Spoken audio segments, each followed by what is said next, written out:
Hello, welcome everyone. We're just about to get started here. I have my AOM giveaway underway. I'll do what I did yesterday, put that in a separate window so I don't accidentally close it. Now I changed my overlays for best of 7, and I'm realizing now it's not going to be at the right location for best of 5 for the Civ draft, but oh well. I'll deal with that as we go.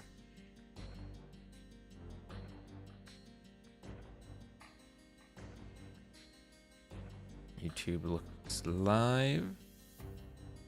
Oh, I gotta turn the fan on my router. Give me a second to do that.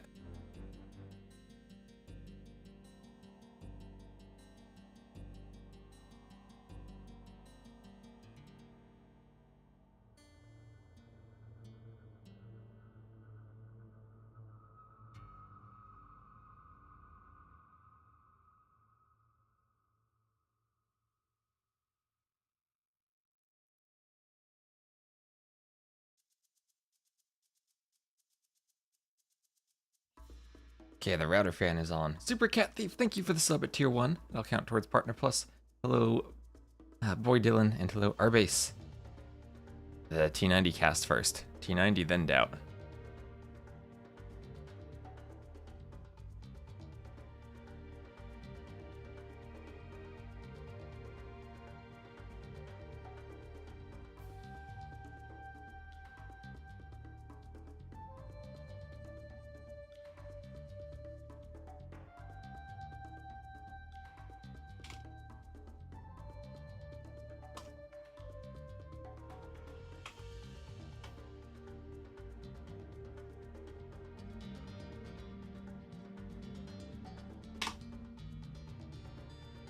Alright, announcement on Discord done. Oh, those Gigafy emotes. A T90 RAM. Carto emote. T90 hype below no brains. Exclamation mark Carto. Also, I got 3 seconds of ads on Twitch, then it says it's done. And hello, a Utom T-Cat on YouTube. Hi, YouTube. Hello, Twitch. Hello, YouTube. Remember, if you want to win Age of Mythology, I have another giveaway today. Exclamation mark AOM. Follow the Twitch stream. Type that in the Twitch chat. You'll be entered to win Age of Mythology Retold. We'll do another giveaway throughout the whole stream today. Wish Dave was on Swag. Dave and Daniela were going to play, but then they pulled back. Well, maybe Swag should be not all uppercase.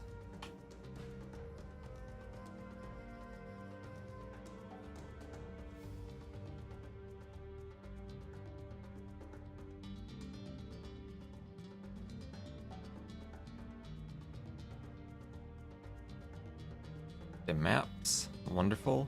Now this is where things get tricky because I updated my overlay for best of 7, but now it's best of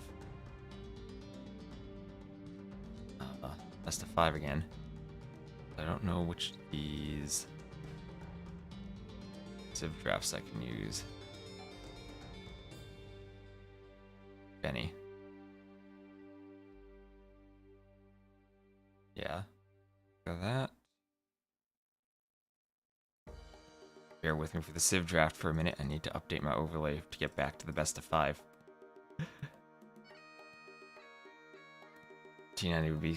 Interviewing T90 is going to be great. He'll be on the opposite side of the interview. Usually he's the one getting interviewed. Hold on a second. This isn't the right thing. Okay, there are the civs. And yeah, just get the... part of the draft there. Doing this in studio mode so you can't even see me fiddling around. I guess that's a good thing.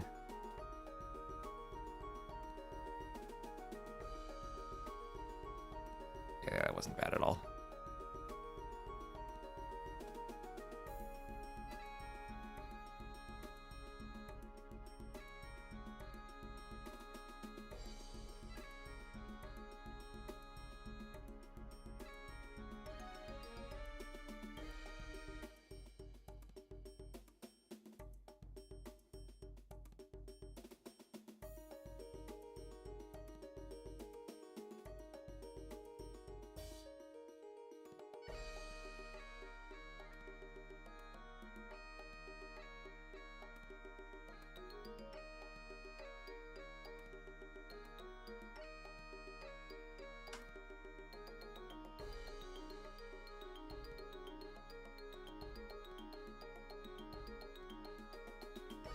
And we should have civs now.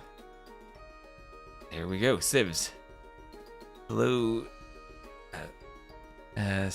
Stefan, Bjorn, and Bergwin on YouTube. Hello, Tom on YouTube. Hello, everyone on Twitch. Exclamation mark AOM, yes. Had some entries for the giveaway. King Boo won yesterday. Maybe he can enter and win again. So, thank you all for tuning in. We have the draft now. T90 and Dark on the left. Quang Tree and Say My Name on the right. First map will be Sumatra. Still no Mediterranean being played.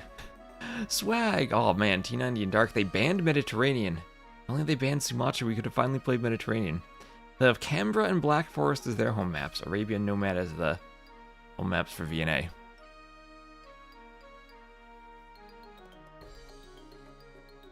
Oh, Bergwin with 2 YouTube accounts, let's go. And Dialectish. Superior image quality, folks. Get in and get in on the 4K YouTube chat. You must type, oh, IAOM instead of an exclamation mark. Or upside down exclamation mark, depending on what keyboard you have. H2 Evil, hello. And so what's chat thinking? Can T90 do this? Can T90 actually pull this off? T90 not casting in finals, T90 playing in the finals.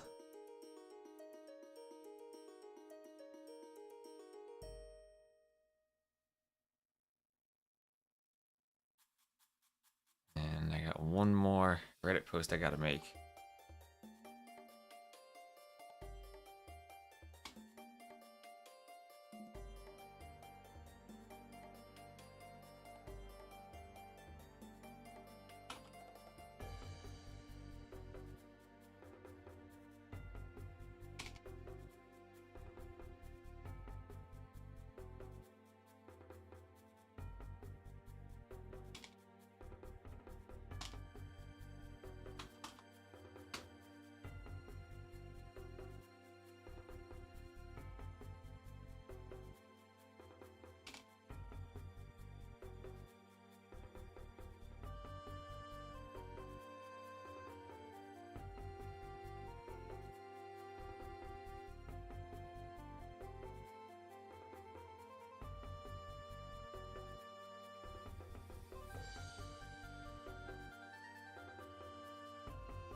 Right, let's see, a couple more posts I need to make that were live.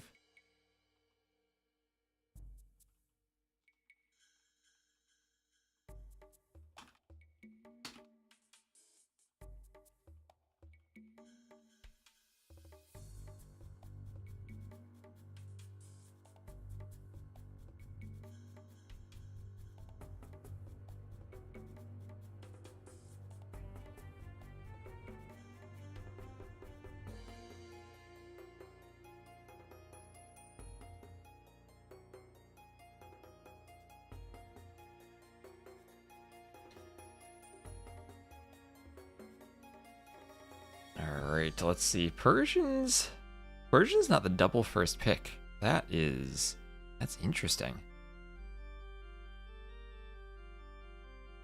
Usually you see them first pick right away every time.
Reddit post is made. Lovely. Double check those two links work. Double check. They do. Right. It's always important, chat. Whenever you post a link, make sure the link works. And I'll just reuse my YouTube thumbnail for the Twitter post. Social media, so much I gotta share.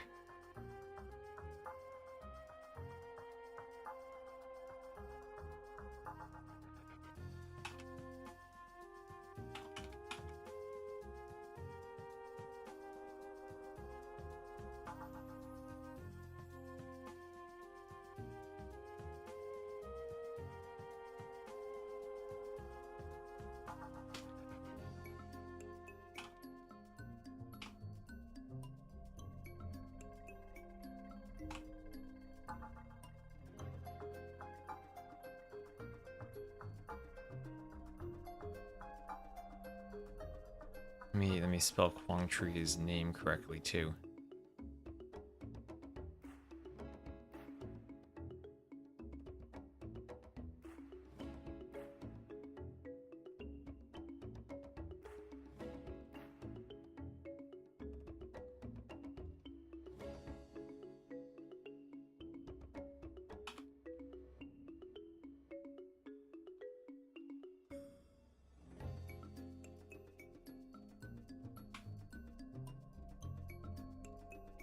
What is Doubt's Twitter account so I can tag him?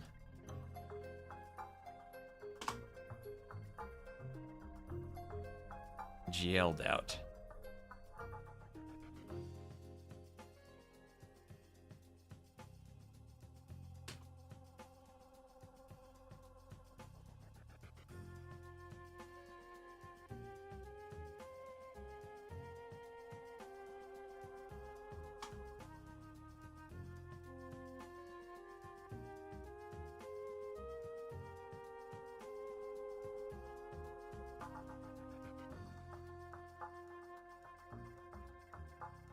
Twitch.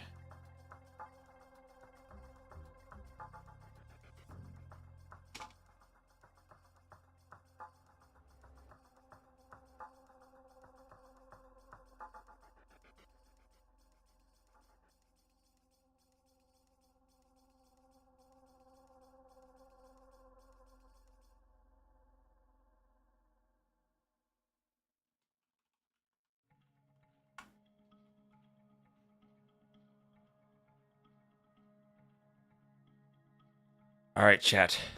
Here we go. All the posts are made. We've announced on socials. Are we prepared for this? Are we prepared for T90 and Dark? Just in time for the drafts to finish. Thank you, everyone. Packrell, Zikarat, No Brains, Bearclaw. Thank you for the follows. Thank you, Super Cat Thief, for the sub. Also for the follow earlier. And Monkey Boppy, thank you for the follow. On YouTube, we got Augustin Ikaba. Ooh, Ikaba, what a lovely name. How are all you doing on YouTube, on Twitch? We have 300 people watching already, and we haven't even started anything. The wonderful Silver League Finals.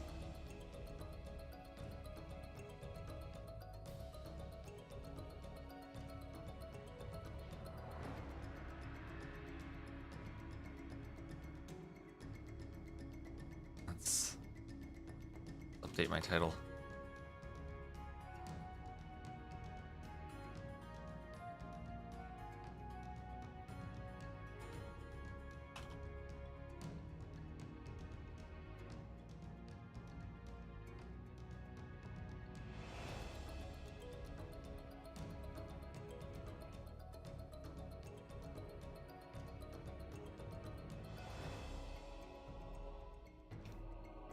Oh, I forgot I need to actually run my Twitch bot so we can actually type !Carto in the chat.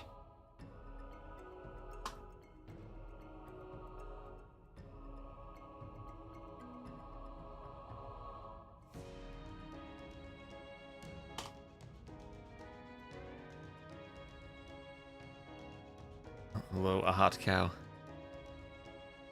And remember, if you want to win the AOM giveaway, you gotta be following the stream, so follow the stream and !AOM. Also, we've randomed a Slavs in the Civ draft. Random Slavs for VNA.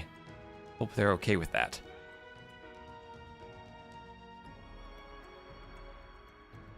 And hello, Abdul, and Audience, and Denius.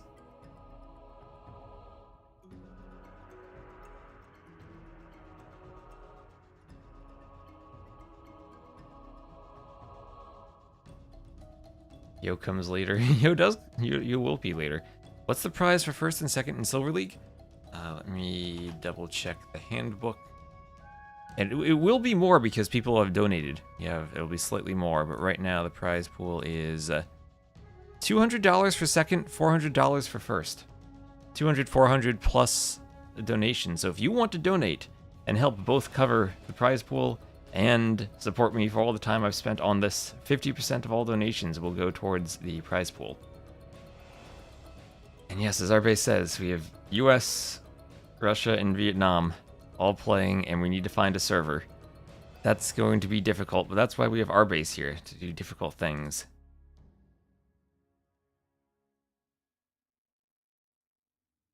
Alright, we have 18 people entered into our giveaway so far. Thank you, everyone, for your interest in Age of Mythology.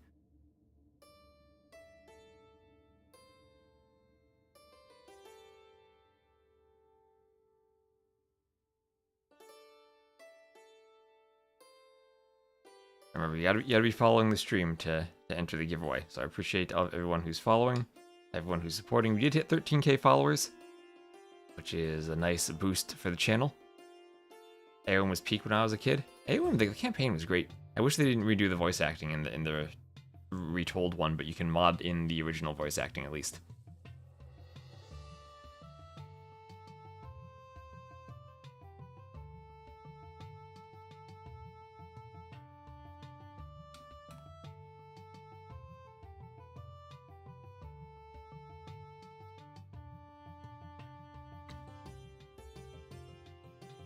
Loved Ajax's voice. Yeah, unfortunately, the original voice actor for Age of Mythology passed away not long after AOM was released, back in the early 2000s.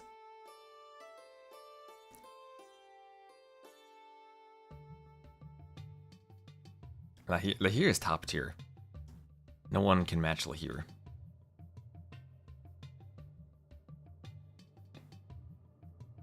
Random to Civ, is that a flex? Probably. They just took too long to decide on a Civ, so they got a random one. I didn't send it to Twitch. Well, that's okay. You can watch on YouTube too. We have done coin flips to pick servers in the past. Margugu lost his coin flip against ACCM. After ACCM picked heads, but Margugu really wanted heads, so ACCM let him switch, and then the coin came up tails.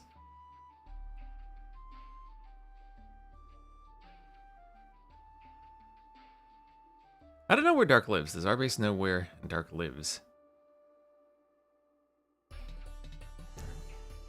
Twitch mobile app was freaking out. YouTube seems to be running much smoother. Yeah, a lot of people say that the quality of the player and video experience is better on YouTube. Yeah, Dark is in Russia, but that is a very large place. That's like saying T90 lives in the United States. Like that is not very specific on how we're going to set up the servers.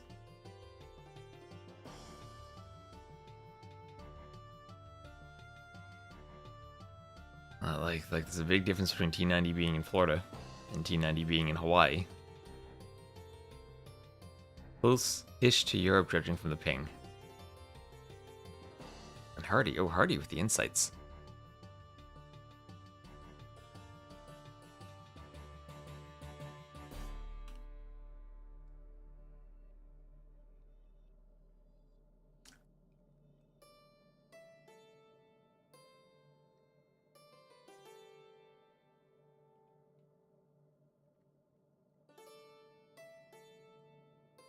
Don't quote you on your sources.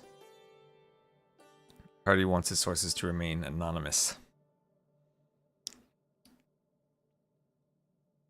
Many lives were paid to obtain that information.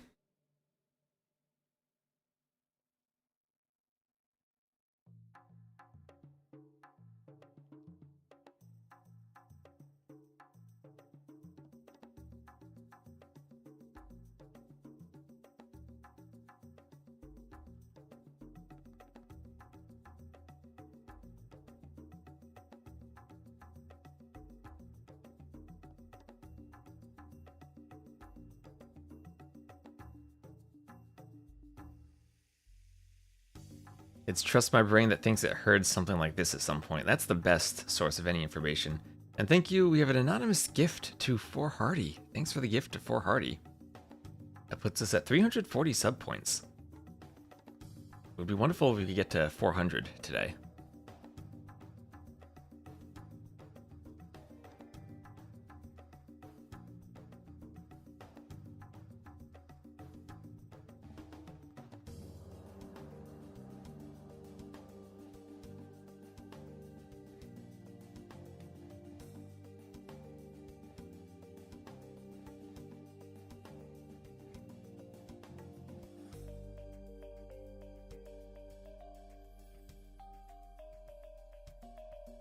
Thank you also Zax's PS for the follow earlier.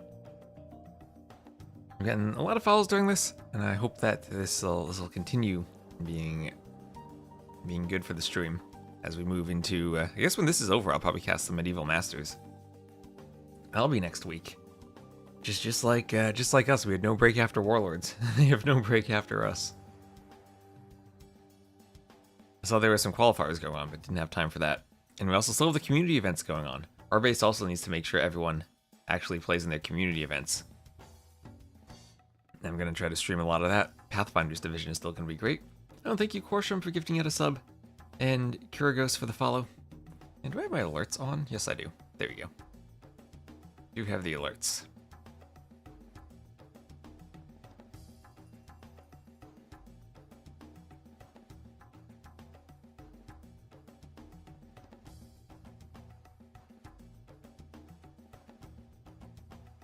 And cast your scout match in 2 hours. I think I might be casting the Gold League finals in 2 hours. But next week I might cast some scouts. I have all the community leagues and the Age of Queens event we're running that I need to cast. I might even go back and cast some recs of sets that were played already. I'm gonna have a ton of content for casting during the week. And hopefully the communities will enjoy it. I'll try to make a schedule of community events and when I'll cast so people know that I'm casting it.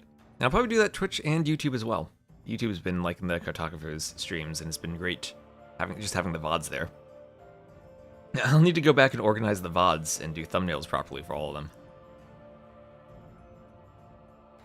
Ooh, and before I forget, let me also stay hydrated. Let me make sure I'm stocked up on water for today.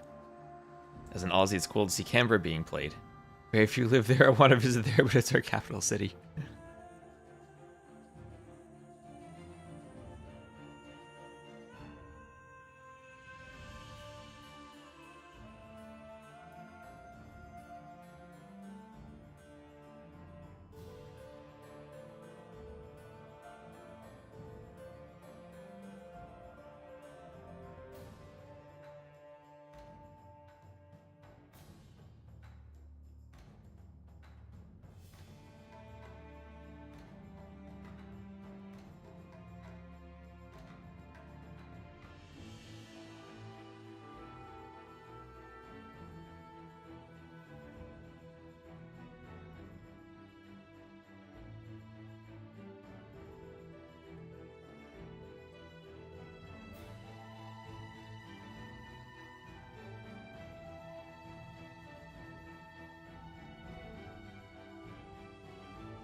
Okay, water is obtained.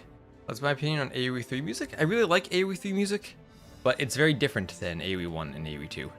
Whenever our base coordinates players to make a lobby. It's up to our base.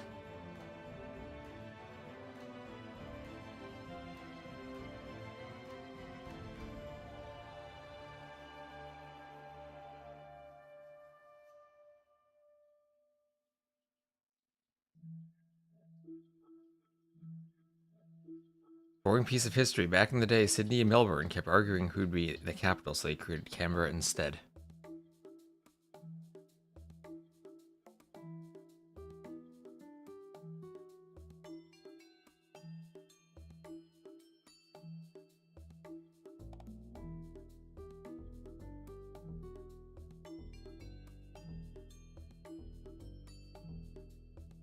Jordan is co-caster till he falls asleep. This might be past his bedtime already. On Excalibur, thank you for the sub. The tier 3 sub from the Airbnb watch party. Subbing on Twitch, but watching on YouTube, I presume. Oh yeah, also on YouTube. Wait. We have oh, someone did like the cataphract thing, but the message disappeared. Or the Paladin, the YouTube membership. Thank you earlier. It was there when I started, but it's not there anymore. Thank you.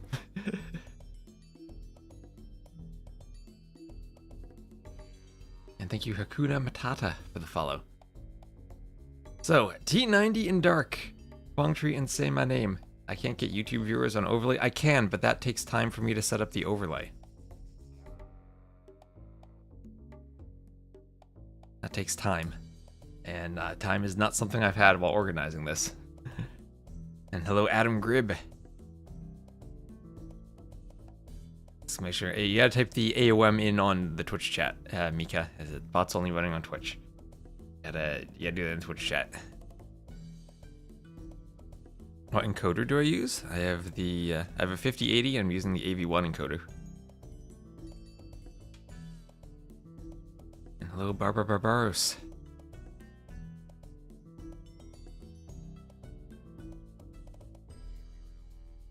Made it for the finals for Scene Cow. Hello. Alright, all games on West US. Okay.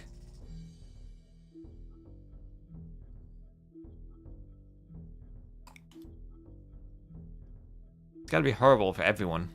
Other than maybe T90.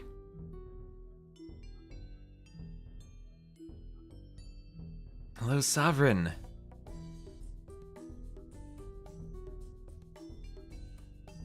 The eye map. Am I thinking of the right map? It's like the Eye of Sauron map.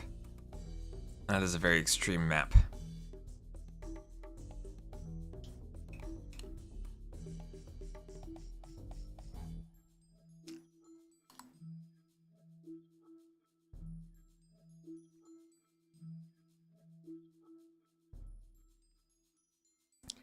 US West probably isn't the worst for Vietnam. Probably not good for them either.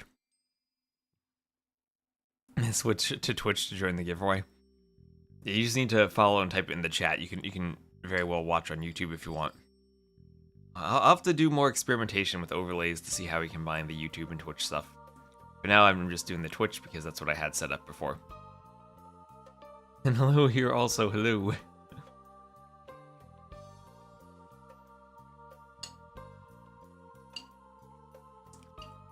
Nightbot also doesn't appear to give a confirmation for people to sign up. So I'm going to have to write my own giveaway bot, I think, to improve the situation. Anything that's under 230 is fine ping. That's how you know someone's used to playing on the Australia server. And thank you, Hudsmars, for the Prime sub. Thank you for using your Prime. Remember, if you do have Amazon Prime, you can sub on Twitch for free for a month. That is a great support for the tournament. It is just about to start. Squint Eastwood, yes.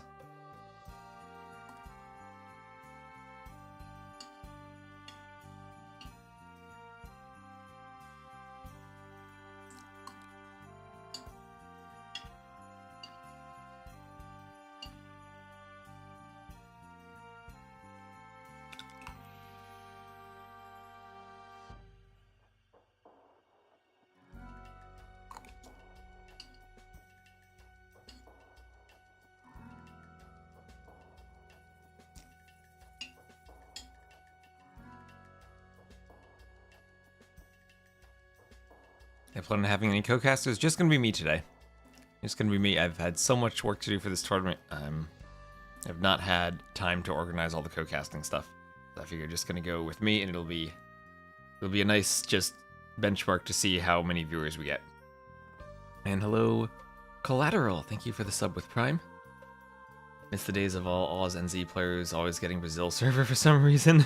Worst ping possible. Oh no. Is Sumatra originally created for ECL? Yes, that was Algernon's map. Algernon, who made Sumatra, and then Zetnus, who made Canberra. Our map draft there. YouTube is a bit delayed. YouTube will have like a half-second delay, yes. That's because of the higher quality. I need to have a slight delay for YouTube to process that for 4K.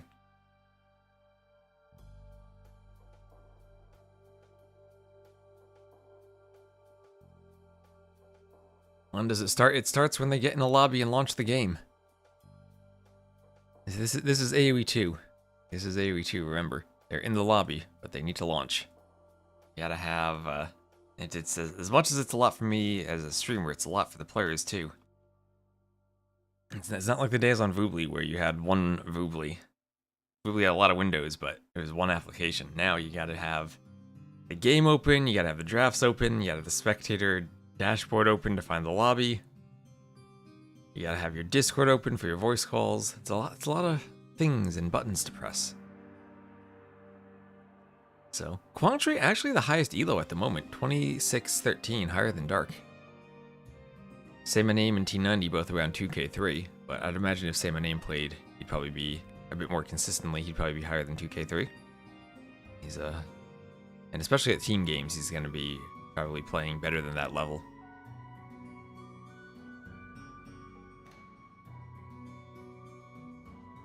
And thank you also, Limiting Factor, for the sub. That'll count towards Partner Plus.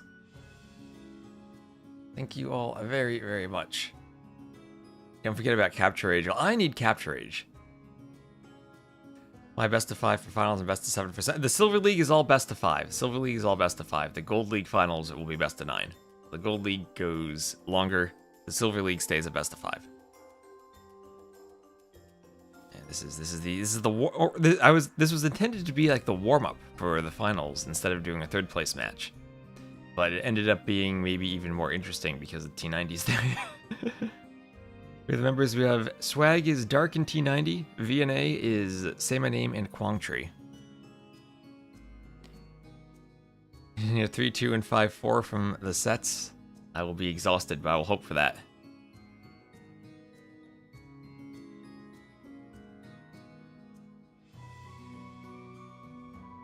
And a best of 7 for Silver, because it is just the warm-up for the Gold League finals. I never intended it to be the main event. Oh yeah, I do read YouTube chat. I read both chats. One day we'll figure out how to get both chats on the overlay.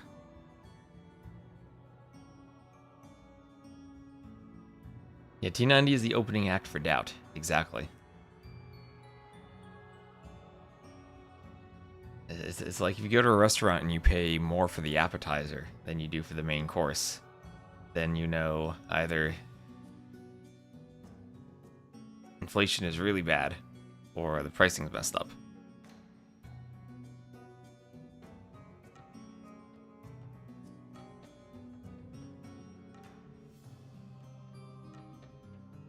Yep. Where did my Civ draft disappear? Bad.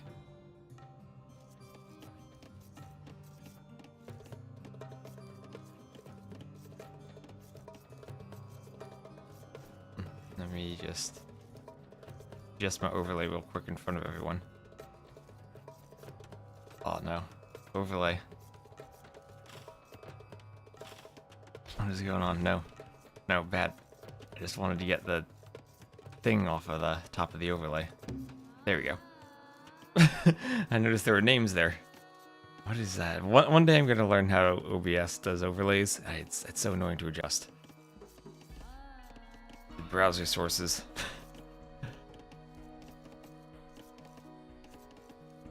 It has begun.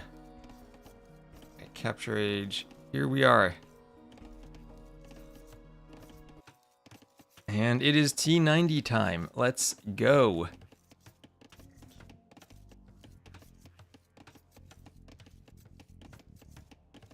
Yeah, let's see. Now Now I can't see my Twitch chat. OBS. There, too many windows. So the first map will be Sumatra, and let me set up the scoreboard. It is a best of 5. This is the Silver League finals. It will be Swag taking on Vietnam.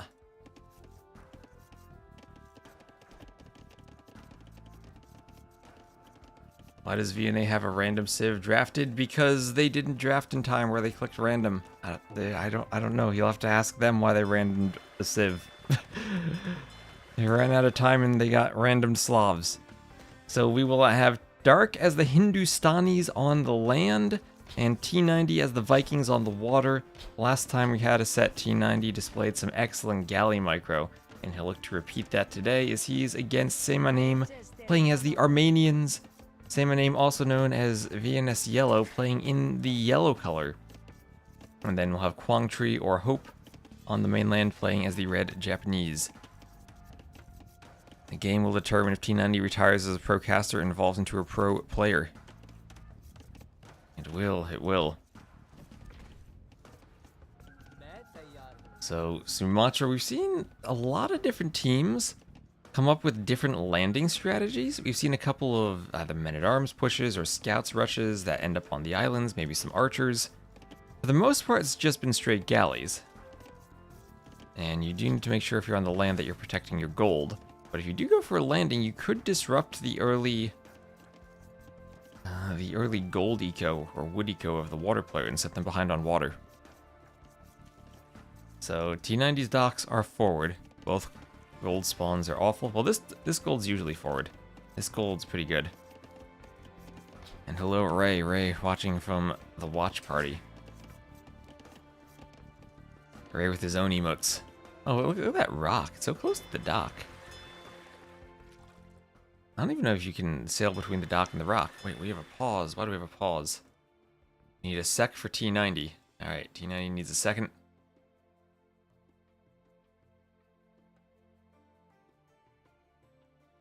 He's probably contemplating where he's going to build his mining camp on those golds.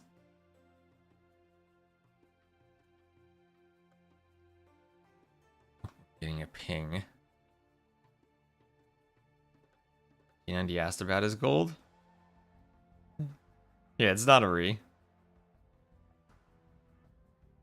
It's just for gold. This T90 wants a re.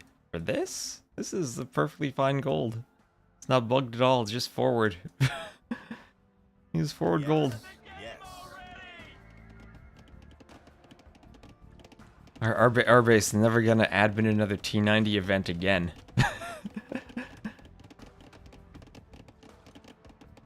Look how beautiful that gold is. You put a mining camp here, you mine there. It's just... If those 3 tiles had been, like, over here, it would have been no problem, but you're still mining at the same spot. Our base will be forever fired from T90's events. He's gonna mine here. He's not even near the coast. Just don't lose the water, T90, and you're fine. Okay, we had a drush here. So it will be drush on the... A drush for the Hindustanis player. He's Vikings. He'll win the water. He'll be fine. Dark will have a transport ship. You can just transport your villas to the mainland. You'll be good.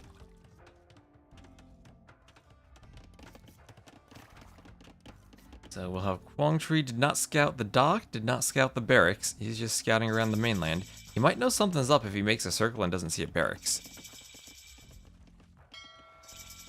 And now it's 3 militia and a scout going forward. Men-at-arms on the way for Quang Tri. And this is going to be hard to defend against men-at-arms if Dark does not have any militia at home. And he is walling up, doing an archery range. He needs to get those archers out fast, though. And his first Vil going to fight the scout by the gold. Vil going to run back to the TC. And this will probably just have to be pure skirm defense if he doesn't have any gold. He's going to need to spend gold on men-at-arms. There you go. Say my name's Docks. We'll see the transport ship. And here comes Dark. He will land and try to get that villager. Might get the dock fill right away. What's he going to do with the transport? I guess the transport maybe could block the galleys We're gonna stop them from getting in on land. So he is going to then force Say My Name off of his wood line. Say My Name is going to have to throw up a tower. There's a weak Vil there from the Luring Boars. No Vils under the TC. Loom immediately will come in.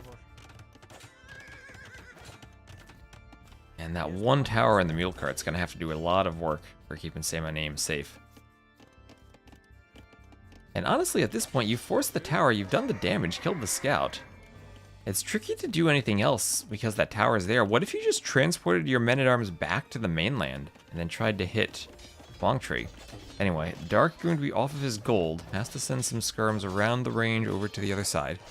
Tough for Dark to play this side and defend from Japanese men-at-arms. Yes, it is, but he has walled. And he's relying just on walls to defend from the men-at-arms. Walls and skirms.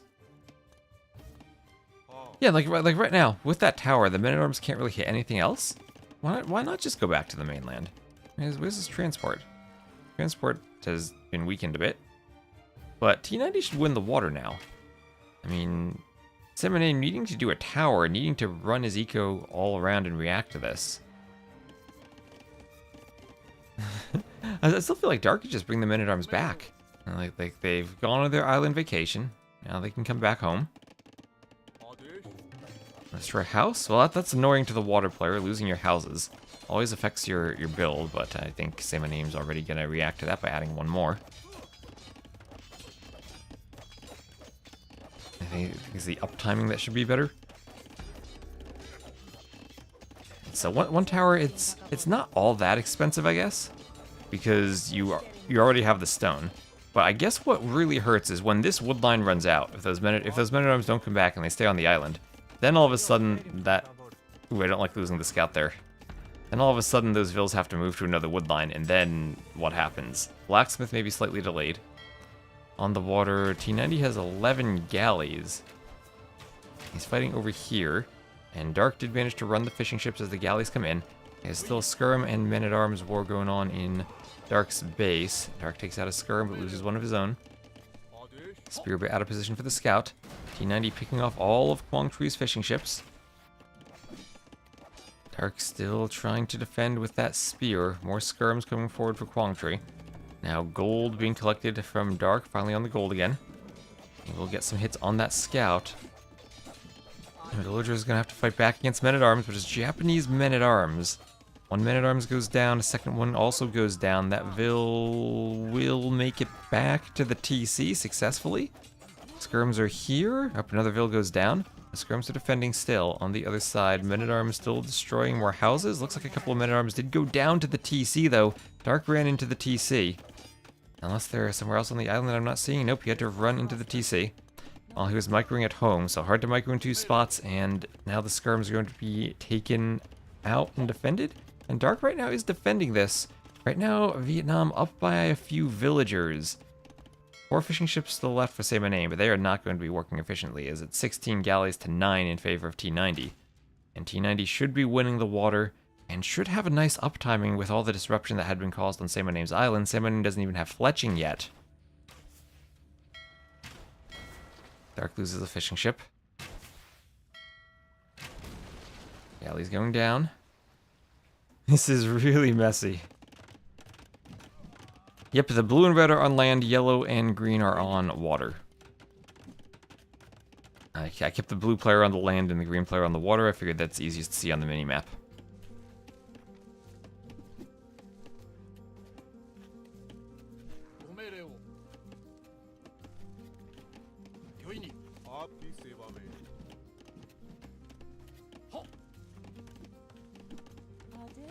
So, woodline under pressure here.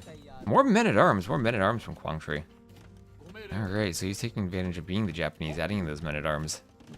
We'll have fletching on the way from Dark. Fletching already has been in for Quang Tri. Gave him that extra range, made it a bit easier to micro. A nice house wall there, just in time. Men-at-arms, they're going to run under the TC. That would be risky. Maybe farms need to go up over here for Dark, just because the pressure's on this side. That's 9 skirms to 10 skirms. Men-at-arms will get in on the wood line, but Vils will turn and fight. Dark doing a lot of villager fighting this game. He's going to lose 2 more Vils, maybe. Those Japanese men-at-arms are no joke.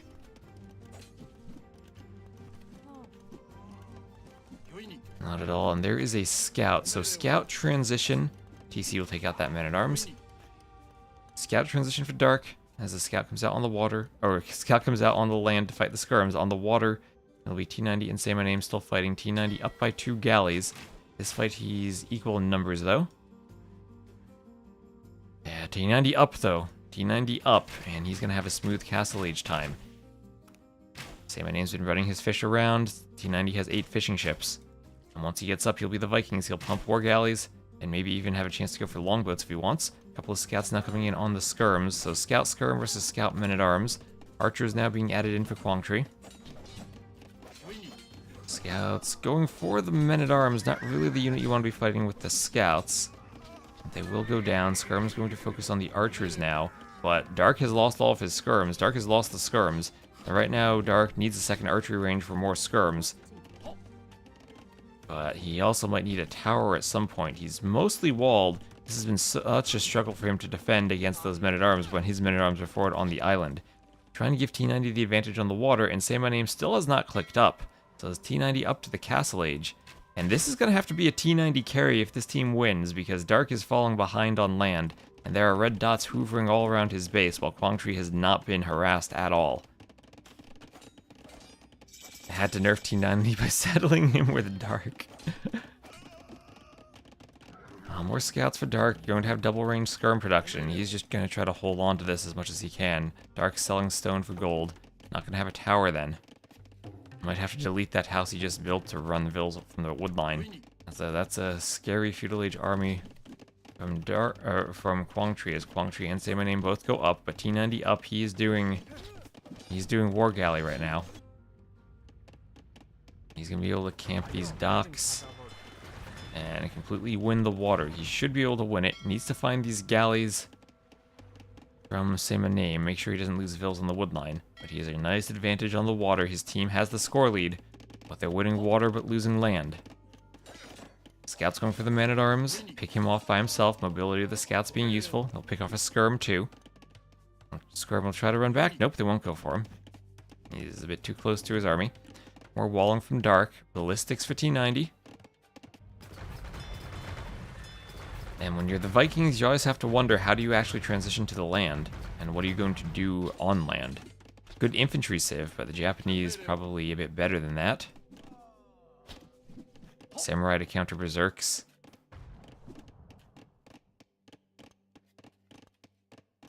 So Quang Tri's getting back. That's not because he thinks he's not going to win the fight. It's mostly because he's up to the castle age, doesn't want to lose the army. Maybe Dark got out just a few more skirms with that double range production. And he's going to be doing coinage. Oh, so T90 going to be transitioning to slinging Dark. Oh, Dark's going to lose the fishing ships. I don't know if Dark is actually too far behind to receive a sling. He might be, because he's going to be stuck. Maybe he just needs to sling him up to the castle age. Does Vikings have hand cannoneers? No, they do not. No, they do not. They have Arbs without thumb ring. They have a unique tech for them, though. And Minga Dinga, thank you for the follow.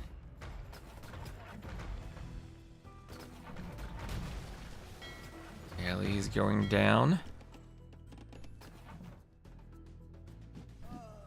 There's a skirm fight to the north. Longswords and longswords for Quang Tri. Dark is up. So T90 did manage to sling Dark up to the next stage.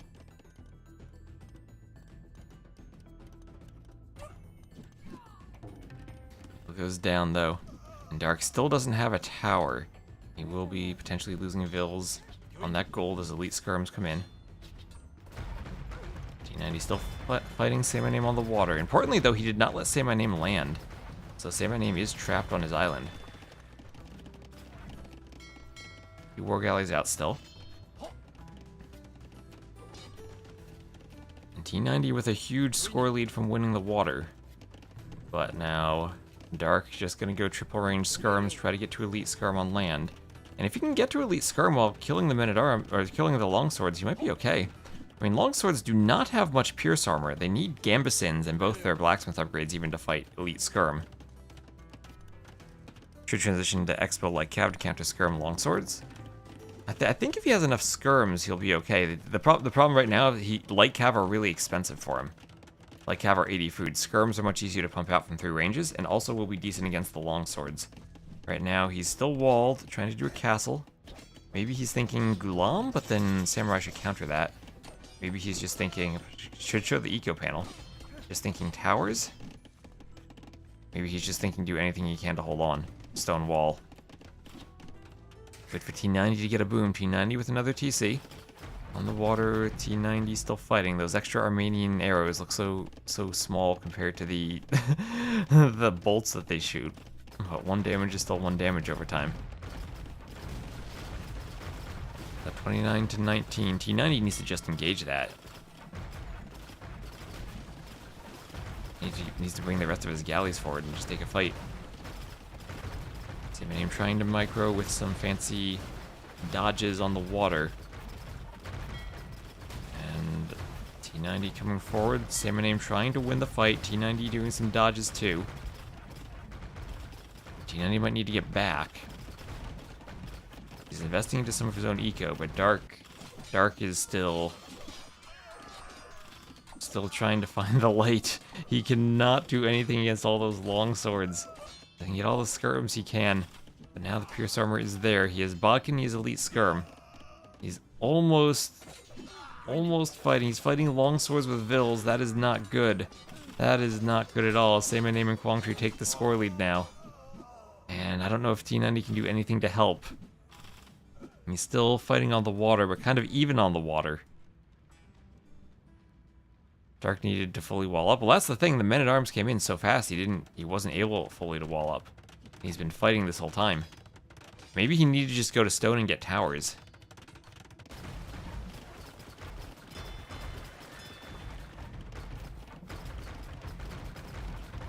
I think it was also a huge mistake when the men-at-arms ran into the TC on this island.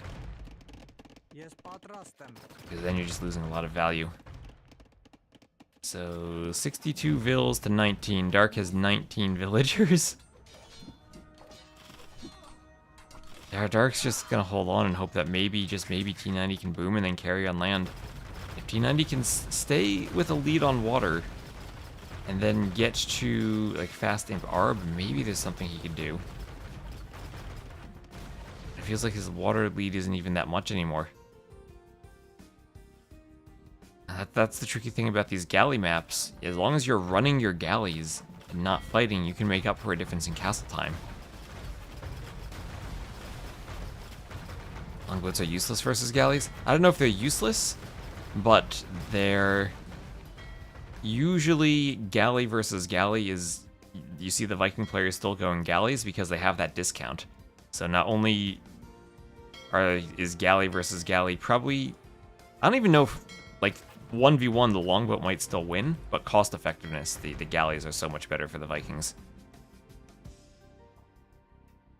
Longswords mass faster if you have the resources. Do you really want to fight Japanese with longswords though?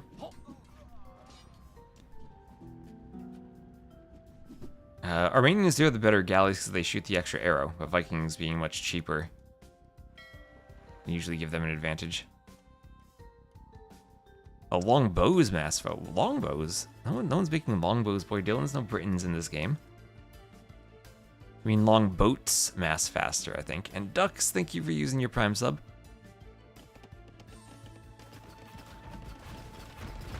This is Prime content. Oh, Ducks with the pun. And T90 gonna be dropping a castle on his home TC. And Dark, at least, well, he's up to 22 Vils now. He's up to 22 Vils, that's something. T90 himself up to 85 Vils. I mean, T90 could still boom and carry this. 77 Vils for Quang Tri. As we finally do have Samurai name transporting, but T90 Scout, ooh, a tile away from seeing the TC. He'll see the Vils when they chop wood, though. 22 to 25 galleys. Those extra arrows that the Armenians shoot become useful after a while. We'll have a coinage coming in for Samurai name, and he's thinking of slinging Quang Tri. This is a best of 5. There are 5 dots up there for the silvers, then best of 9 for gold.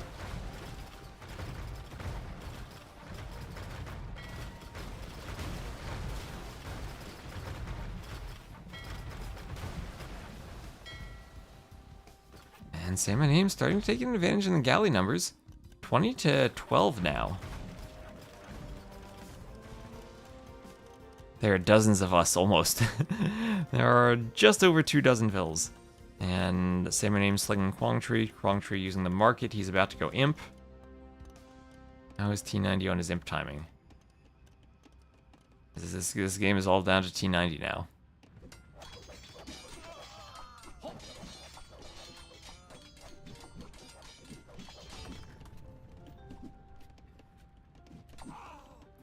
Grabs from Dark, zigzagging, falling behind. So Armenians on the water having those mule carts, I think, definitely was a benefit for defending against the men-at-arms strategy.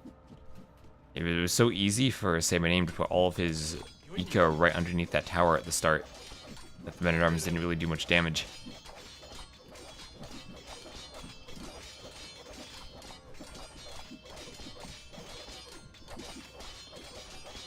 Skirms going down, TC getting the skirms. Scorpion over for Kwang Tree. All the flowers in the chat. Well, Dark's gonna need some flowers and some energy after this game, as the longswords come in. And longswords are gonna go for the TC now. Oh no! Dark's TC is being right-clicked by longswords. He only has 29 vills, he can't even have enough to garrison the TC. And T90 nowhere near helping, as we'll have a workshop that's forward there for Kwang Tree. And this TC is going down. Oh, going down. The longswords, Imperial Age on the way. T90 doesn't even have much of a score lead over Sam and Aim anymore. He's doing chainmail armor, and he's gonna think about doing his own berserks, maybe? He's basically mined all of his main gold.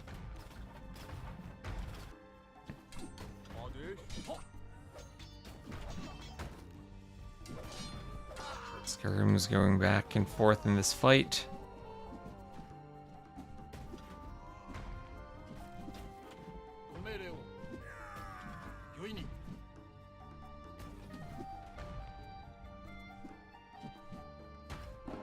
Scorpion coming over. Dark, 23 vills. Dark does not have a TC. Where is Dark? Dark is running to the safety of T90. And there's the Imp. There's the GG. And Vietnam takes game number 1. Taking game number 1 on Sumatra. T90 and Dark had a strategy. They had a men-at-arms transport strategy. But it didn't quite work out.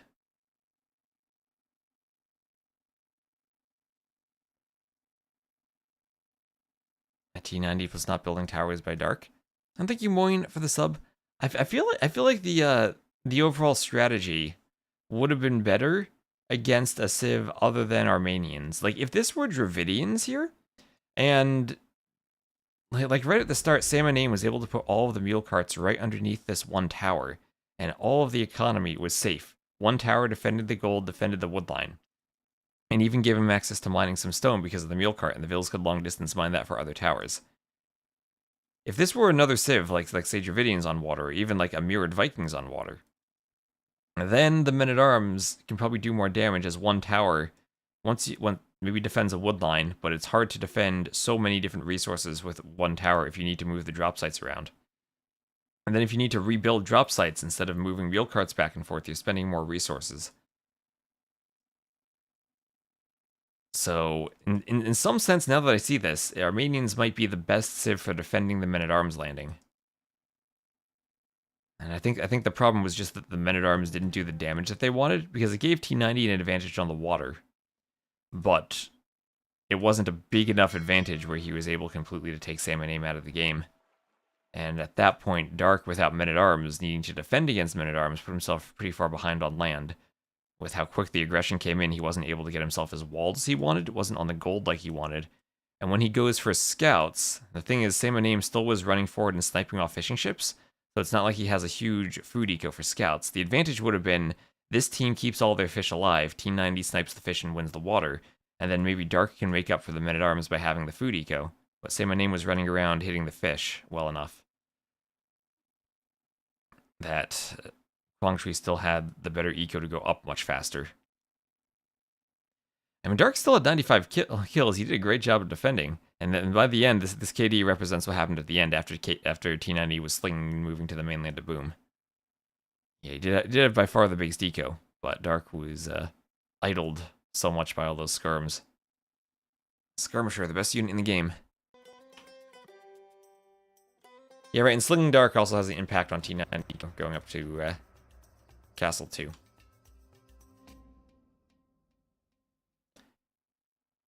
And a reminder, if you do follow on Twitch, you can type !AOM to enter the giveaway for Age of Mythology Retold.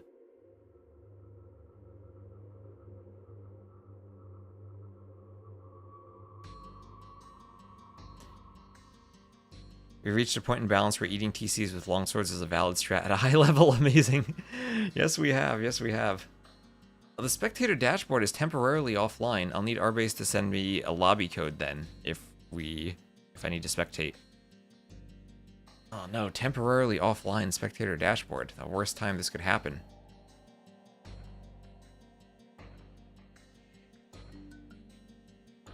And 46 entries to the giveaway already. Nice. Done in casting information. All right.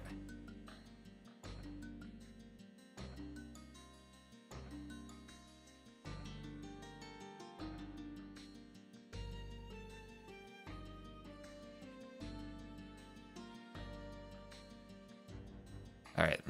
Next match will be Black Forest. They're in the lobby.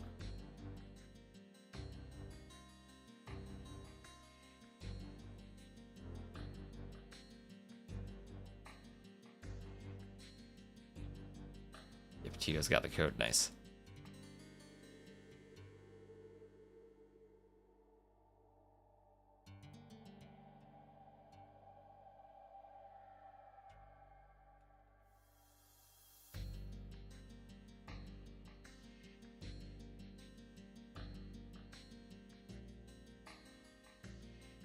What's the point of having the dashboard go offline? I don't know. Offline like 2 minutes after the patch, after the last one started. Is the spectator dashboard is where is it? Let me find this.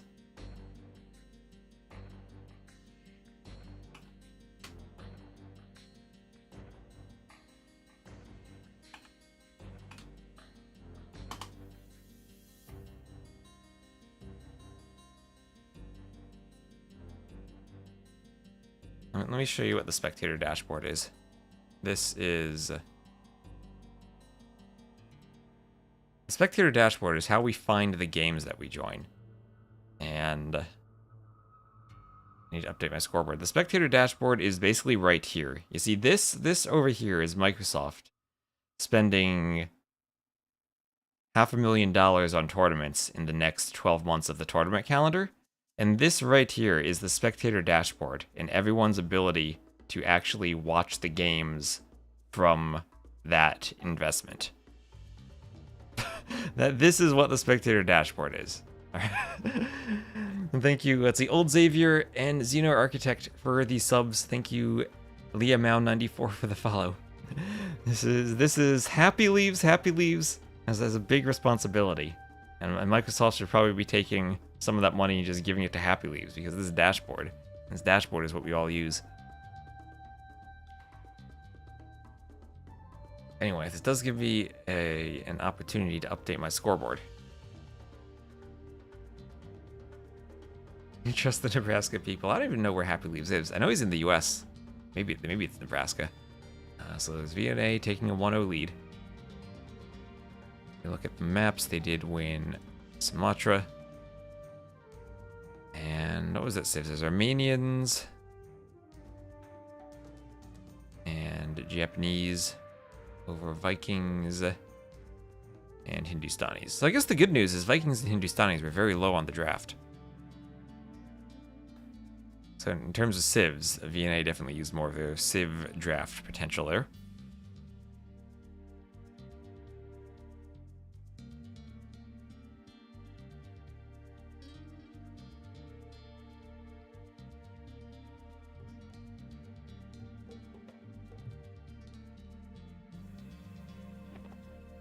Okay, oh wait, I see game over when I joined. Did something happen? Something happen?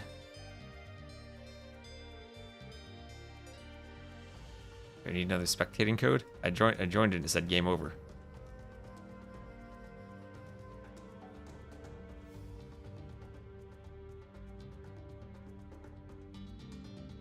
Our base is in? Let me show you what I'm seeing, our base. I'm seeing this. I'm seeing a TC that doesn't have anything happening.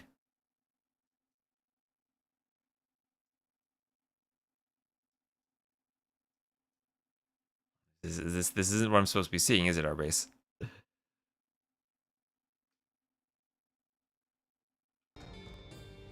Alright, I will attempt to spectate again.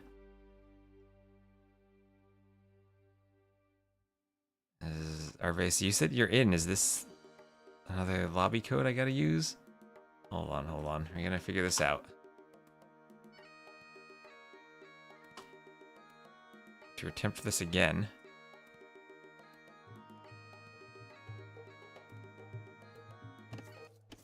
Okay, now it's working. Thanks, DE. Alright, I'm just gonna speed up less so that we can catch up. Fine for our base. Okay. Just a thanks DE moment. Sub to T90, get your thanks DE emote and paste it in the chat. Yeah, thanks DE.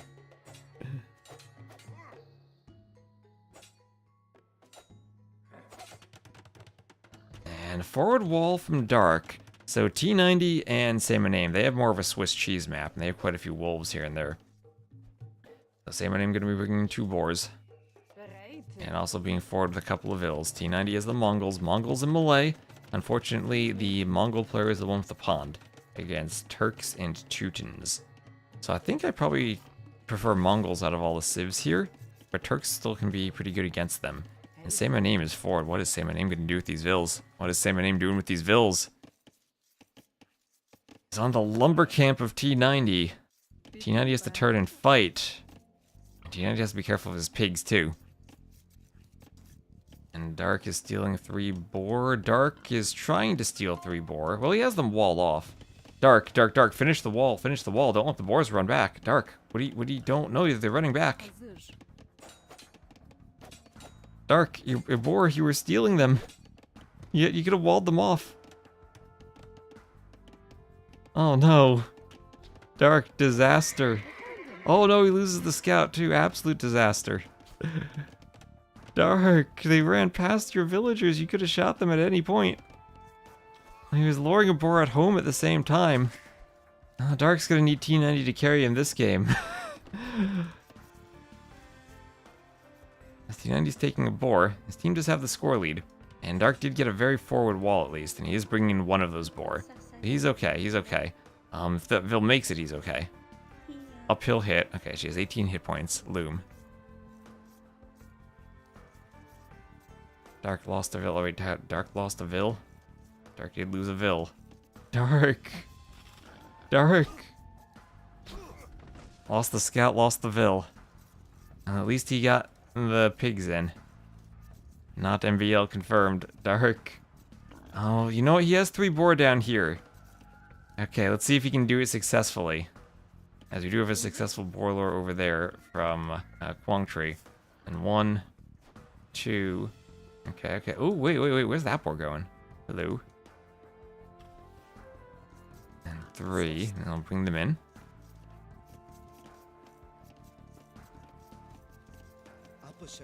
And then we'll have Feudal Age on the way for T90.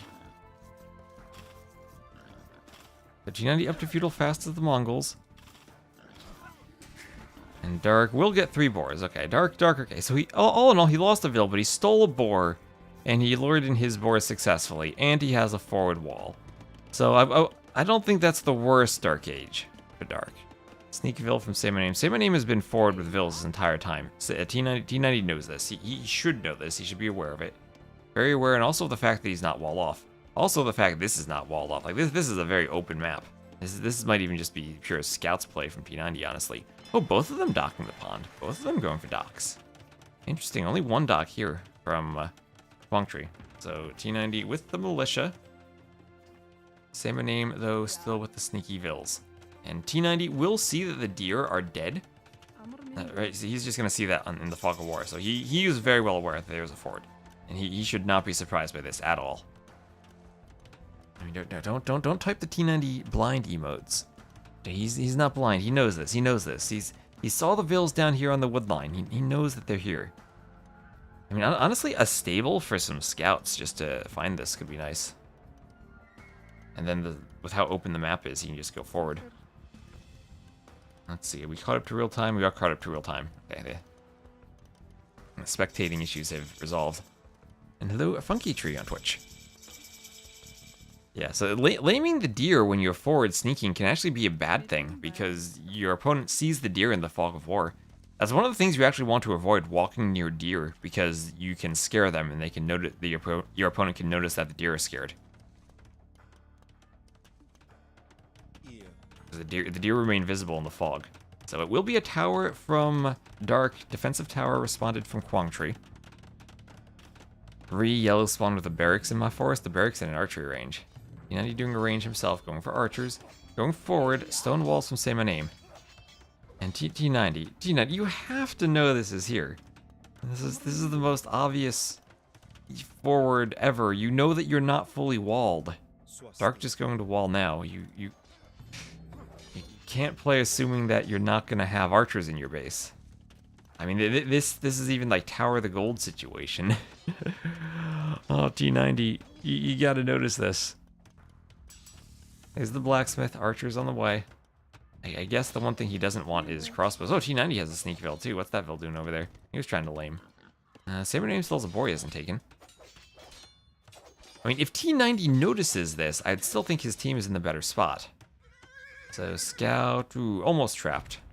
T90 sending an archer over to help this, and now Dark's gonna be forward. Alright, Dark's gonna be forward. He was scouted, but he's forward, and T90 can send the archers this way to disrupt Kwang Tree, maybe even hit the fish. Kwang Tree might want to galley out. And what would be awful is if these archers actually could come and destroy fish traps, as Dark is fish booming away right now. Fish booming away, not a care in the world. Now the deer have now disappeared and decayed into the ground. So there goes the ability to spot this. And then Castle Age on the way, Fletching on the way. And once Say My Name gets 4 archers with Fletching, he comes in, has a weak Vil on that gold. And T90, how have you still not spotted this? Those Vils were there for so long. Now T90's forward. Well, he's going to have archers forward on Say My Name's base. And T90 still has a forward Vil that the archers will save. So now things are going to get real messy as T90 will be in on Say My Name. And Say My Name is still going to be forward on T90. So he's going to wait for 5 archers. So 5 archers with Fletching. And then just boop off the Vils. Snipe them down. So T90 will wall this. Tower fight still going on here. Dark not repairing his tower. Why do we have that panel up? Dark still has a bit of stone to repair if he needs to.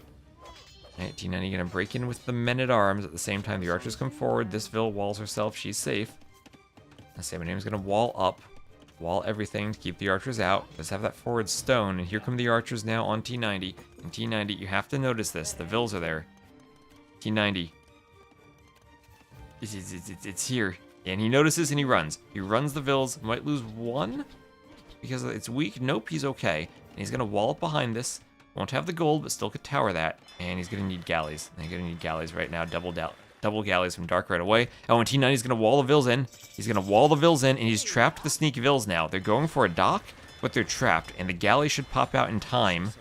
As long as those Vils are fighting, will he be able to deny the dock? He needs to fight that Vil. And he is walled, well, no by a tile, but walled enough in time. The galleys will now pop out. Dock is up. The galleys have to defend against the archers too. But T90 is forward. He's got archers in the back of Say My Name's base. Say My Name defending with skirms. And then at the same time, whoa, Dark. How did Dark get forward? Okay, Dark. Oh yeah, Dark ran Vils through that passage earlier, and he has docked this pond. So he's now docked Kwang Tree's pond. And everyone's in everyone else's base aside from Dark. Dark is completely undisturbed. He can do galleys, defend his fish, do 2 more galleys, and nothing coming out from that dock. The sneak Vils look like they've gone down. And now T90 defending with skirms. He'll take out those archers. And Say My Name's forward will be mostly cleaned up. T90 does have Fletching and armor for the skirms. And now he'll see the range and see the buildings, and he knows that he's cleaned the sneak Vils. And this team is fully walled at this point. T90 still does have a Vil forward, and he's able to wall Say My Name off from Quangtree. And archers will encounter a wolf. Down goes the wolf. Defensive Scorpion from Quangtree as he goes for a castle, so Turks can start going for a Janissary push. And Dark's going to need to stonewall this. Palisades won't stop Janissaries for all that long, but maybe Men-at-Arms can stop a castle, as Quangtree does not have the Vils walled in. Here come the Men-at-Arms from T90. And he's going to go try to kill the villagers. His archers are not over here. He might get a Vil. His Men-at-Arms need to get away from the castle foundation, though. Unless the castle go up and take them down. The Vil doesn't garrison. Ram there from Quangtree. He's going for a Ram and Janissary push. Men-at-Arms go down aside from the one at the base of the castle. Scorpion there. Wouldn't mind some stone walls here from T90. And where are those Vils going? They're going to find a wall. They're going to run into some archers. And they're not going to be able to come over. And at the same time, so T90's still aware of this. Few archers still over here, but they're cleaned by the skirms. T90 winning this. And Dark will be up to the castle age. So Quangtree the highest score on his team, but T90 even higher. T90 still feudal though. Xing over here, Dark's like, hey, this isn't walled. And T90 gonna go wall this up. And T90 still has not seen those Vils on the stone mine. Don't think he can notice the chopped trees in the fog of war. And defensive skirm for Say My Name. Say My Name and... Yes, Say My Name actually much closer to clicking up, though, than... Oh, actually, never mind. He's much closer than clicking up, because T90 has clicked up. Okay. He actually has the res to click up if he ever can get a market. Oh, that stable's not going to go up for T90. Oh, those Vils should attack the stable. They should attack the stable. And T90 could lose the stable foundation. So T90 lost his forward Vil. His Palisades won't stay up forever.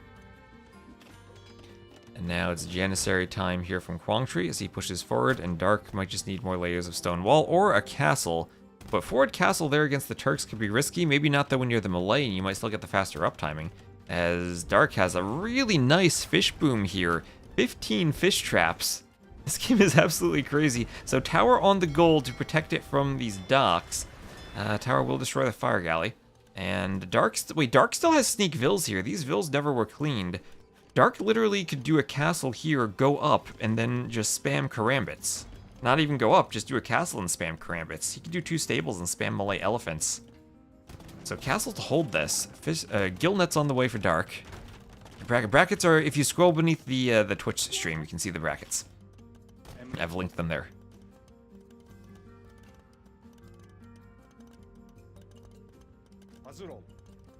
Ooh.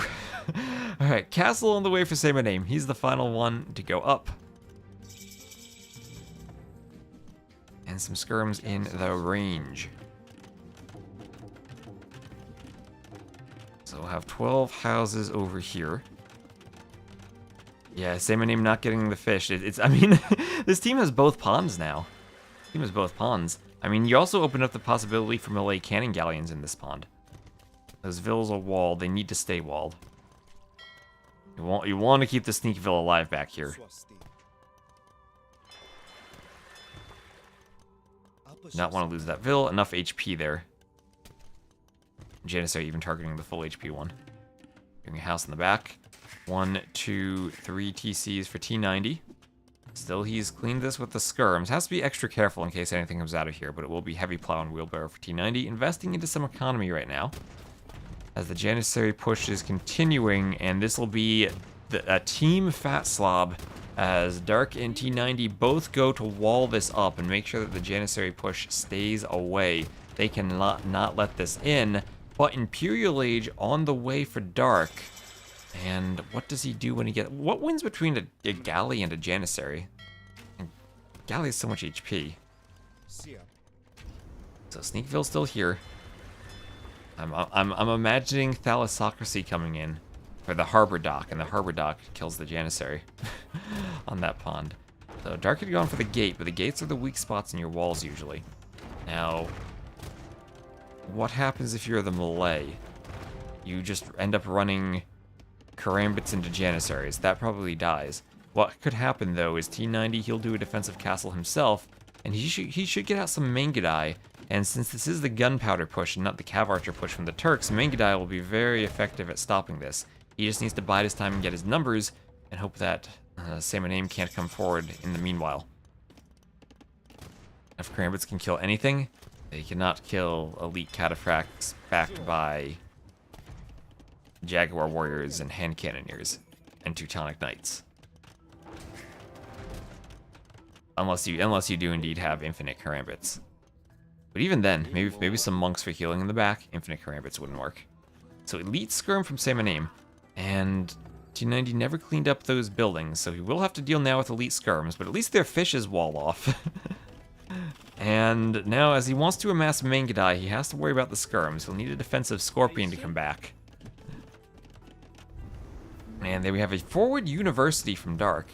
The Janissary can get in whenever he wants and kill the Vil, but not paying attention. Imp on the way for Quangtree. And Quangtree will go for a forward castle, or will not, as the Nilly. The Mangonels are blocking the villagers. The Mangonels can't get in because of a Janissary, and the Janissary can't move because of the Scorpion. We have a multi-level traffic jam here. There we go. Everyone. Now they can get through. Oh, but the Scorpion is... Okay, not going to block the castle foundation. That castle will get up. Ram on the way, and it will probably just be Arbalest for the melee player, and that should be pretty effective at stopping this. For range, Arbs, Bodkin on the way. He just needs Bracer, just needs some time to get numbers out, and then he can stop this. Time for numbers is maybe time they don't have. This will be a Mangonel against the Skirms, and now Mangudai going to come over, and they could potentially stop the castle. They could stop that castle. E90 still in the castle age, Dark with the highest score. And he just needs to bide his time until he can get out enough crossbows, even if he doesn't upgrade them, just crossbows. Now Janissary is dying to Mangudai. With Mangudai, if they kill all the Janissaries, then they can kill the Skirm, or they kill the Scorpion, and then maybe stop the castle. Castle at 82%. Ooh, T90 might have had a chance to stop that. He might have had a chance to stop that. But chemistry on the way for Dark. That castle goes up. And the Mangonels coming forward. 2 Mangonels now for T90 against Samanim's elite Skirms. Remember the days when Mangonels would kill this guaranteed? Not anymore. T90 going to do a TC that has the double effect. Oh, look at that freaking auto farm from T90 of not just taking the stone, but also blocking the passage from the archery range. Same time, still nothing really fancy going on back here. Is that Vil still there? The Vil's still there from Dark. So Mangonel's hitting the barracks, but Dark's still biding his time. Bracer chemistry. I don't know if you even need Arb. Even with a Bracer, maybe you can fight this. Still only 1 TC from Quangtree, so Dark's gonna have a much better eco with those 23 fish traps, also on 1 TC. And a couple of spears for dealing with the Mangonels. T90 getting a 3rd Mangonel out. The split micro, and none of the Mangonels can hit anything. The Skirms for Samanim winning this fight. T90 gets a Skirm there. Mangudai gonna come over, try to deal with the spears. Another Mangonel from the side, Samanim dodges. Oh, the micro from Samanim, keeping him alive. So Mangonel goes down to the Arbs, and Dark has defended this. Dark has defended. These Janissaries won't be able to do much damage with that castle there. Maybe pick a few Vils, but T90 can afford that at this point. He has 100 villagers. He's in a good spot. These crossbows outrange the Janissaries. They can take a great fight. And they can dodge. They have ballistics just about to come in. Once ballistics comes in, this will be an amazing fight for Dark. Dark will treb the castle. And Samanim still very low in score, but he's trying to boom. 1, 2, 3 TC boom, but Teutons usually don't do that well against Mongols. Teutons can struggle against cav archers, and Mangudai are even better than that, with how they can snipe off the Teutonic siege. Another castle atop the hill overlooking the gold.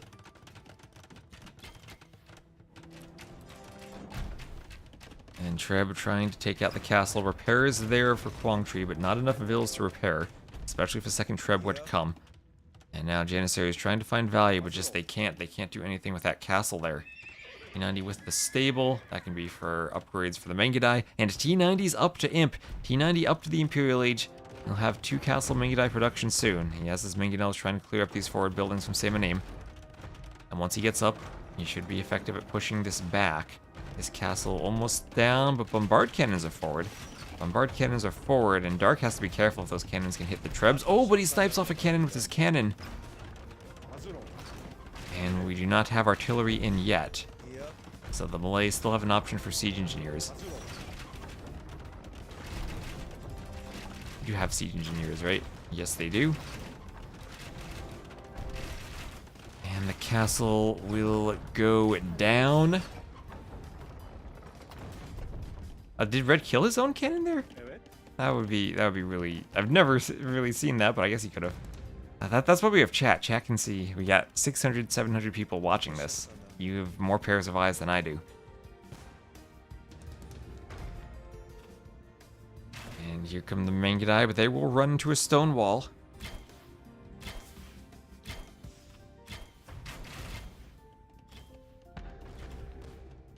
Shot the wall and killed his own bombard cannon. Okay. Ooh.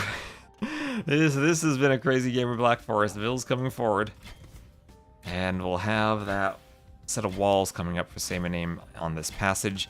And T90 doing another castle right by his castle. Just doubling up the castles. Feels like he's playing Genghis Khan 5 and needs to build the castles in the passage to stop the army from King Wenceslaw. As we have now Imp also from Same Name. Now bombard cannons for Quang Tri still defending. Arbs forward picking off Vills. Quang Tri did eventually add that second TC.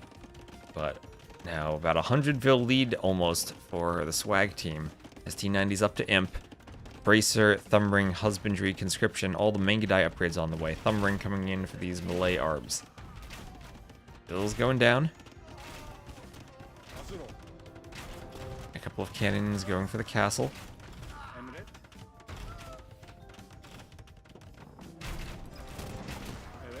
Arbs taking out the Janissaries.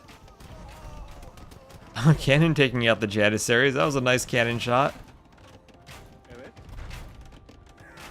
Castle under pressure. Bombard cannons going for it.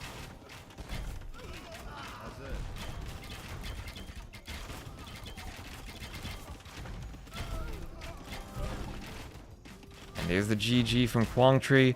And as that castle falls, they will call it. And Swag ties it up. They tie it up 1-1. So we'll look at the stats. 51 kills for T90.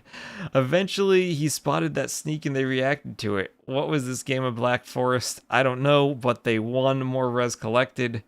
826 fast feudal for the Mongols. 140 Vills for T90 at the end. Is the sneak Vill still alive? Yes, he is, hiding behind that house on that Janissary, who never managed to kill him. Didn't do much, but he was there the whole game. The Malay fish boom pays off. They were lucky enough to get a map that had a pond. They shared the pond. And they do it. They do it. Hold on. Messy factor 10 out of 10. Between Twitch and YouTube, we have about 800 people watching. So thank you all for tuning in. Hope you're enjoying T90 and his attempt to win probably the biggest tournament of his life so far. Ooh, man, we need more Black Forest 2v2s. After this is done, I'll need to update Rage Forest. I made the map script work for 3v3s. I'll need to make it work for 2v2s as well. So, again, reminder on Twitch, if you want to enter the giveaway for Age of Mythology Retold, ! AOM in the Twitch chat.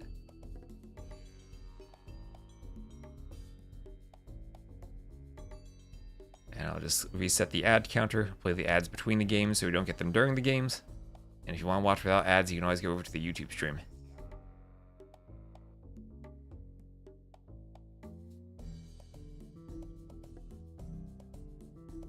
What's the prize for Silver League? Prize for Silver League is $400 for $400 for first place, $200 for second place, plus a trickle of whatever comes in through donations. So 50% of all the donations we get will be added to the prize pool. The other 50% help me spend time, all the time I need to spend organizing and running this event. So they're in the next game already, and it will be Chicken Arabia. The dashboard is back. Huzzah, the dashboard is back.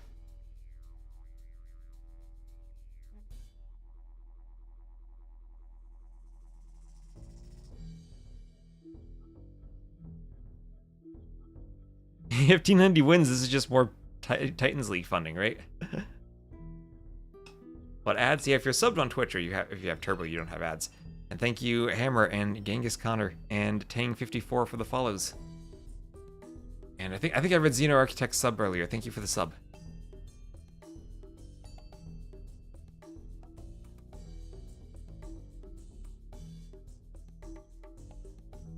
D90 is the #1 AoE2 Battle Royale champion. Yes. Yes, he is. YouTube. Let me know if YouTube's okay. YouTube just told me it had a slight not receiving video, but OBS looks fine. It's my nightmare that my internet drops today.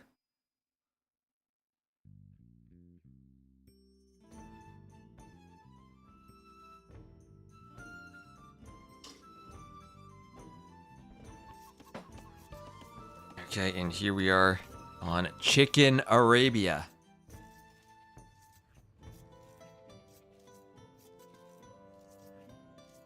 Where am I from? I'm from the US. I'm East Coast. Same time zone as T90.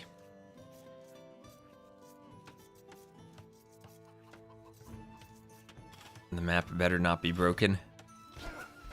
Were there more DM tournaments in the past? Like Deathmatch? Probably. Yeah. There was that time Deathmatch was part of, like, a random map tournament. Like the Clan Masters, there was a Deathmatch game. So, Chicken Arabia, Britons for Dark, Khmer for T90. On the other side, Maya for Say My Name, and Magyars for Quangtree. Chicken Arabia, as the name implies, no deer, instead you have chickens. Map spawned with 8 chickens per player.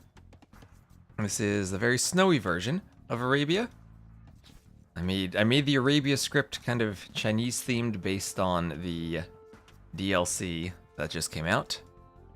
Of course, Arabia is not located in China, but Arabia is just such a standard map that has many different themes in it anyway. I figured it'd be fun to go for this theming. This is more of a mountainy theme. I also have some more like grassy and autumn themes with the new assets. I have the panda theme with bamboo. And then I did do the steppe theme, but I got rid of that because people didn't like the textures. Those pasture textures I used were pretty ugly. Panda? Oh, Panda! Hello, Panda! Yes, there is a Panda theme. I used the new Panda Rock. T90 picked Khmer so he doesn't have to worry about the farms. Oh, that's true, that's true. The Khmer, I think, are actually really nice as a Chicken Arabia civ because you can do a house by the mill, and if you need to garrison your chicken villas, you can.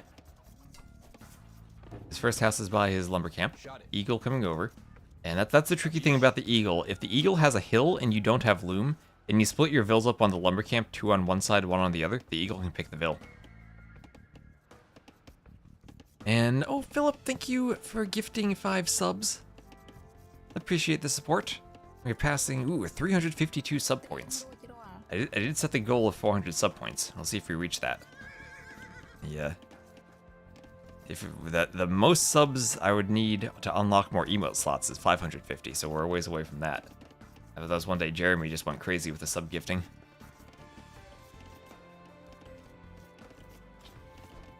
It's a shame they didn't make pandas huntable. Oh boy. I gotta allow Squint Eastwood's message. Oh, I had a mod, and thank you, ANL Probe R for the sub, and Adiz10 for the sub. Thank you all very much. So, double scouts, once you get up to feudal, that's what you can do in Chicken Arabia. Get your feudal age bump and then hunt the chicken vills. Yeah, you gotta watch out for Panda. He's a tank. He hunts back.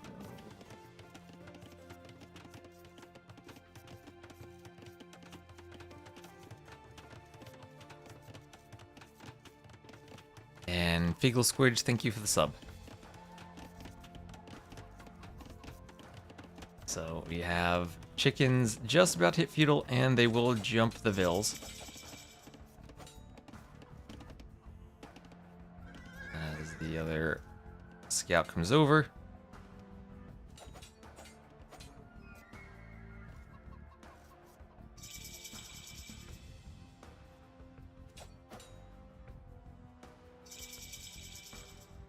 And they'll chase that scout back, get some damage on it. It is a Magyar scout, though, so they have to be careful about taking the fight, but they're going to get as much damage as they can before it gets futile. Eagle comes over, but Dark can just turn around. So archer play from the Britons, pretty much what you'd expect. We'll have the range out in front of the gold. Bill can turn and hit the scout. And scout will run away.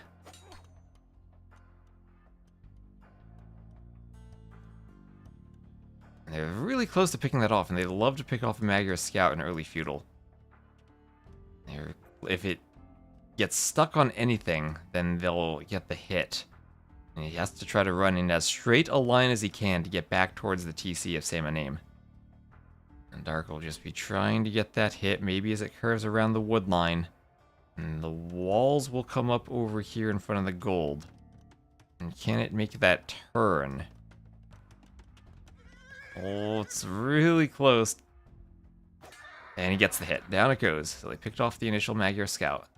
On the other side, we'll have the stable up there for Quang Tri. And double range, as you'd expect from the Maya. So cross matchup where the archer player is against the scouts player in this game. Trying to find that eagle, more scouts coming out for T90. T90 pretty well walled up at the front. And thanks of silence for the sub. The scouts still hoovering around.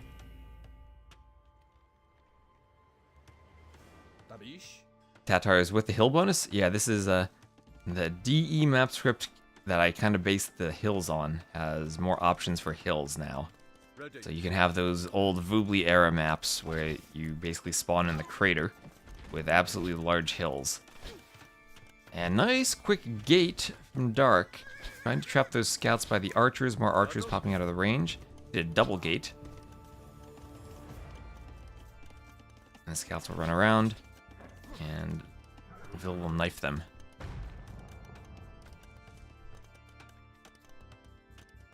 Yay. Shot it. Archers hitting the Vils and the berries. And not able to break in through those walls. Might be able to harass the lumber camp. Oh, T90 did wall in the eagle, but he will lose the Vil there. And he's going to have to send another Vil to wall. Eagle will try to break out. Can't let that army get in around the back. On the other side, the scouts now coming forward for Quang Tri will be hoovering around the TC.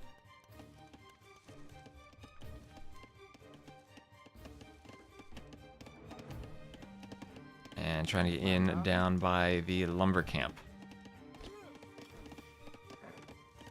Archers come over, Vil's turn to fight.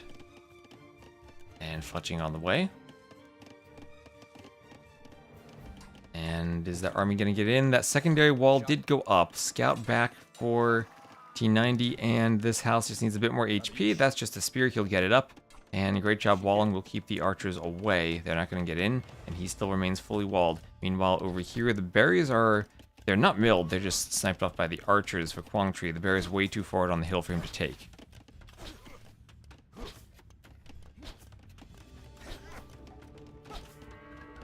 And archers will be going for the farm.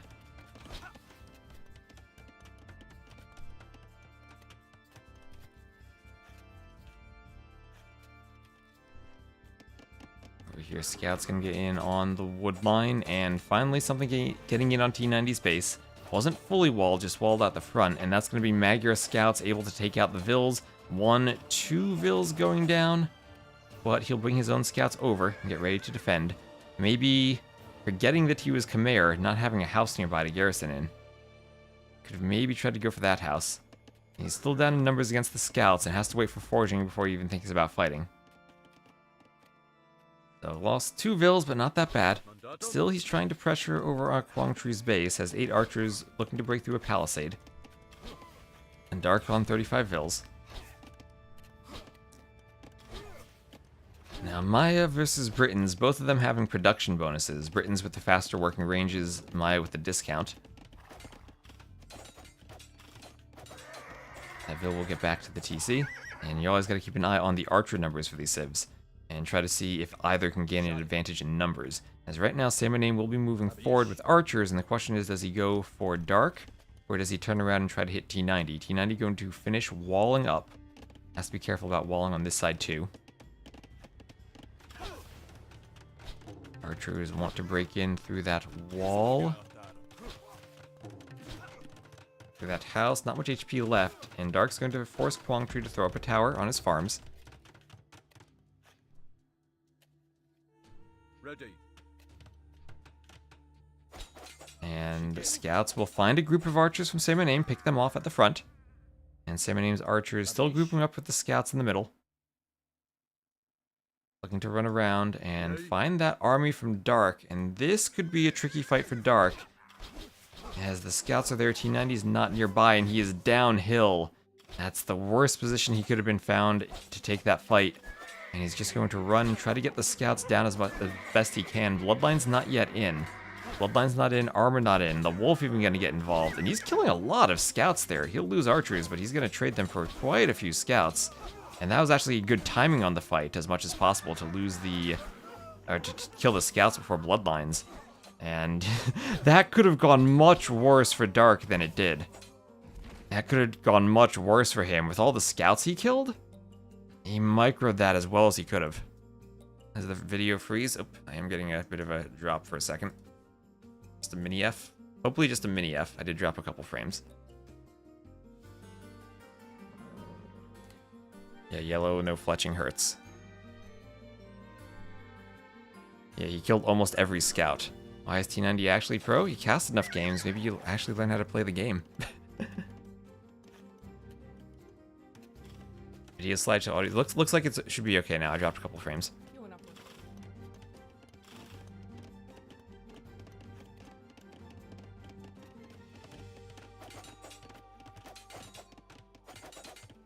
Alright, scouts around here. T90 is close to the top 100. He has been top 100 before. He has been top 100 before. Or maybe in it, depending on who you ask. As far as the ELO ladder is concerned, he has been top 100. Oh no, the archers, they right-click, they killed the horse. Poor innocent Gaia-neutral horse. Yeah, today is actually a horrible day of thunderstorms for me. Apparently, according to the weather report. So hopefully that doesn't affect the local internet infrastructure.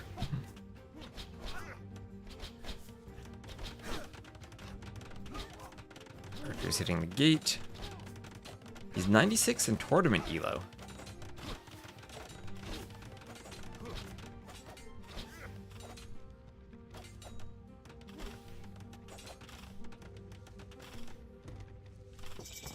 At gate 12 HP. I should be top 100 by now. I think I need to cast a lot more for that. Ready.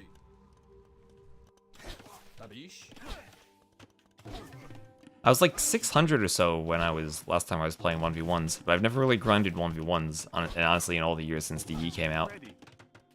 I miss the days when I could just play Arena on Voobly. So, Archers coming in on Dark Space, Dark needing to wall this up, and great score lead for Say My Name as the Maya. He will be adding Bodkin on those Archers. And Archers on the front for Dark will keep running around. Shot it. And now, okay, Palisade Gate, but at least it's under a tower. I was gonna say the gates are weak spots in your walls against crossbows. But if that goes up, or even if it doesn't, the tower will still be there. And it's husbandry time for T90. He'll start getting some knights out. Vilcount's still neck and neck between the teams. What's my team game elo? I don't know right now. I think it's like 1600 something.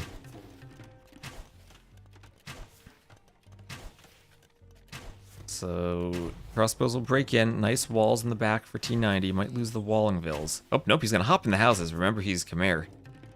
And keep the crossbows trapped here. Cannot let them in. Lose the... Oh, hop in the house to dodge. And now Dark's gonna come around from the back, but at the same time as reinforcements came in for Say My Name. And Dark needs to take a good engagement here. Neither player with ballistics. But T90's gonna bring his knights over. And this could be a cleanup of quite a few crossbows from Say My Name. Good engagement from T90 and Dark, waiting until the knight numbers were there before they had to take the fight. And everything will be cleaned up as they take the score lead now. Build count's still the same, and now they're up 31 to 18 military. And that initial Castle Age timing from Same Name wasn't able to get much damage done. And now a few crossbows from Dark will defend his base from the Knights. It's over. You're calling it. I don't think it's over. I think we're still in a competitive Arabia game, Barbaros.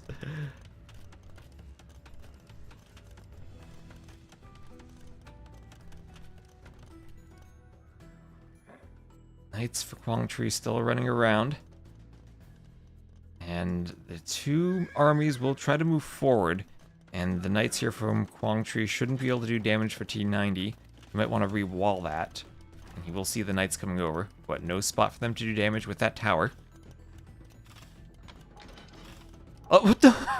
Okay, well maybe a spot for him to do damage if T90 opens the gate. Oh, the Palisade Gate, the weak spot of any wall, even if it doesn't go down. At the same time, though, they are pushing in on, say, Name's base. He has a Palisade Gate that goes down. Oh, never use Palisade Gates. They betray you. And these crossbows have to be careful of that tower. Other crossbows in the rear. And this is a tricky fight for Dark, because he's going to be taking damage from the tower. And they're going to have to get back and get out from that tower. E90 also with a fight under the tower, but it's only Knights. And Knights don't really care about tower fire the same way that crossbows do. Dark sending some crossbows over, but so annoying for T90 that that gate had been opened and the Knights got in. That tower stays up though, and the Knights are going to try to run around the eco. Much harder for the Knight player to defend than it is for the crossbow player to defend. As now the Knights have to keep running and chasing, and Quang Tri has the numbers advantage. At the front, T90 had sent Knights back to his base, and Say My Name coming forward, going to try to pick off those crossbows from Dark. T90, though, he's going to get into Say My Name's base and try to do exactly what Quang Tri is doing to him, hoover around and pick off villagers. And these Knights, well, at least T90 is the Chimera and he can hide in his houses. So these Knights now getting to the back, crossbows should come over and pick them off, shouldn't be able to get too much damage here. Crossbows with ballistics should be able to snipe them off. The Knights are going to take a fight. A few Vills went back to work for T90 and will run under the Knights.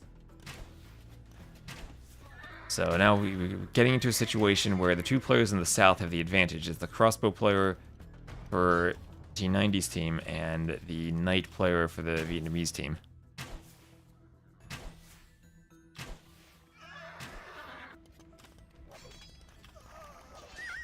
And that tower still stands. T90 might need to repair it at some point, but he's still on 1 TC.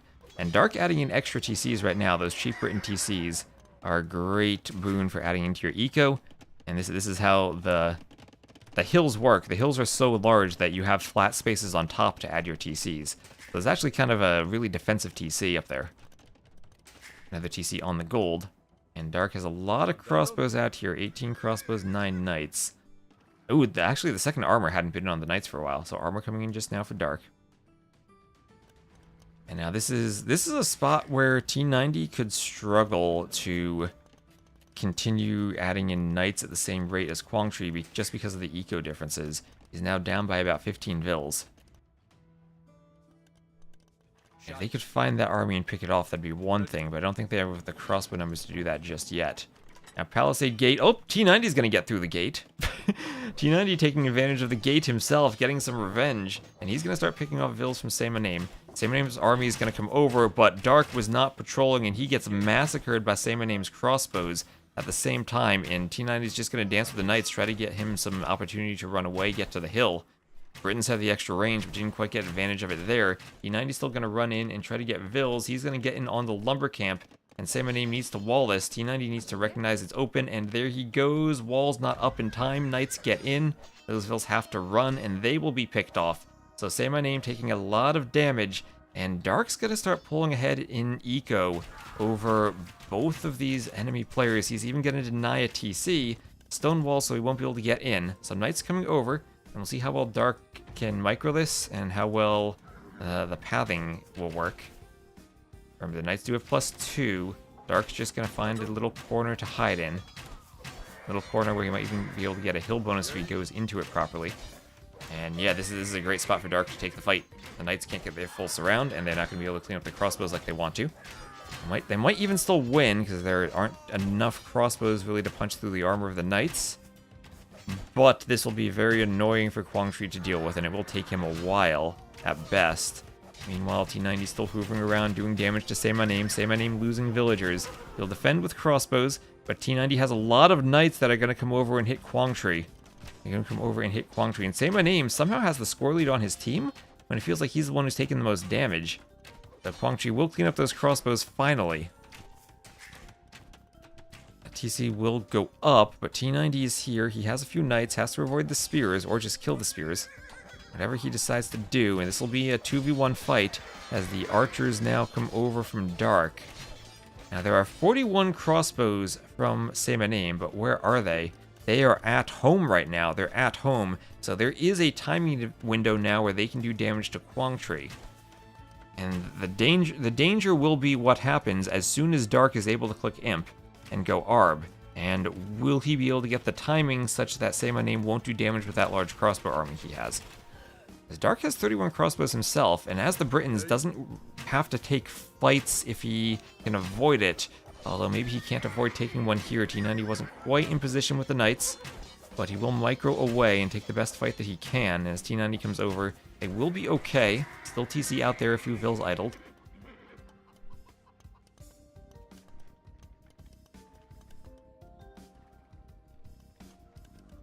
Mandatum? Shot it. And they're in this little valley, those 41 crossbows. And yeah, Swag getting quite the eco lead now, up by 20 vills as a team.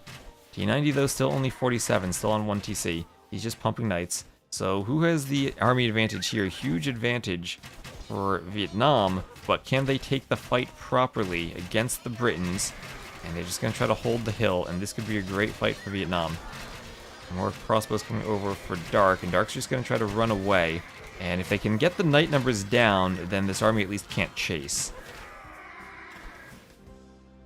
And really tricky to take fights against the Britons with that extra range they have, because Say My Name can't chase him now. And Say My Name, it feels like he really does need to pressure Dark. If he pressures T90, T90 is already dead, they don't accomplish much. Dark's the player with the eco, and Dark's the player who is getting maybe close to going Imp. He has the stone for a castle soon. Say My Name using his economy. He is going Imp though. Say My Name on his way up to Imp. The Maya eco. You don't need many vills to be effective with the Maya. That's 60 vills to 98. And Dark needs to find a way to go up to Imp soon. Maybe sell some of that excess food he has.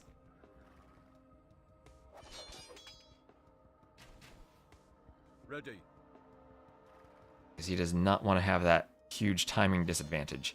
And he has a ton of food. He's floating now.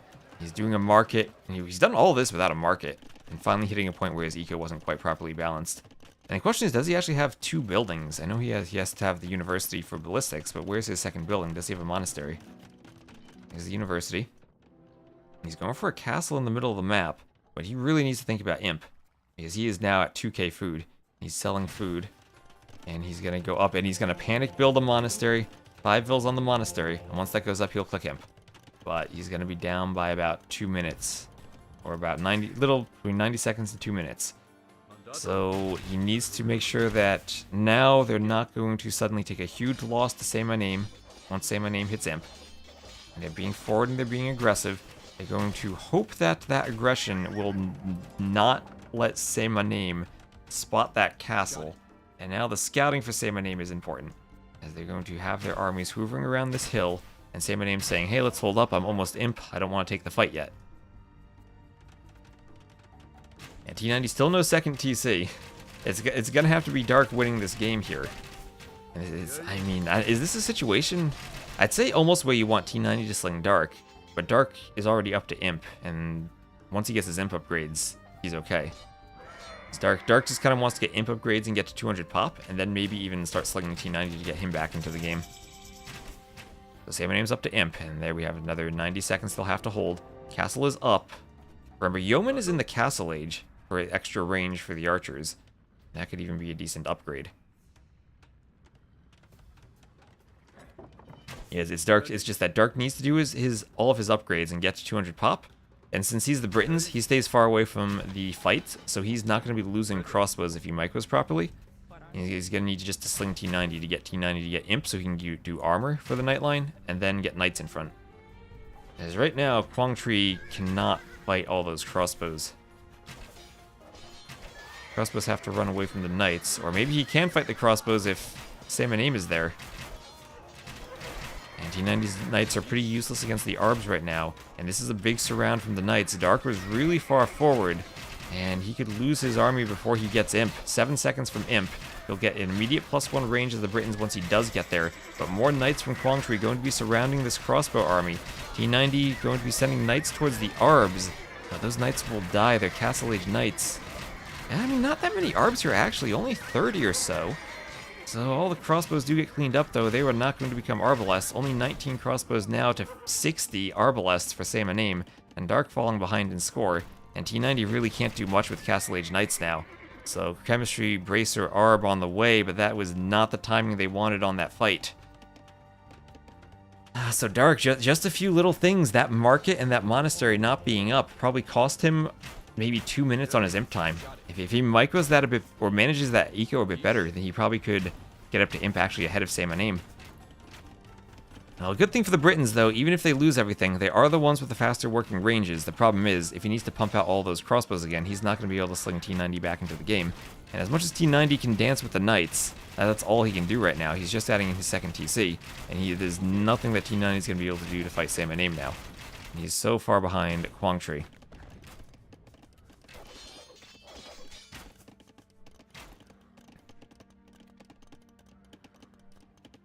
And still Dark not fully walled.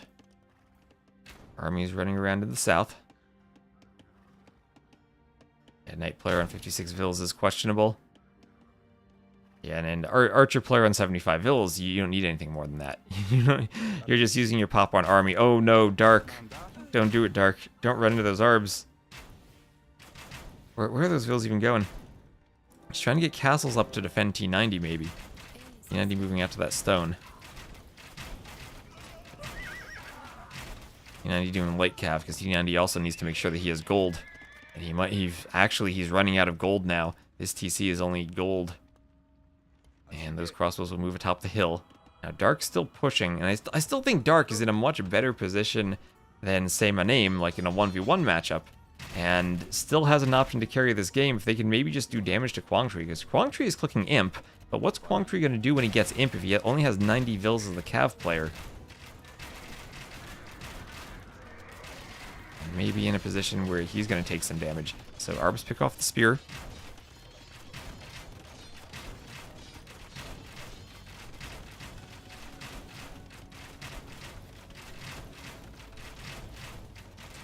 And TC. Oh, that's not the Imp TC, is it? That's not the Imp TC.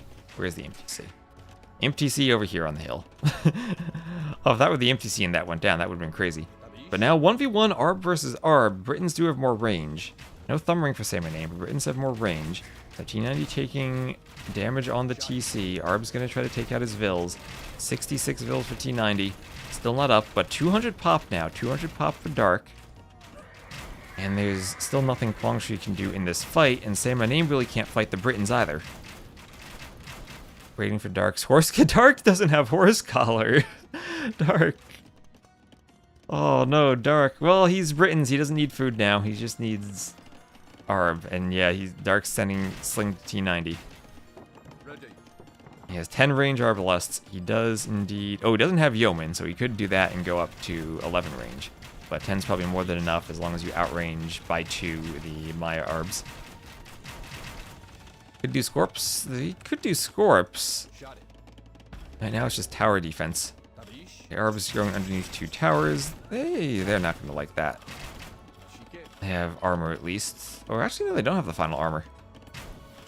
And Elite Skirm from Dark. Well, if Dark needs to move to Skirms, then it's game over. Skirms are not going to help out at all against these knights. And be losing more Vills on that wood line. Arb's coming over. Dark just delete Vills. I mean, he's at the point where he might delete Vills for pop space.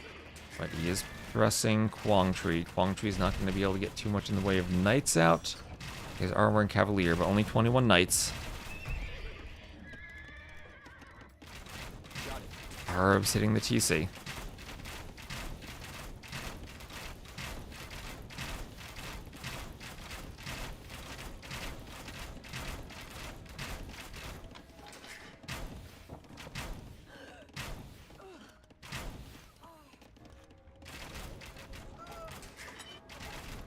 DC 119 HP. That will go down. Dark trying to save T90. I'll have a couple of knights in the back. Ooh, knights could hit that wood line. T90 could still do something useful. Dark still with a good score lead, still trying to carry. There's a couple of workshops in the middle for Say My Name. He might be able to go for Rams. I mean, Quangtree is dying. Quangtree is dying here. Coinage on the way for Dark. Dark, he has Horse Collar. Dark has Horse Collar now.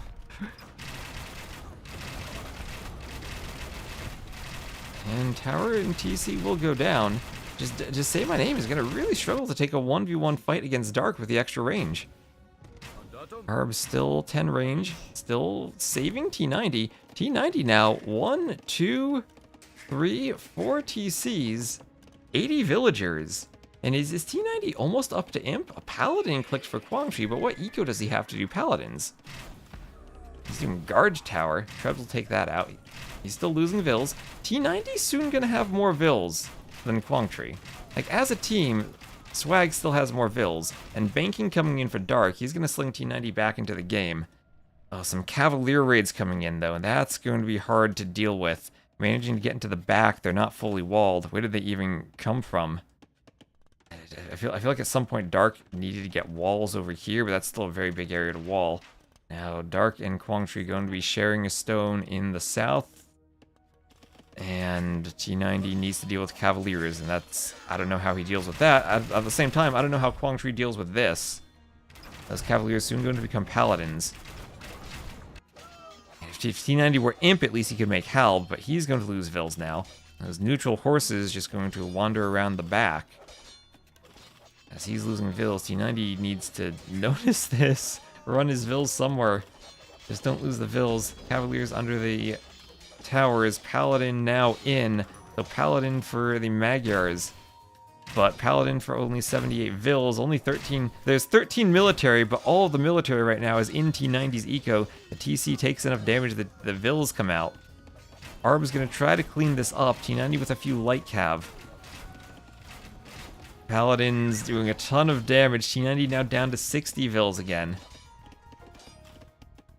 And now it's time for a ram push. We have a ton of capped rams going towards the castle, backed up by arbalests. And Say My Name going for the ram push. Dark will lose that castle, and he will lose some of the buffer that had been keeping the arbs out of his base. And without a knight player, they're not going to have a way to pick off the rams. Quangtree is still pretty dead. I mean, Quangtree down to 70 Vills. He has knights raiding his eco. Oh, and the T90 ram gigafied emote.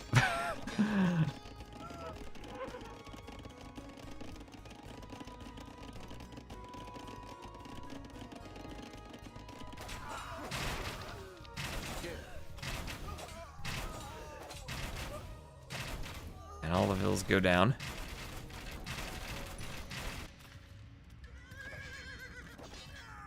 Paladins come over. And T90, 63 Vills. Dark, what, 62 Vills? But that might be all he needs. He really just wants as many arbs as he can get. He's trebbing, and actually, while he's losing castles in the south, he is trebbing and maybe pushing him to Say My Name in the north. There are just enough Paladins here, maybe they can be useful. Yeah, if they can snipe off those trebs, that's going to stop the push on the castle. Those 13 Paladins getting into T90's eco had just completely wiped him when he was just about to get back into the game. More Paladins on the way, and still they have not managed to be walled. Imagine like if T90 had just stonewalled back here and gave himself an area to boom, and those Paladins don't get in. Oh, this has been such a close Arabia game. Dark doing what he can to carry, but now I think the Paladin numbers are there enough to take out the Arbalests. So like 16 Paladins now. Paladin's such a strong unit that only 16 of them matter, and now the Siege Rams pushing into the Britons. Not much the Britons can do at this point. Right, and if there are Paladins now to snipe Trebs, Dark can never push. And now he's having to swap into Skirms. Skirms to deal with Say My Name's Arbs. Say My Name taking the score lead over Dark. Say My Name able to sling Quangtree a bit, and now Say My Name can just sling Quangtree. Say My Name can be Quangtree's eco for the Paladins. As this castle will go down to Trebs, and we'll have Caravan on the way for Quangtree. And that castle goes down. Shot it. Crab hits the castle.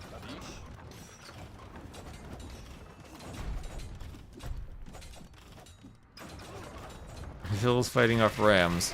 This is a lot of arms for Say My Name.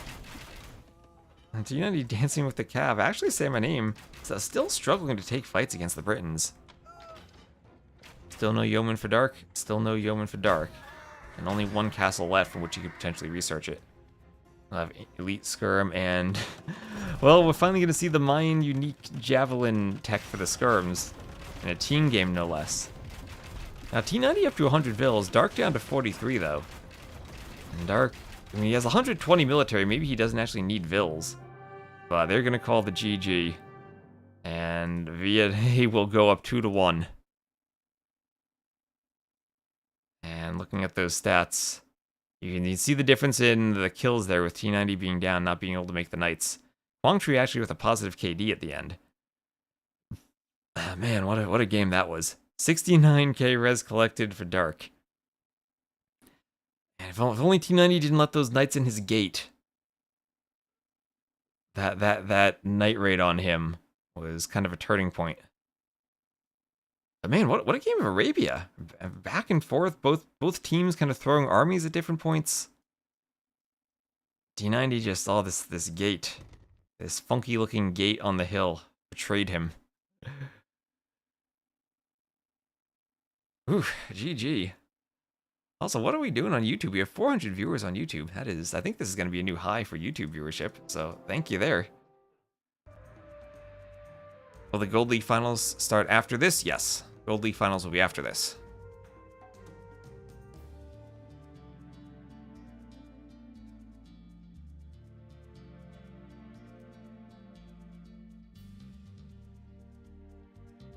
Ooh, and also a reminder, if you want to type !AOM and you follow on Twitch, in the Twitch chat, you can enter for a chance to win AOM Retold.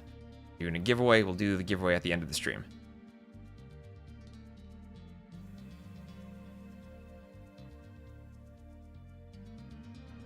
As far as you consider this is gold.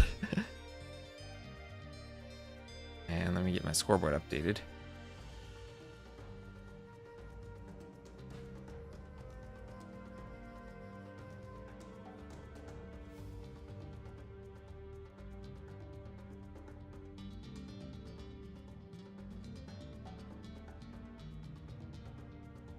And so that was Britons and Khmer. On BF, they use Mongols and Malay. That was Maya and Magyars. And on BF, it had been Turks and Teutons. Nope, finals are going to be live. Finals are going to be live.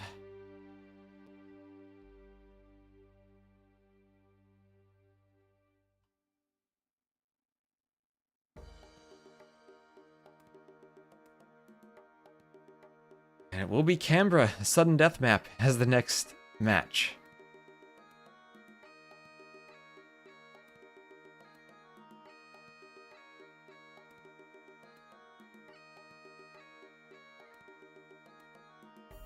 Let's go T90 and Dark.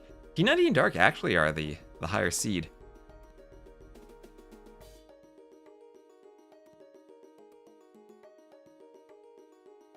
Vietnam has done incredibly well this entire Silver League.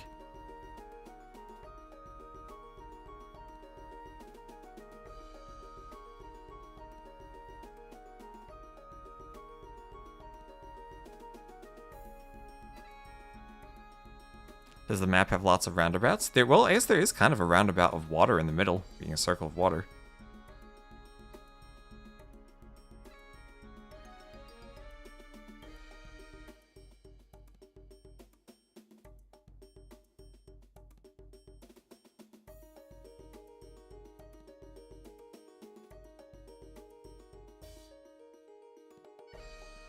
The deal with T90. T90, this is, I think, probably the biggest tournament of his life so far that he's playing in. And he's been putting in work watching recorded games. I know he's been watching a ton of recorded games on these maps. Scouting his opponents.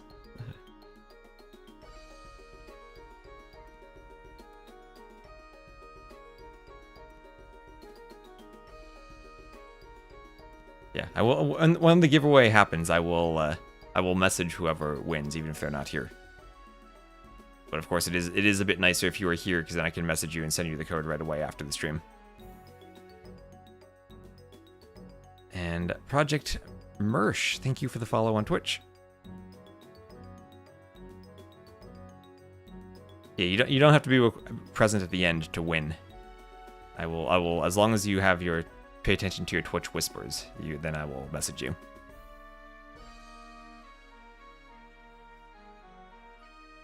Persians, Byzantines for unkillable TCs. That could be a good Civ combo. It looks like they have launched. Unable to find match. Invalid match ID. Thanks, DE. Everyone get your thanks, DE emotes in the chat again. As long as the dashboard's still up, we're good, though. This is part of why we have a 2-minute spec delay for the tournaments. Because sometimes DE just doesn't load in the game and you need to restart. Oh, we got it, though. We got this.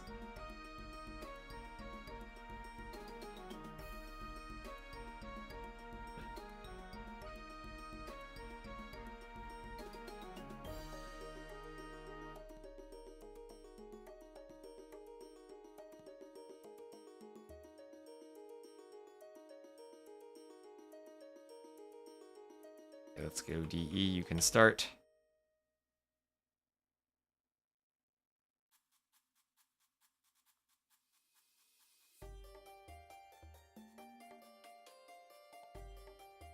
It looks like they're back in the lobby. They probably didn't change the game mode to sudden death. Okay, I didn't miss anything. Fire Archer is really viable against buildings? I have gotten my buildings completely wiped out by Fire Archers. How viable they are, I don't know, but I certainly am scared of them.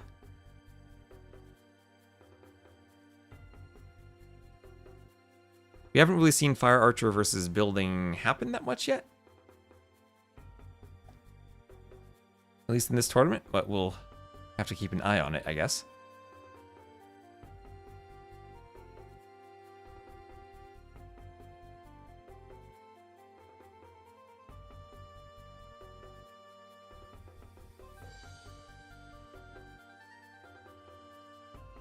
Remember, chat, drink water if you're casting and stay hydrated. Is it possible to have Chicken on the Rocks as a soundtrack? Are you somehow making a joke about the loud chickens in DE?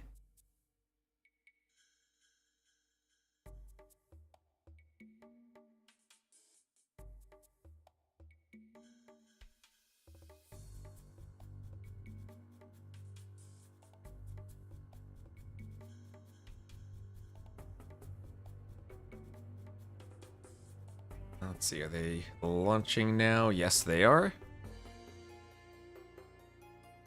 Here we go. Wrong maps. They used 2-player map size. No. Okay, 3rd time's the charm for hosting the lobby. So this is like T90 trying to host community games.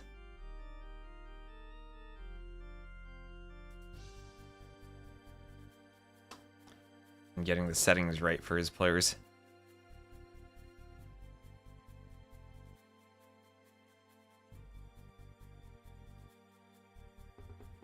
Alright, 3rd time's the charm. Yeah, for the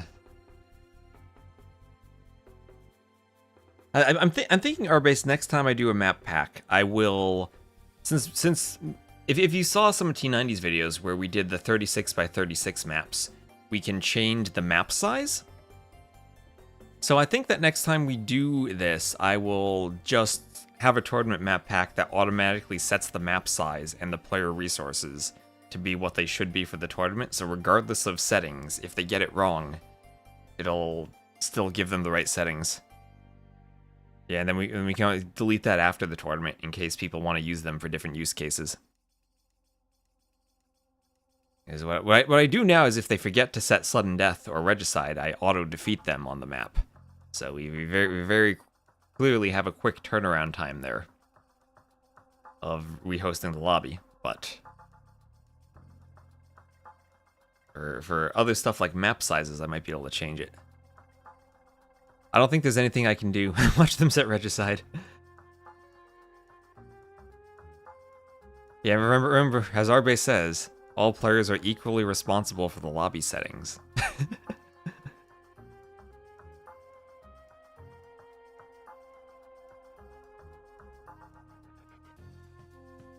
Putting the real work with scripts. Yeah, I know it's not, and it's just, you know, when you're running a tournament and it's more than just the player experience. You also have to think about the broadcast experience. Like when we do those casts at the LAN and production has issues and they need to restart the games every so often, it starts affecting your viewerships if you have huge gaps between the games. And having settings wrong and needing to reset them affects that. I'd love to have some type of like tournament mode where admins could set up like a preset of settings, and then like you force the players into a lobby where they always have the settings correct because they're set for them. And then you could, when you pick civs, integrate it with the drafts so you're never going to accidentally pick the wrong civ. It was one of those ideas I had back on Voobly before DE came out when we were thinking of doing other modding projects, but everyone using DE we're stuck with this lobby system now. Or the lobby doesn't go away when the host leaves. Yep. Why not just jump in the lobby and babysit them? Our base does that. But it's also hard for our base because we have a 2-minute spec delay, and if we're watching the previous game, we don't see the start of the next game. Where's Capture Rage up? Okay. Once again, they didn't have team position set.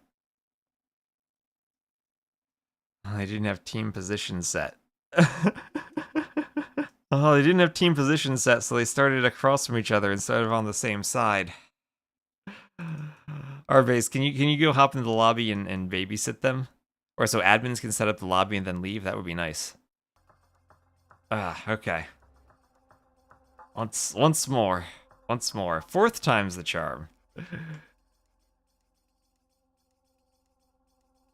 Alright, I'll have to just play... Sorry, Twitch, I'm gonna play 30 seconds of ads just to reset the timing so we don't have ads during the game again. They've taken so long to set the lobby up. 2v2 sudden death and out of order? We can try that one day. Well, the finals after this set, Aleko. These final, I had thought maybe 2 hours would be enough for the Silver League finals, but with the ability to set up lobbies, maybe we need more time.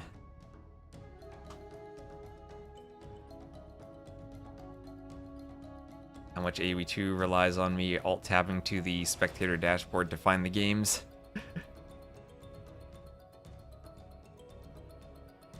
Yeah, Dark's the lobby host. Apparently. Okay, they've done it this time. I think they have it correct.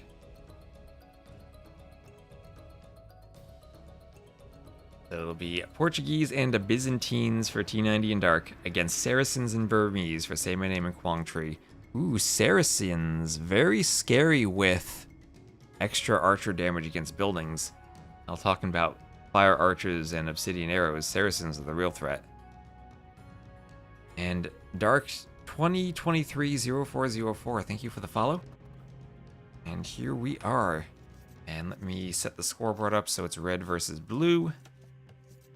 Boom. And the settings. It took us 4 attempts to get the settings right, but the players are in the game and playing successfully. We shall have T90 and Dark to the west, and Quang Tri and Say My Name to the east. The map will be Canberra. This map was written by Zetnus originally, and I made a couple of slight tweaks to it now for the 2v2s for this tournament. We will have water focus with Byzantines and Portuguese, and Just crazy bonuses here. Burmese could go Arambai, they could go monks. They have a good wood bonus if they want to fight on the water. Is it normal you don't get ads on Twitch? It's probably country related, yeah. And then say my name over here with a nice bit of water in front of his base. Very straight and flat on that side. A bit more of a wibble over here for dark. So there is one huge shorefish in the middle, 32.8k food on it. And you can go for a dock block and block off both passages of the water if you want. Our base made Japanese CA. What did our base do, Chairs? Where does the Canberra name come from? Related to the Aussie Canberra? Yes, indeed. And also, all the Aussies tell me that even though it looks like it should be said Canberra, that I should pronounce it as Canberra. So that's what I've been doing. And I always trust chat 100% on every pronunciation. They're always correct. So deer being pushed in for dark. Now this map is sudden death. Sudden death, meaning that you have one town center, you cannot build more, and once your town center is destroyed, then you are defeated. So having the Saracen crossbows with their art attack bonus against buildings, able to attack the town center, could be a great bonus here for Say My Name. Pays off for, it's a team bonus, but don't know if the Burmese are really going to go archers.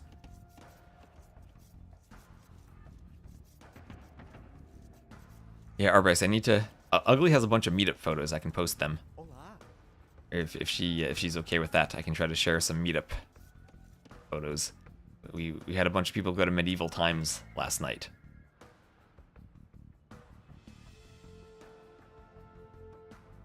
So FC into organs for T90?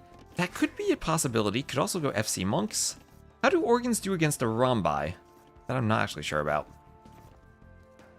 So no dock presence from Quangtree and Say My Name. We have back docks for them, or one back dock for Say My Name. Each player does have a shorefish back there. But no forward docks. Everyone just taking the fish in the middle.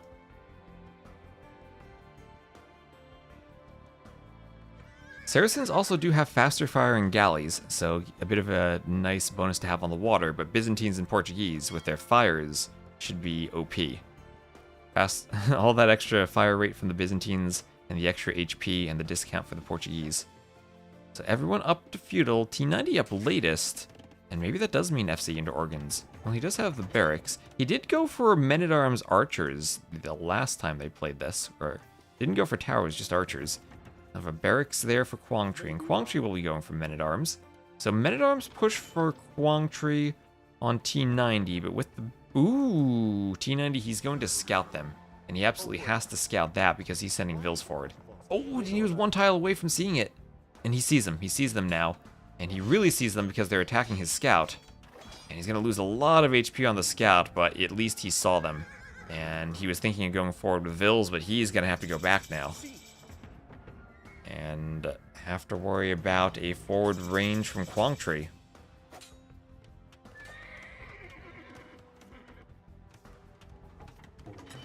And that'll be a defensive house behind the walls for T90. As on the water, Dark did scout, and he did see now triple dock from Say My Name. So triple dock Saracen galleys from Say My Name. And he's going to be trying to fight the water. These teams have a lot of fish. They could just go and dock block this if they had forward Vils, but not going to be an option now. Men-at-Arms hacking away at that gate. The house will go up behind it.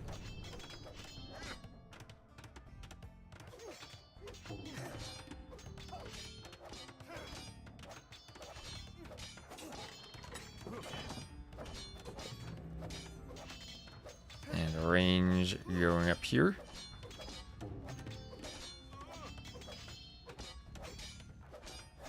And hello, baskets. So Burmese men-at-arms, they do get an extra attack, and an archer coming out for Quangtree. We'll see archers, maybe skirms from T90 to defend against this. And his team still does have the water control. And Dark as the Byzantines will be pushing forward with fires. Saracen galleys are scary, but and so are Byzantine fires. And if you don't have fletching, you're probably not going to win. Lots of galleys, though, for Samanim. A tower for Dark. If that tower goes up, he can control the middle on the water. Dark in T90 with the score lead. He can also pull back and repair. Dark with his scout. Scout trying to get involved in the galley fight. Classic historical matchup. Byzantine Saracens. Portuguese, Burmese. Portuguese are in the Burmese campaign. Burmese, one of the, I guess, chronologically latest campaigns in AoE 2. The houses going up. And there is an opening here if the men-at-arms want to go in. T90 with 1 skirm and 3 archers. That archer stuck on the gold. And feels like he's fallen behind against Quang Tri in this 1v1. There's a lot of galleys just amassed on the water. Oh, and there's the market, the Forward Saracens market. 4 vills there for Samanim. And a lot of fires for Dark. What is Dark doing? Those fires getting stuck. He's going to try to fight underneath that tower. Garrisoned Ville. And this should be an okay fight for him, I think.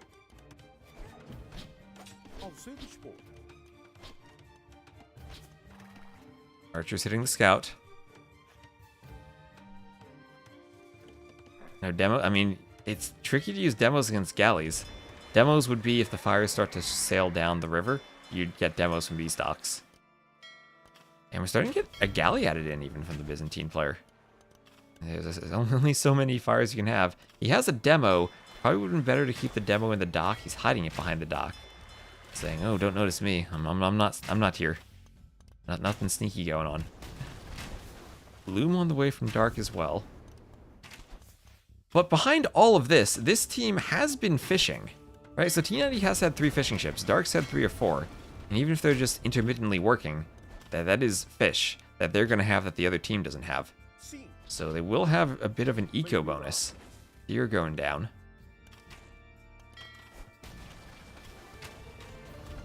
And I think once again we're seeing, even against Byzantines, just the advantage of having galleys on the water and how well you can do by amassing them. And this is now going to be 12 galleys for Samanim. 12 galleys.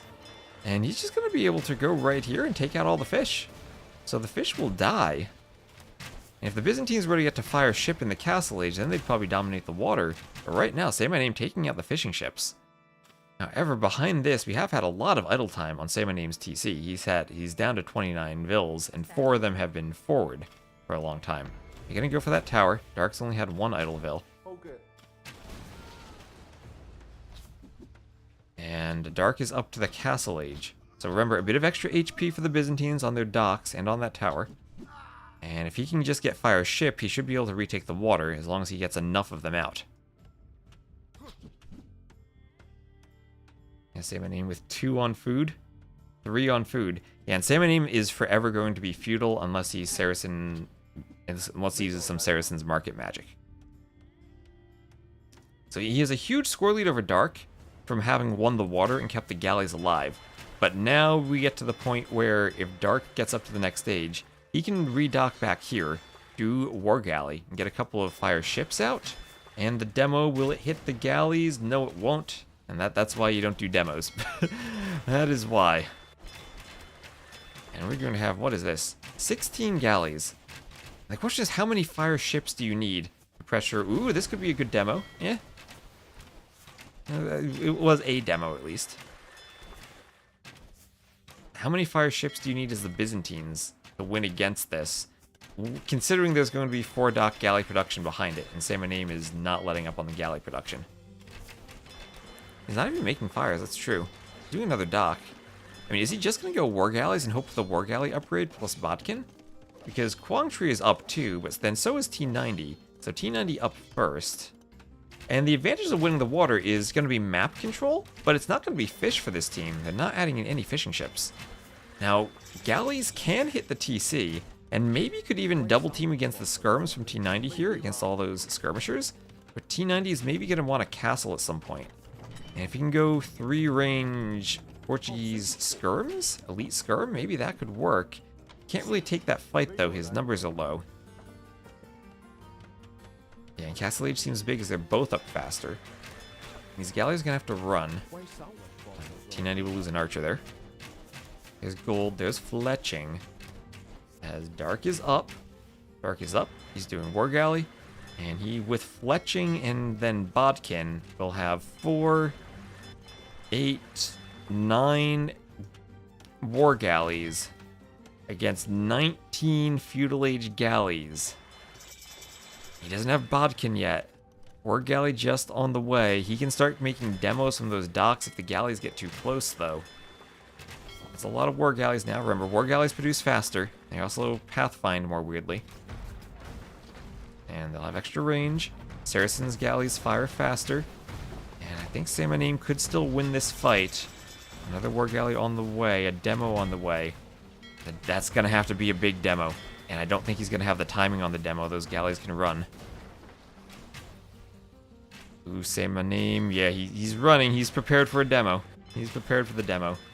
Dark doesn't have any fires on the water. There's going to be a forward castle on T90, but I want to see this demo. Okay, that was a good demo. Samanim not paying attention. Now he falls back. And that might give Dark the ability to get back on the water. And elite skirm for T90, trying to take out that castle, take out the skirms in front. It will be a forward castle for Arambai. Portuguese could do a good monk defense here. But Quang score is really low compared to T90s, and I think T90s have just gathered a lot more food this game. Their Vil counts are even. Only 38 Vils, though, for Samanim, who's still feudal. You do have to worry about his still being feudal. Galleys have to turn back. Did we get another demo? I think we got another demo. I think we got another demo on those galleys. And Dark able to get back on the water, maybe? Able to get back on the water?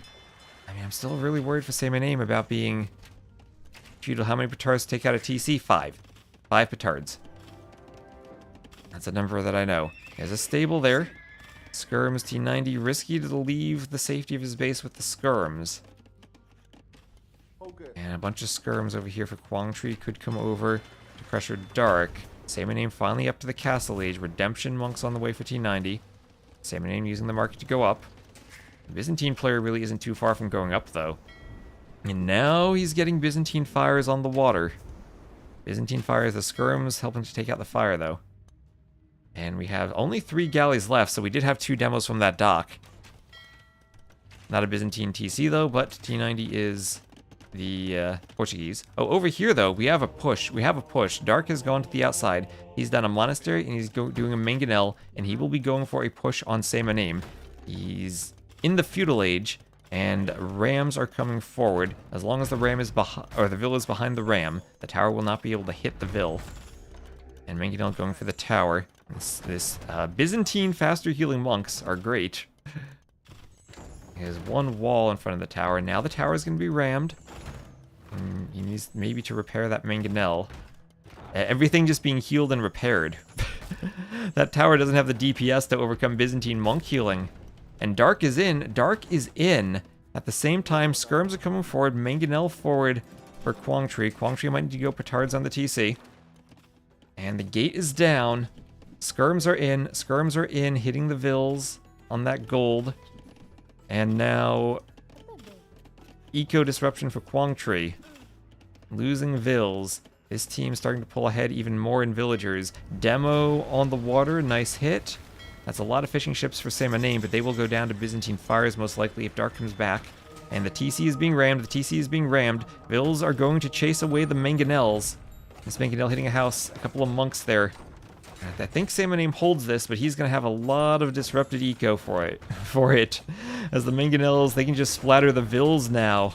Oh, mangonel shots on the Vils. Vils going down. Mangonels hitting the Vils. Monks, they're out of monk juice. They need more conversions. Vils in the choke point, getting mangonelled. Say my name in a lot of trouble. And T90 will do a defensive castle at home to stop this push. That'll keep him safe. He has skirms hoovering around Quangtree's base. And this is looking like we're going to a game 5. T90 held. War galley now for Say My Name on the water. He does still have water control, it seems. The Byzantine's not able to push back. A demo could destroy all of those fish at once. Where's the demo gonna go? It's gonna go for the fires. It's gonna go for the fish. Okay, gets 2 of them. The T90 with the defensive castle, he held. And at the same time, this TC being pushed. Scorpions on the way. And you need scorpions to defend against villagers in this type of push. And it's going to be a forward castle from Dark. Does that castle hit the TC? It does. Alright, so the safest castle Dark could make that still hits the TC. And Say My Name in a lot of trouble. T90 still hoovering around this base, trying to take out the gate so we can escape from a Mangonel maybe. I think he's just going to have to out-micro the Mangonel. This is the finals, T90. You can't be scared of a Mangonel with skirms. Remember that Black Forest game? Say My Name was microing all over the place with skirms then.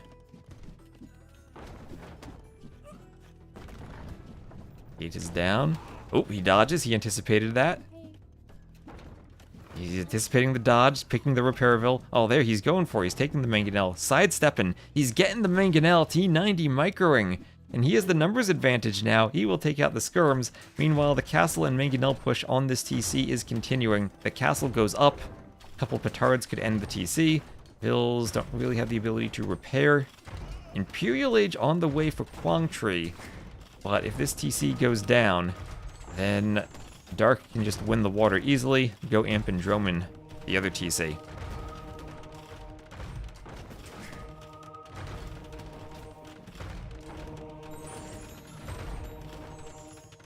What is the check his PC meme? Is that what does that meme? Is that T90 or is that Leary? Mangonel's working on the TC.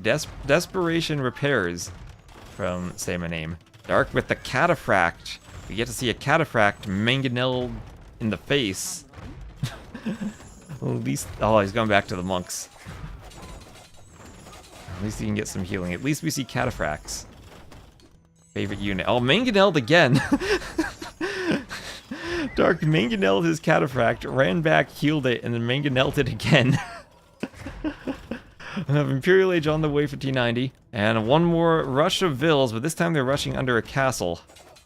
And those Vills are not going to stand. Down they go. Oh, man. And this is going 5 games. This is going 5 games. And we need... There's one petard, Dark. One petard. You'll take out the TC, and then you'll win. And we have Quang Tri up to Imp. Well, Quang Tri's going to start making Trebs as long as he's up to Imp. And he's going to try to get over to T90. A couple of forward Mangonels from conversions, it looks like, hitting the skirms. And now T90 has the Mangonels he needs to take out that TC. His TC still holding Dark. Someone needs to give Dark a petard hotkey. As Dark is now mining the gold from Say My Name. And finally this TC. One more hit from the Mangonel. Okay, now one more hit. Oh, he repairs just in time. No, he repairs, he keeps the game going. He's buying wood to repair. He's hoping that his Imp teammate can somehow win the game, but down it goes. Say My Name is defeated. And Quang Tri, does Quang Tri still think he can win with Trebs? He's still going to try to go and Treb the TC. But Quang Tri's not out of it yet. It is sudden death. And now Quang Tri, well, his TC is under pressure from Mangonels. He is repairing. And we'll have Byzantines going Dromans on the water soon enough as Dark is up. And Dark is heading over with another Mangonel. It's just a wide open spot for the Mangonel to run forward. The Trebs are there, and is Quang Tri going to go for the TC? He has 3 Trebs, and he can still go for it. I mean, T90 could still be defeated here. Do the units keep attacking if the player is defeated? I don't think so. I mean, he doesn't have any units with which to attack anymore. He only has Vills. And there's Dark up to Imp. But here it goes. One last shot for Quang Tri. Going to be walling in the Trebs. Rams coming forward for T90. Needs to just... Oh, the Trebs can't hit the TC from out there? Can they actually reach? Oh, and they can't quite reach, but it is 4 trebs. T90, desperation repairs on his TC. Going to be ramming down the houses, using the mangonel to defend. And he is out of wood. He's out of wood. T90 is out of wood. T90 still could be defeated. Okay, no, the trebs go down. The trebs go down. Still 2 more trebs left. And there's the GG from Guangtree. Swag ties it up 2-2. And the map is Nomad, so anything can happen for game 5. But Dark, 65 kills. T90, 54. Say my name 64. He killed a lot while defending. And we're going to game 5, the biggest game of T90's career. He avoids getting defeated. Avoids getting defeated. Dark would have won that 1v1 anyway, I think. But yeah, Guangchu's TC going down. Gigafy and emote for T90 dancing. And well, we've hit 1,000 viewers between Twitch and YouTube. So thank you all for the support. Hope you're enjoying. And again, remember, if you want to win Age of Mythology, follow on Twitch and type !AOM in the chat. We'll do a giveaway at the end of the stream today. Whew. Yeah. And now, game number 5. ACC, I'm gonna be proud.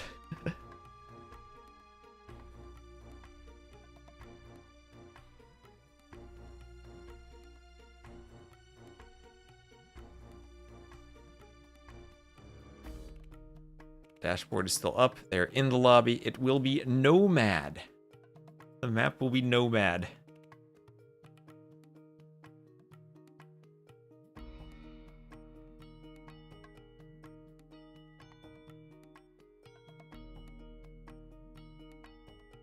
Any more sudden death tournaments? Sudden death is amazing.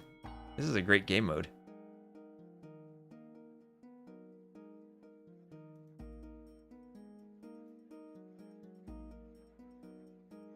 Imagine he targeted the palisade with his castle and got all the trebs in. And he might have taken out the TC. I think he still loses the 1v1, but he might have gotten the TC. So let's see, I need to update this overlay. I have 2-2 on the scoreboard. Maps, they will have won their home map. And that was Byzantines and Portuguese against Saracens and Burmese. So both teams with their first pick, Persians and Dravidians. I imagine Persians and either Vietnamese or Malians against Dravidians and either Bengalis or Berbers.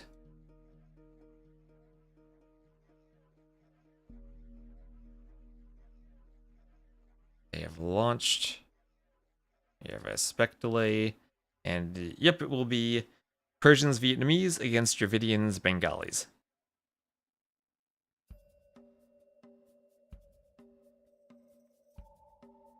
That's my favorite save in the latest expansion.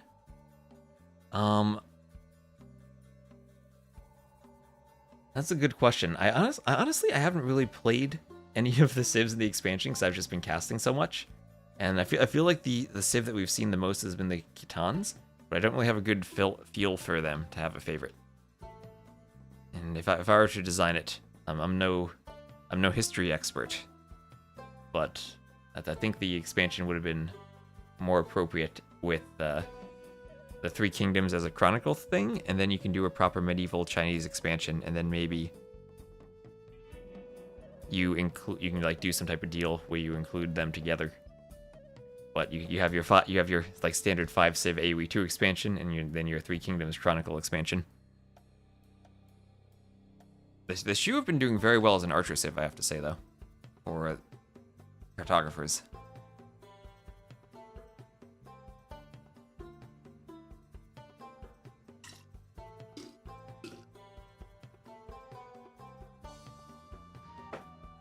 Okay, and here we go. Game 5 on Nomad. Loading in on Capture Age. For some reason, my debug dev terminal just popped up when I swapped my scene. I'll have to figure out why that happens. Look, we have a pause. Why do we have a pause? Our base, why do we have a pause?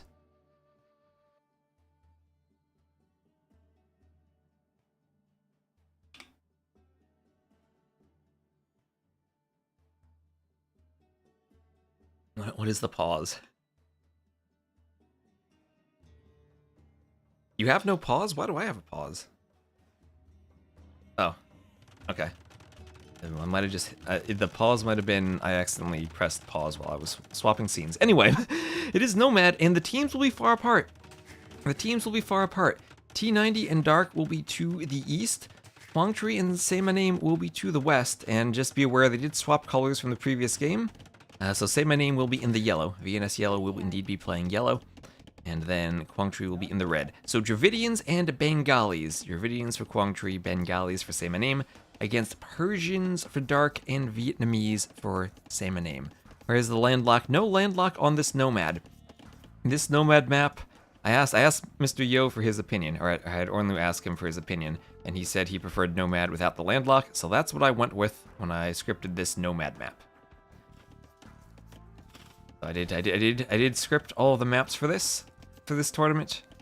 Not all of them were originally by me. We have lots of different authors who've done different maps. Nomad, of course, coming from the AOC. So all the ideas are for the original authors. All the bugs belong to me. So no landlock. So Vietnamese, we'll check their vision. They know exactly where the enemy TCs are right at the start. Great addition for Nomad. Persians, wonderful economy, faster working TCs, faster working docks. You start with plus 50 food, plus 50 wood, and you get your fishing ships out nice and quickly. Dravidians, though, great dock bonus. You save a house, so you build the dock and you get 5 pop space from it. And we'll have a good fishing bonus for this team, too. So every team getting their fishing ships out. Dark trying to pump the vills. We see Dark with a slight villager advantage over everyone else. Persians need to go FC into War Elephants. If they win by going FC into War Elephants, T90 will have to retire from Age of Empires 2 forever and ever because he will never top that moment.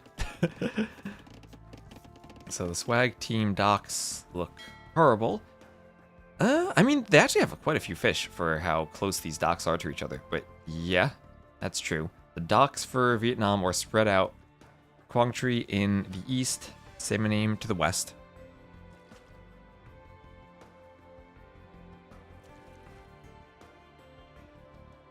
Do Rothos or Rattan Archers win in Castle Age? I think it's a big it depends question. I'd imagine if the Rothos go into melee mode and can run down the Rattan Archers, they'd probably win in a straight up fight. But with a lot of micro, if you keep the Rattans in a spot where they're not just caught out in the open, then probably the Rattan Archers. Although the Rothos do have a lot of HP. I think that's a pretty big it depends moment, and if that were to be a fight. Yeah, red is also known as... Quangtree is also known as Hope.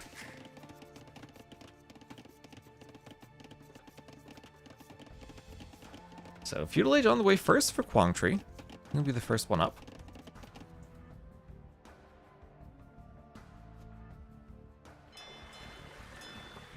So, Boar being taken in by the villager. Arbase goes Japanese CA and renames the map created by Arbase. What type of admin power has gone to Arbase's head? So Feudal Age on the way for Dark. He'll be the next player up to T90 doing a house trick while luring the boar. Showing off his micro.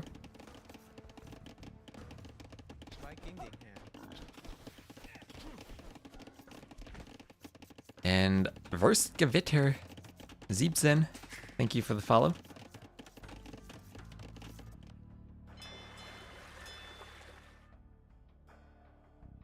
Conservative TC placements for a Nomad Game 5 final. Are you looking to see some type of douching in a Nomad Game 5 final from the Persian player?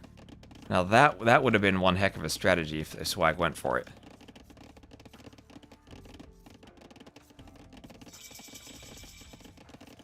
Oh god, what is Arbase doing?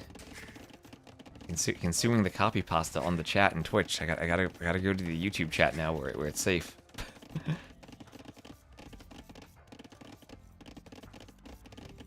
Now you miss Rubenstock, don't we all?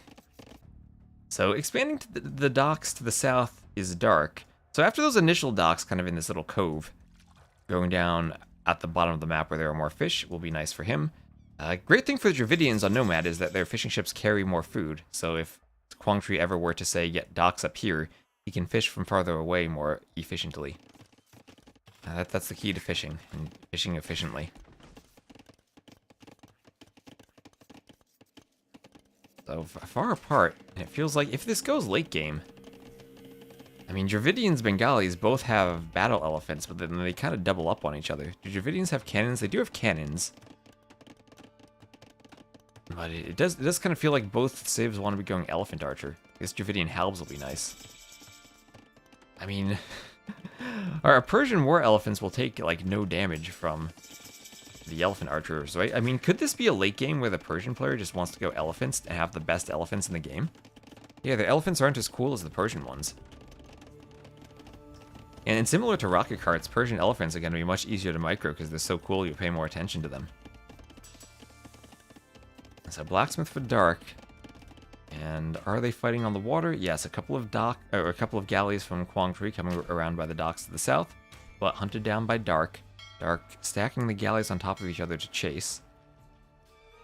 Nice micro from Dark.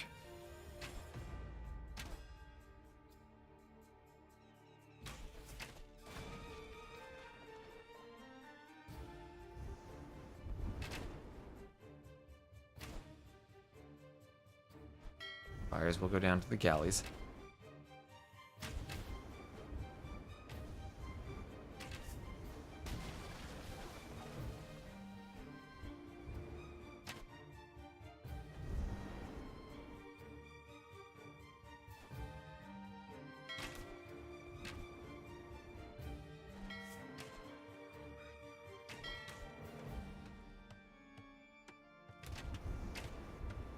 Fire trying to get some hits, but the galleys there to defend.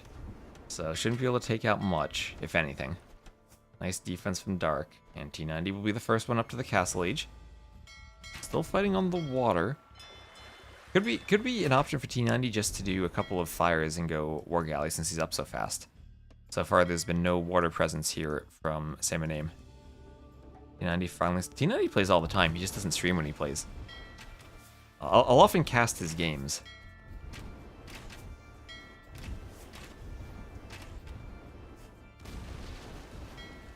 Often if there's something where he's not streaming, I'll go cast.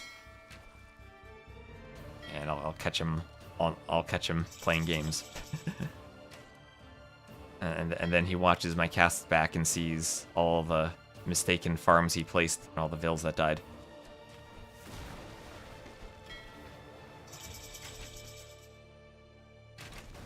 So, Dark defending. Great job defending. Quangtree not able to do damage. And we're going to have a castle from Say My Name, so it will be Rathas. It will be Rathas from the Bengali player. And what defense are we going to have? They haven't seen it. And it will be a castle from T90. Castle from T90 to Garatan Archers. Yeah, T90 watches random Emu and Baskets games, right? Yeah, T90 streamed a lot when he was on Facebook, but not as much now. So galleys continue pushing forward for Dark, starting to get into Quangtree's fish.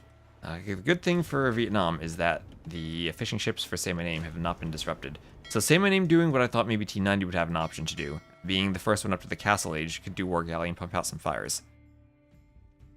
Thanks for showing his farms and his mistakes. Well, everyone makes mistakes, right?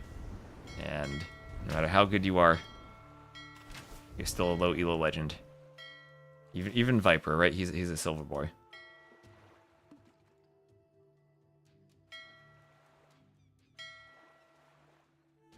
So, Dark, starting to get pushed back by all those fires, has to micro on both sides. At least he has enough feudal galleys that he can push back the fires. Kind of the opposite of what we saw last game, where Dark was the Byzantines in the Castle Age, but was getting pushed by the Saracen galleys. Maybe if Viper teams up with T90 for the next Cartographers, he might actually win something. Imagine that. Next finals is Hera and Doubt versus Viper and T90. Trash talk there would be epic.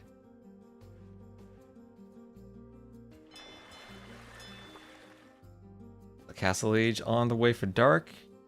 Quangtree already up, but Quangtree is now being up. He's going to have War Galleon, and he's going to have fires. And Dark's going to be pushed back towards his dock. T90 might lose some fish there. It feels like Vietnam's still putting more effort on the water. We have a Rattan Archer coming forward for T90. Outpost forward for T92, so he'll see the Rathas and he'll see the castle. And this team doing pretty much what they want. Castle defense with some rat and archers while booming. And they'll be facing against the Rathas. Ooh, rat and archers actually getting in on Quang Tri's base. That can be annoying. Forces up a workshop and a scorpion to defend. But lots of pierce armor, so they won't care about the TC fire. Scorpion comes out in time, though. And we'll see what type of damage T90 can do if he wants to micro against the Scorpion. Ratha's coming over. And again, Ratha's, I think they just go into melee mode, and they should be able to fight the Rat and Archers. T90 looking for whatever damage he can get. On the left, Dark with a lot of galleys pushing into the fires. But trying to micro galleys on both sides against Castle Age fire ships is Dark. And that's going to be a difficult task for him. Scores flip back and forth a bit. Demo on the way forward. He's still almost up to Castle. Will get a decent demo hit. And Dark in the Feudal Age is winning on both sides against two Castle Age opponents on the water. And now that he's Castle, he can just go back, do Bodkin, and do War Galley. And he's just about won the water for his team, playing 1v2. Meanwhile, T90 is getting a nice boom on land, 38 Vils. 44 Vils, though, for Same Name, but the Bengalis do get all their extra Vils. And 20 seconds until War Galley comes in.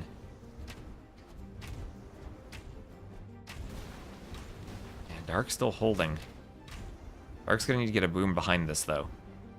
Everyone else on the other team still has multiple TCs already added in.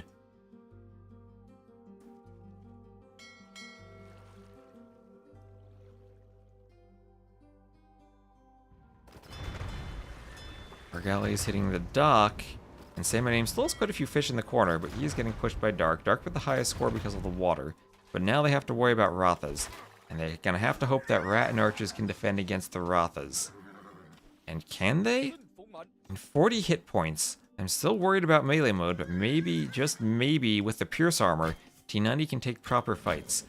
So it's 1.3 speed, but Ratans are pretty fast themselves, 1.1 speed. That's part of how they counter Archers, they're fast enough to catch up to them. And on the right side, Dark still winning on the water, taking out the fires. He now has his own Castle Age fires. And Dark now will be pushing into the fish eco of Say My Name. Dark taking a huge score lead because of his water control. Has to be careful he doesn't fall behind on land, but now he can maybe fish boom. T90 only one fishing ship left.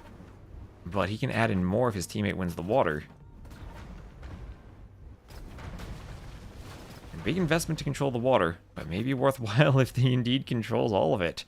And here come the Rathas. There's the TC. Dark notes where they are. Won't quite get this wall up in time. Ooh, can he save the Vil? Ooh, if he got in that wall, he might have been able to just wall and run. But now Ratha is going to start hoovering around. Dark can wall behind this, and actually, he needs to remember that one tile of wall, but actually get fully walled up. And then if the Ratans can win a fight against the Rathas, he's okay. On the right, that dock is controlled. The fishing ship's all running, but don't know if there's anywhere they can run to. Quang Tri's still fighting on the water. As now Quang Tri going a huge investment into the water to fight against Dark and try to keep those fish alive. But Dark still has a good fishing economy. Now Ratha is finding the Rat and Archers, and they're not going to melee mode. If they stay in ranged mode, I think the Rat and Archers win. Ballistics in for T90. With Ballistics, he wins. Say My Name, staying in ranged mode, not going to melee mode, and he's losing to the Rat and Archers. He's losing to the Rat and Archers. Okay, Dark never finished that wall, so the Rathas might have an escape route. Or they're just going to try to run maybe to the docks? Yeah, ranged mode doesn't work against the Rat and Archers. You're not going to do any damage to all that Pierce Armor they have. What is that now? Yeah, if they start with a base of 4 Pierce Armor and having only 7 attack in ranged mode, not gonna work. So Bloodline's on the way. That'll give the Rathas more HP. T90 going for some quick walls. Melee mode could maybe get through the Palisade gates. But the Rathas are going to be trapped again by the Rat and Archers. T90 will have a hill from which to fight. Now melee mode is in, but too late. This will just be a hill for them to die on. As T90 takes out the Rathas, down they go. At the front, though, there is a push. Now a Mangonel push coming in from Quang Tri, trying to pick up some relics. Mangonel push on the TC. In the south, Dark still fighting on the water. Quang Tri, while he's engaged in that Mangonel push, still on the water. And the fishing ships that had run to the corner have been found by Dark, so no more fish for Say My Name. And Dark still with a huge score lead, but a lot of that is just water. He's up to 60 Vils, though. But still the lowest Vil total on land. He has 13 fishing ships. And he needs to get value from all those fishing ships. Fire is going to try to snipe off a few fishing ships if they can. But now Dark can bring his navy around from the other side, find the dock, and he's going to be able to pick off the fish. T90 still holding, tanks a mangonel shot. Needs to kill the mangonel, tanks another mangonel shot. That was a big shot from Quang Tri. T90 a bit far forward with his micro, and tanks another mangonel shot. Oh, T90's Rattans dropping to the mangonels. The Rattans weren't winning the fight, but mangonels don't do anything against Rattans. They have too much HP. T90 losing his Rattan archers. It takes a long time to amass them, and that mangonel's still there on the front. He's going to go for another castle, wants to control this gold, but we'll have a forward castle from Quang Tri. That mangonel, so much value for Quang Tri. At the same time, though, Quang Tri has lost all of his fish, and Dark taking a huge score lead because of the water, but T90 now falling behind in score on land because of those mangonel shots. He has 76 vills, but that's equal with Quang Tri and falling behind Say My Name. So the Bengalis player with a lot of Rathas now will have pikes for the extra attack. And where are T90's Rattan archers now? He only has 9 left. And those mangonel shots completely turned this game around. Dark and T90 still with the score lead, but now the Rathas maybe more freedom to run around and raid. The TC is garrisoned, and the walls come up, a few house walls, a couple of Rattan archers, but not enough. And Imp comes in for Quang Tri. And how good has the Vietnamese team managed to boom up their ecos even after losing the water? Now, Dark 75 vills, T90 84. And they can't catch up in vills with TCs, but 26 fishing ships for Dark. The problem is Dark's going to run out of fish. Dark's going to run out of fish. And we're going to have a forward workshop from Say My Name. And what is Dark able to do? Oh, okay, T90 going forward with Rattan archers. And with a mangonel. I'm still not convinced that the Rathas should be losing these fights because of the melee mode option they have. So, T90 managing to hold so far, but he's going to need something from Dark. I mean, there's still a universe where Dark just booms and goes Savaras and carries. Savaras should do wonders against Rathas as T90 loses a mangonel. This mangonel is still out here. And we have Imp also from Say My Name, so even without the fish, they are Imp. And they still have like 1 or 2 fires here and there, just trying to disrupt the fish. Dark needs so much investment to stop that. There's still a dock there from Quang Tri. These docks going down, though. They still have options maybe to redock the north. A couple of sheep there. Oh, 1 sheep for each player. Lovely. And trebuchets are going to be scary as neither T90 nor Dark are Imp. Dark's going to click up soon. And is this a situation maybe where T90 should just sling Dark for Savars? Yeah, T90 not having any fish hurts when his team has won the water. And Dark has all the fish. Got 1 more fire out. Dark's up to Imp. Faster working Persian TCs give him a bit of a faster Imp. Yeah, but like running right under that mangonel, he was so aggressive when he didn't need to be. Mangonel gets a hit on the vills. So only 86 vills though for Quang Tri, so the Imp did definitely put him behind in eco. We're gonna have a lot of Rathas coming forward. Forward castle for Say My Name. And now he's in melee mode. Now he's in melee mode fighting the Rattan archers. And a couple of elephant rams on the way too. T90 trying to do more Rattan archers. He's trying to pathfind away. This is where Dark needs to garrison the TC and get more arrow fire on the Rathas. And also maybe use vills to fight the elephants. T90 trying to get more Rattan archers over. And he is microing away. And he is maybe winning this fight. The vills, there's enough vills in the TC they can pop out and fight the elephants. And so far, this push is holding. That castle not going to go up as Dark will throw his own castle up. Dark is up to the Imperial Age. And the Persian player, 100 vills, 22 fishing ships. Whoa, what is that castle from T90? Okay, he's going pretty far forward for his castle. That's another forward castle, though, from Quang Tri. T90 still nowhere close to Imp. If he were Imp in a Trub War, that'd be one thing. But this Trub War still may be the way that Vietnam can win this game. Ratha's coming around, castle going up. Yeah, that fight went way better than I first thought. T90 can thank Nilly for the pathing. And now, oh no, but T90 out of position with the Rattan Archers. The Skirms are coming over. At least they have good armor. They can survive the Skirms a bit. These elephants are rams. They're not going to threaten the archers. The quick gate from T90 to keep the Skirms away from the Rattan Archers. What is that micro? T90 saving the Rattans, and he's going to pull them back. The Skirms don't do the damage they needed to do. And T90 manages to click Imp. He's putting Imp in his back TC and a safe TC.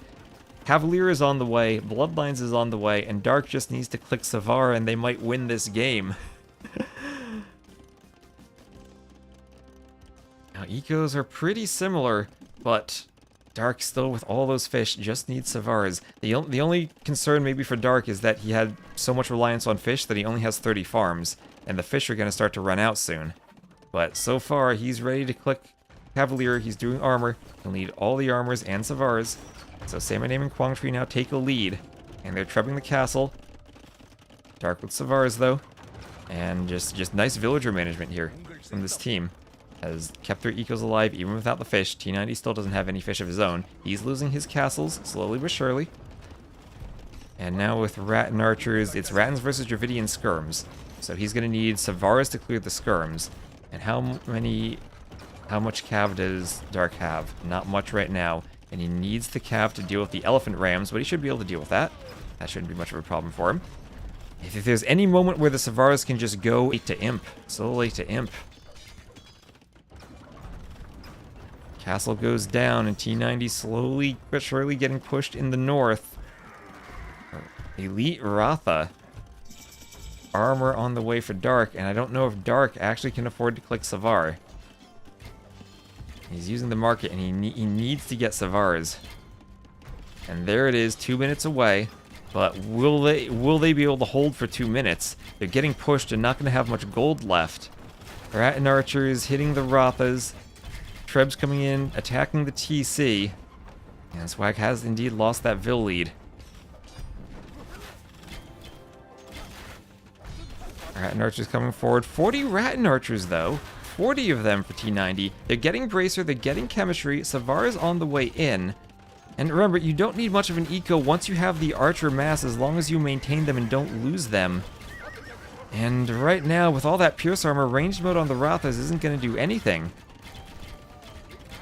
They have 8 Pierce Armor right now and could even do more for 10. And Savar 30 seconds away, and maybe when Savar comes in, they'll have 20 Savars, 40 Archers. Maybe the Savars could just come up here and take the Skirms, like they swap over. Rattan Archers come down here for the Rathas, Savars go for the Skirms. We can have another forward castle from Dark. This team has to worry about the fact they're running out of map and running out of gold, and only one more gold tile for T90. But I think the Savars just need to come and clear the Trebs. And then the Rattan Archers can come down here. They need to do a bit of a swap. So Savar in, Chemistry Armor on the way for T90. He's going to have fully upgraded Rattan Archers. Yep, and here comes Dark. Here come the Savars on the Skirms, Dravidian Skirms. T90 going to pick off the Bombard Cannon. There's going to be a watchtower there. Imperial Age watchtower. And where are the Savars? There they go. Savars can clear this, or they can fight this. Dark being a bit indecisive about where he's fighting. He's going to go for the Rathas.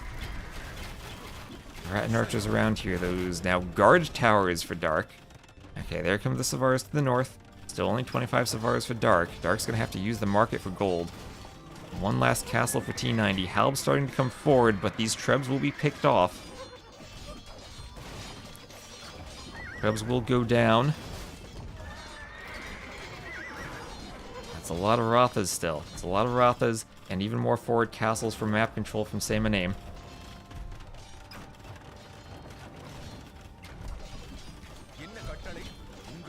And the Savars come over. Savars will hit the Skirms. And the Savar, they don't have the numbers. They're out of gold and they don't have the Savar numbers they need. Dark was so late in getting them added. And now Bombard Cannon's hitting the towers. They're trying to hold on still. But huge eco for Say My Name. Look at that wood eco. That food eco he has. And they're going to be able to stay at 200 pop. This team's struggling in population. They're down by about 50, 60 pop in total. What type of fight can the Ratons take here against the Rothas? Still, they're holding. I mean, Vietnamese are an insane Imperial Age Civ.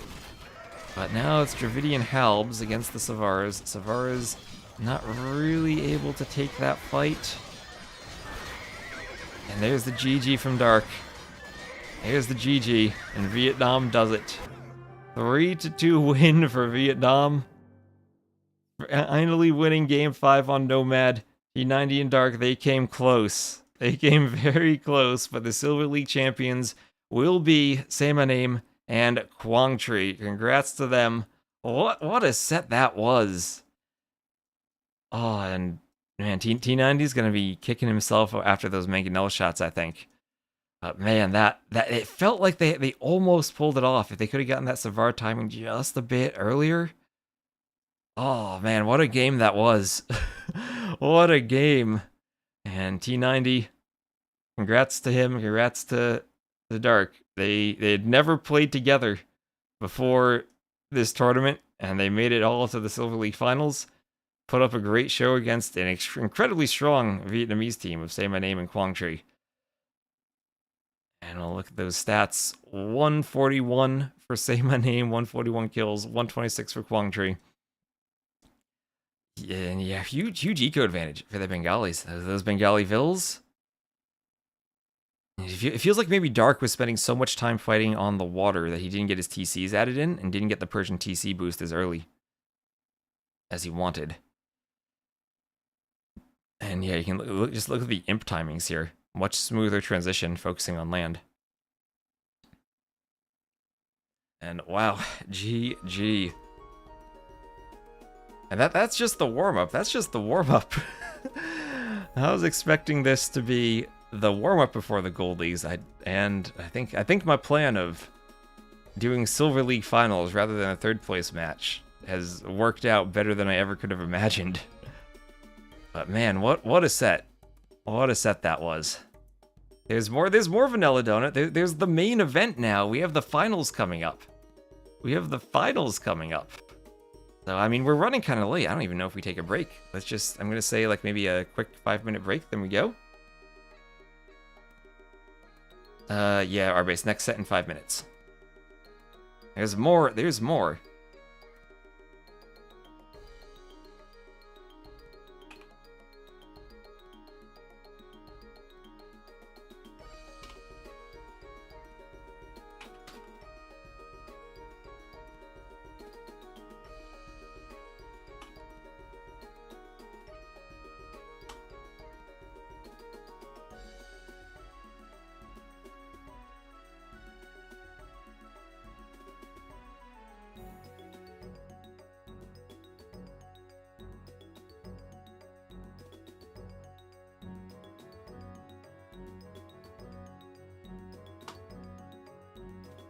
Thank you, Atomic, for gifting a sub to Adthorian Knight, or Adthornian Knight.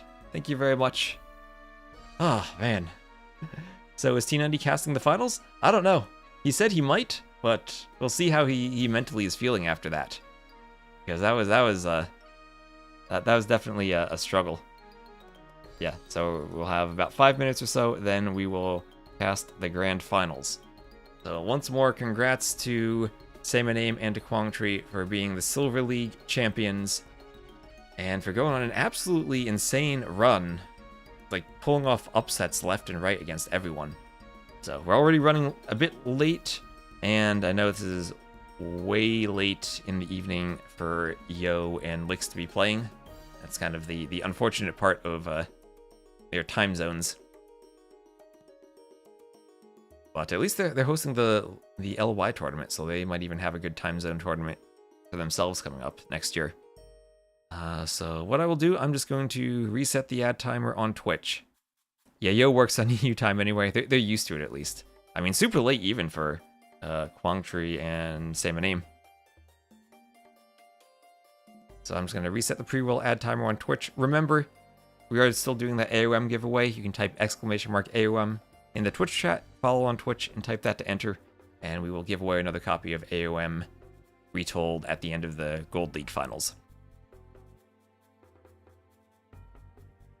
Ooh, and we also hit almost 500 viewers on YouTube, so thanks for watching on YouTube. Doing that in Twitch, we had, I think that's probably my viewer high total, like, combined. On Twitch, I think I've had a higher total, but we'll see how things go as we get into the main finals. So, time to update my title. Time to update everything. This will be Lix and Yo versus Doubt and Hera.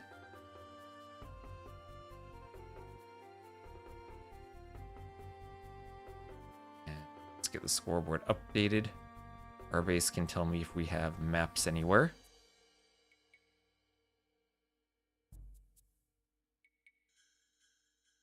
Oh yes, we do. We should have a draft already.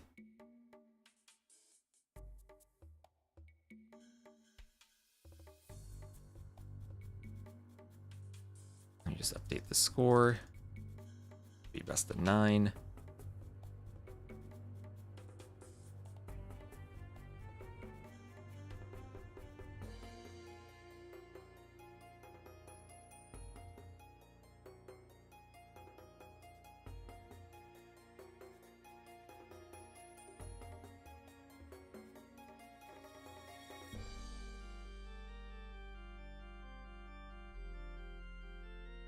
And oh god, I hope that by copying my scene and rearranging it, I would have not had problems with the overlay, but I think I will.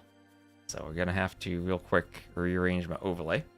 Sorry about that. I need to change this back to higher number. There we go. There we go. And update the scoreboard. Let me see which side the draft is. The draft is which.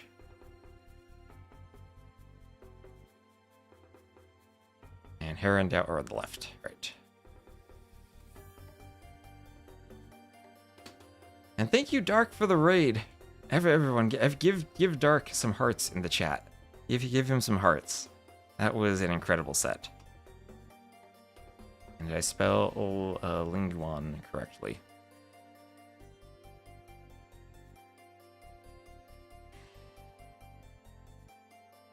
I think I did. Oh, they have a capital Y in the middle. Yes, I did. All right, good. So this will be Doubt and Hera against Lix and Yo. Oh, Mediterranean game number 1. We did it. We did it. Everyone. It's the very last picked map in the tournament. No one's played Mediterranean yet. I hope the map works. I hope the map works. We're doing it. We're playing Mediterranean. We've not played the map yet. It's the only map we haven't played.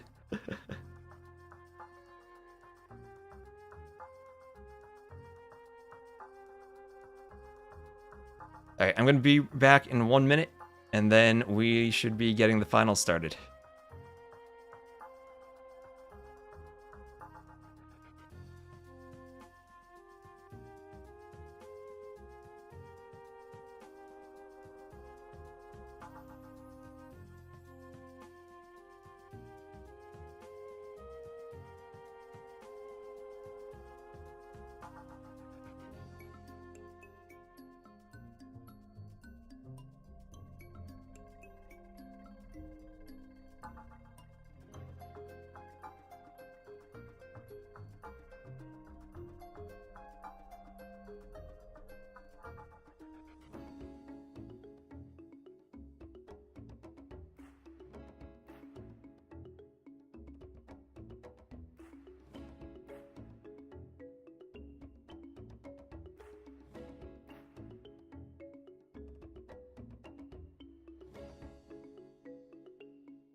Alright, we're ready to go. The players can 14 whenever.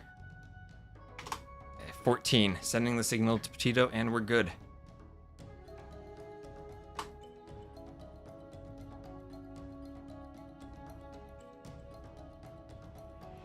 Now this is a best of 9, but the map drafts are for 7 maps. If we go games 8 and 9, then we're gonna have teams swap picking from whatever maps have not been played.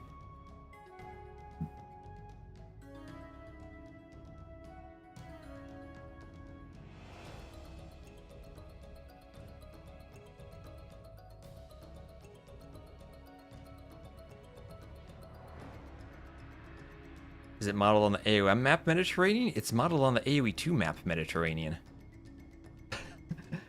I'm getting caught up on the YouTube chat. There is an AOM map Valley of Kings, but that's not what Valley of Kings is modeled on.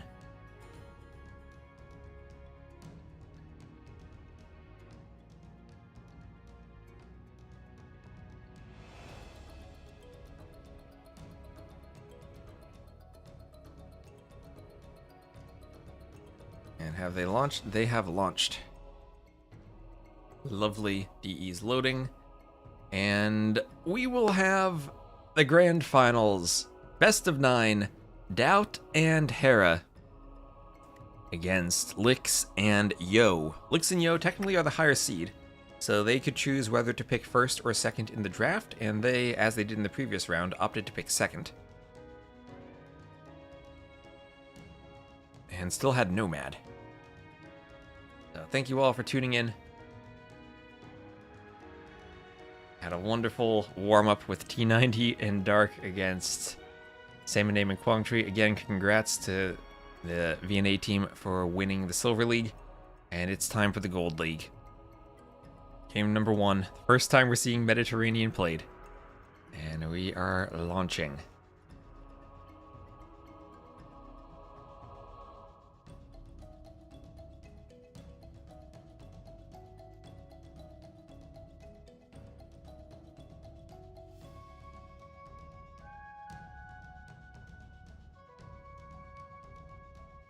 And thank you, Funky Tree, for the follow.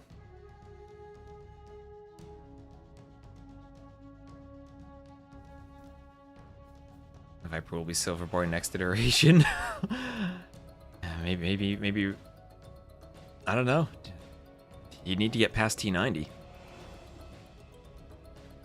Why does the higher seed get privileges when they're expected to be better? Because it's a reward for being the higher seed.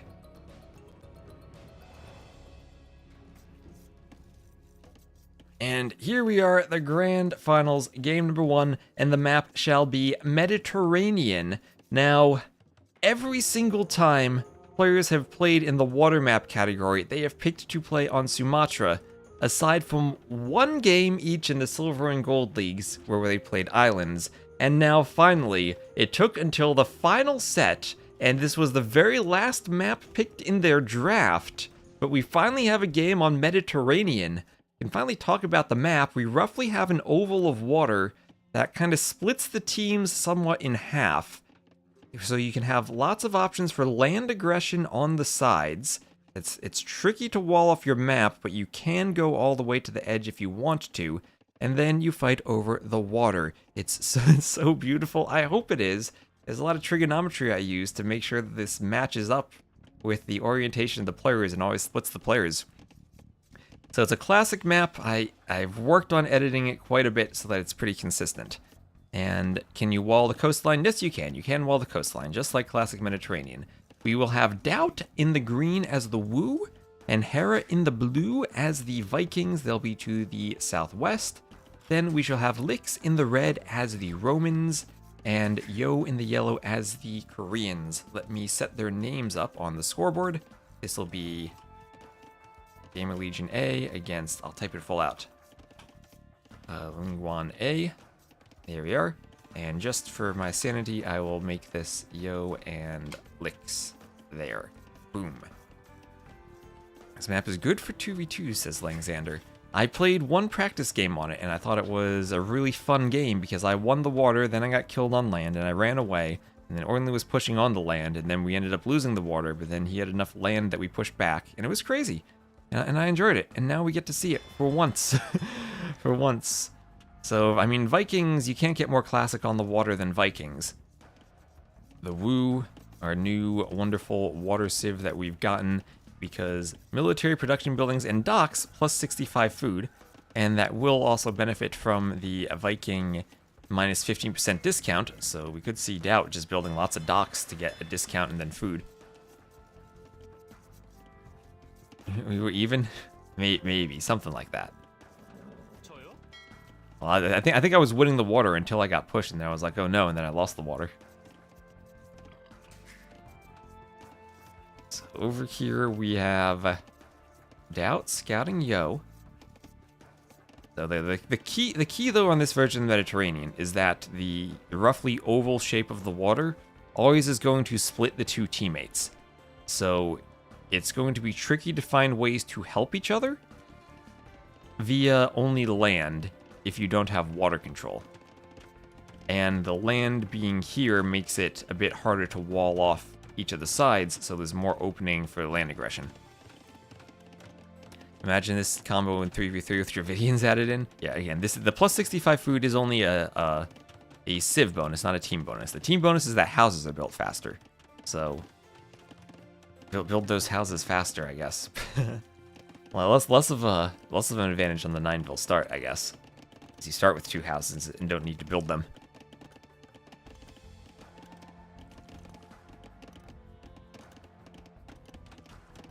We have Medi. I'm so happy we have Medi. I'll have to edit. Oh, what is this? What is this? We have a transport ship. We have a transport ship from Licks. Licks doing Licks things. Licks. Oh, the first time we've seen it, and they have a plan for it. Licks. He's doing it. What is this? Did I add hills? I think Medi always had hills. I've probably toned them down a bit from AOC even. What is this, Licks? They saved it for the finals. They had a plan. Oh, he also gets a Vill. He gets one of Hera's Vills right at the start. Hera has Loom, but lost it to the Feudal Age Scout. And this is actually amazing for Licks, because Hera's going to be chasing the Scout, which means he's not going to have a Scout in the back. And Licks can just run around and try to distract the Scout. So Hera going, one dock on water. No, double docks on water, not adding the third dock yet. Just queuing the galleys. Down on one dock. Oh, and let me know. Hopefully the YouTube stream is okay, because YouTube just told me. Oh no, we're getting a drop. Hopefully my internet's okay. Mini F. This is not the time for my internet to drop. Let's hope that comes back.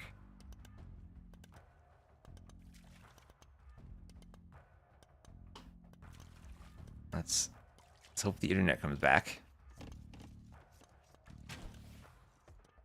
A full wall off from Licks. We're just gonna keep going and see if we get a slideshow. I think we're getting a full drop. Is OBS coming back? Change maybe something else on my router real quick. Currently fine. I think we're getting an F. We'll watch the fish for the moment, as we have an archery range in the back. All good. Okay, I think it's stabilizing. I'm gonna go turn up the speed of the fan on my router just in case. YouTube is a struggle here, but Twitch is fine. Okay. So anyway, we will have ranges in the back. Ranges in the back, and oh, he's stealing the sheep with the transport. He's stealing the sheep with the transport, and Yo's down there with galleys. So Licks is gonna steal sheep. Oh gosh, this is madman. And here come the archers. Here come the archers. Will Doubt see this? Will Doubt see this? Okay, my internet looks like it is stabilized. Again, we were having horrible thunderstorms in the area today, so I hope that doesn't affect my internet. Arson in for Doubt, but oh no, Licks is here. Doubt has Loom at least, but Licks is in the back with archers. Hera's Xing, Doubt is running. And Doubt trying to throw up a house. Can he get this walled? He can get it walled, but he has to run now. He's trying to make a wall towards the TC. That Vill has very low HP. And Doubt is pushed off of his gold. At the same time, Doubt is forward. Yo is walling up and going for a tower defense. But Licks is here doing Licks things. Archer in the back. Hera now just fully walling himself up. On the water, Yo going galleys. Hera going galleys. Hera is the only one with fishing ships left. He only has 3 fishing ships. Everyone else has had their fish destroyed. And Licks in the back running around with archers. It's Surprised he didn't delete the transport. If he deletes it, he can't steal the sheep. So fletching on the way for Doubt. Now Hera's fish are going down. Hera losing his fish. So no more fishing ships. And this is why we made Mediterranean one of the maps, because you can do amazing stuff like this. So Lix is there. He's stealing more sheep. He has the archers running around. Hera at least is aware that there are archers back there, but he might not know there's a forward in ranges. He might just think maybe Lix ran around with archers and went to Doubt. So Doubt's going to be trying to find this in the back. What are the chances they practice this? I have no idea. I have no idea. I mean, they didn't ban it. So we have fletching on the way for Hera.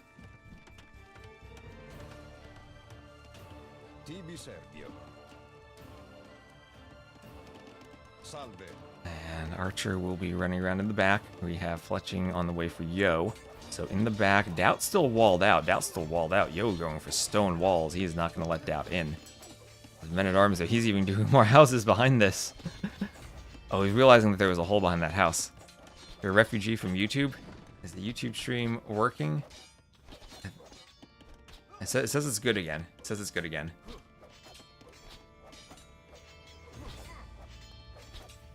Just type maybe refresh in the chat. I think my internet dropped briefly, but we're good now. So skirm defense from Hera. Picks off that archer, and he's still maybe not aware of what Lix has. Oh, but they've seen the buildings. They've seen there are buildings there, and they know that Lix is down here. What is that forging upgrade? The forging is for scouts, so Lix is going to be making a scout transition to deal with the skirmishers. On the water, looks like Hera taking the lead. Yo trying to do galleys, but he has his hands full dealing with Doubt on the land. As Doubt is continuing to doubt on the land, as Doubt is continuing to try to break in with those archers and men-at-arms, and might get through. Yo doing a mining camp, he's going to need some towers to defend. So Vilcount's still even between the teams. I'll have an X down here as Hera finds the ranges and the stable, but he is hit by scouts. He's hit by scouts.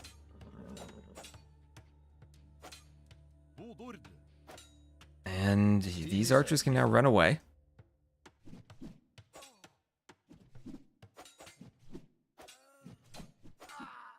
Oh, is it still dying on YouTube again? It looks fine on my end. I don't have any OBS erroring on YouTube again. It looks fine on my end. To the TC, he's stolen the sheep. Let's go. Hera's up to the Castle Age. Hera's up to the Castle Age. Galleys coming forward for Hera, hitting the fire.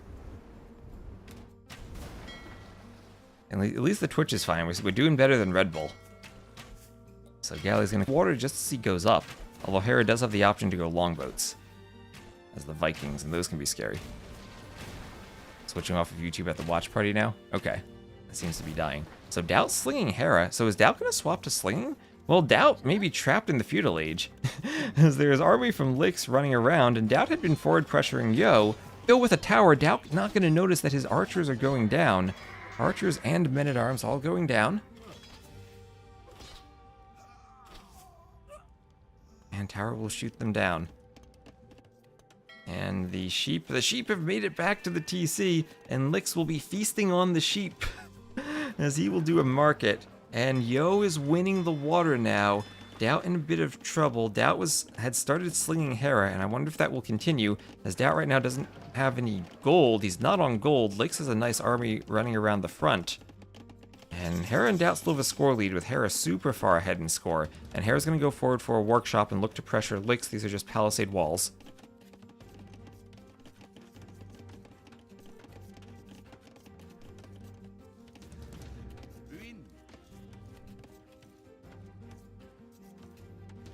Just to make sure AOM. So crossbow in for Hera. He will look to push. He's going to push through that palisade. He hasn't done his own transport, and Yo is going to find the rest of those galleys.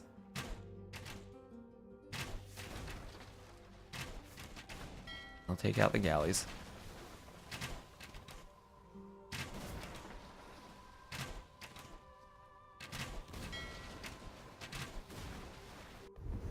On the other side, he will get back, and it will be longboat time. Longboats for Hera, as the crossbows move in and the ram comes forward.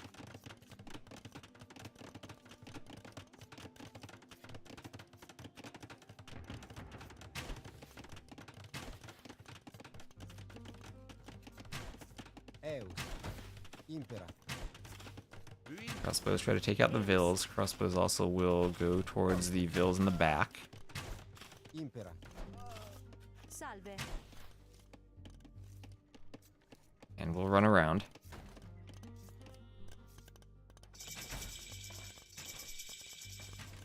Prontus. Eus. Impera.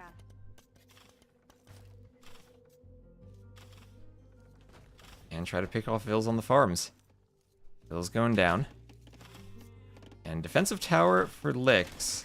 Lix will have to throw up a panic workshop, but the ram push is real for Hera. The ram push is real. The Vill will have to attack the ram, but crossbow's there to defend the ram. Now Vills have to get back to the tower. Lix not microing back. He's just going for the ram. He's going to lose all of his Vills. And Hera might be in a good position to carry the game, as I think Doubt... Let's see, he hasn't slung in a while. He might still try to sling, though. And he will go for the tower. Now another ram going for the TC.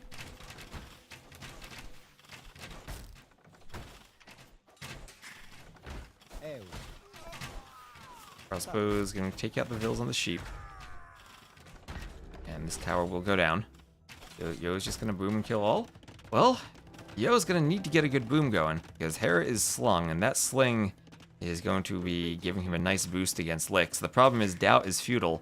Doubt is futile, and unlike that Golden Lakes game the other day, Doubt might have to actually invest into defending himself, because Knights are starting to pour in from Lix. If Lix has any eco for pumping Knights, he can hit Doubt, but he might not have an eco for pumping Knights, as Hera is here ramming the TC, and Crossbows will pick the Vill. On this wood line, Lix now over here trying to maybe use that tower to defend, but that's the last we have of Lix. Yo, if he's going to boom and kill all, he needs to be fast, because he needs to kill Doubt with War Wagons. Lix has slowed Doubt down with Knights, Doubt going for a tower defense, but in come the War Wagons. Will they go for Doubt? Will they go for Lix? Where are they going to go? Yo needs to do something. Can't be indecisive here, or Lix is just going to die. Lix walling everything he can, trying to just use that tower for defense. Hera no mangonels, Hera booming behind this. 1, 2, 3 TCs, Doubt still slinging. Okay, YouTube saying that it's working there again. Tibi Servio. And Spear goes down, the archer's there. War Wagon comes over, hits the villager.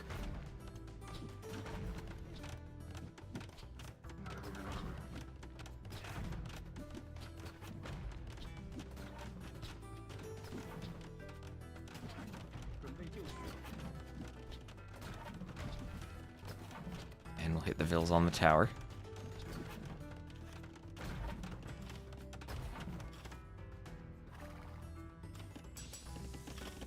Castle taking out a blacksmith. And here come War Wagons. Here come a couple of War Wagons trying to save Lix. Lix will try to run, but Hera is up to Imp. Hera up to Imp, but still fewer Vills than Yo, and Yo adding in more fishing ships, because Yo has the water control now. Yo has water control, didn't even need to invest into War Galley. The longbows did not pay off for Hera, and Hera coming over to try to save Doubt. Doubt on 59 Vills, that's much better than Lix. Lix only on 14. And if Yo can do some damage here, and he's doing a workshop, Doubt still is futile. Doubt still is futile. There is still a world where Lix booms back, does more TCs and comes back. And Lix running, though, does mean Hera has a great eco because Doubt can fully sling him. Yo needs to sling stone to Lix so that Lix can do a TC.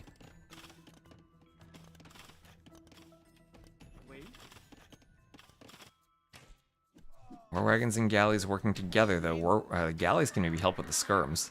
I don't know what this pathing is. I don't think Yo knows either. Yeah, Lix is certainly deader than Doubt for the moment. But now Vikings against Koreans, I think Vikings struggle against Koreans and struggle mightily. Even if it becomes a skirm war, the Koreans have the discount on the skirms. And if it becomes a fight on the water, the Koreans have the cheaper warships. I think Koreans win against Vikings. The question is just how much of a sling can Doubt provide to Hera if Hera can get to the point where he'll win against Yo. Let me just double check my messages again.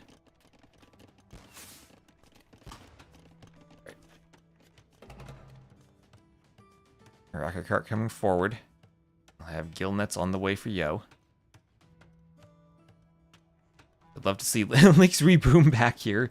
Oh, that would be hilarious. I mean, he would have gold back there. Like Reboom with TC here. TC over here, Reboom. Oh, the War Wagons are in the back of Hera's base now. War Wagons have ran straight past out to get into Hera. Hera gonna have to go defensive skirms against these. Lix can fish boom. Looks good fish boom. You're right. He does have 3 fishing ships. He still has a transport ship out. I mean, that could maybe be useful if he wants to get Yo forward. Hera doing everything he can to defend Doubt, but now the rocket carts are there. Oh, Doubt with some spears. And Yo going to run the rocket cart towards his galleys to hit the spears. Rocket cart hit. Hera doesn't dodge. Hera not paying attention at just the wrong moment. And the rocket cart gets 1 hit and even some damage from the second hit. That was a nice hit from Yo. Doubt has a few skirms. And Mr. Casper, thank you for the sub. Thanks for using your prime.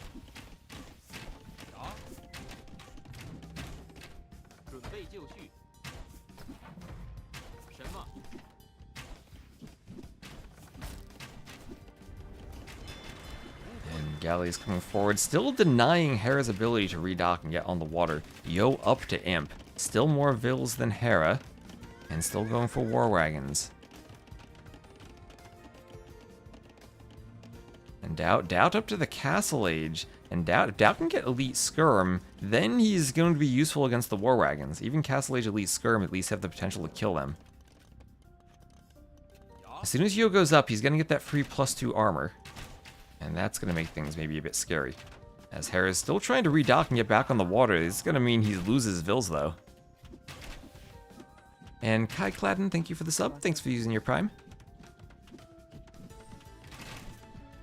And Vils going down on the docks. Hera just cannot build docks. He has 1.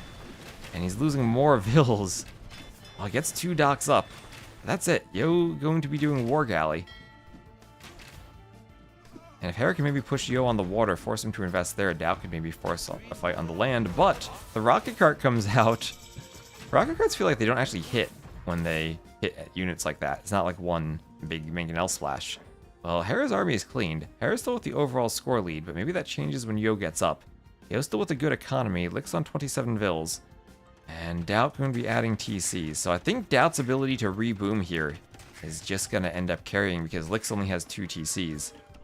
And Lix is going to be much slower adding an eco than Doubt is, even though Lix already is castle. Outposts for Doubt still. And someone on YouTube can tell me if the internet seems to be working there. Or if the stream seems to be working again. And, oh, that's the Elite Skirm range. Doubt gonna lose that. He'll need to put Elite Skirm in another range. He'll have to realize he doesn't have it and then queue it again. Does he have another range? He might not have another range. Actually, wait a minute. Doubt's not gonna get Elite Skirm because he doesn't have an archery range in which to research it anymore.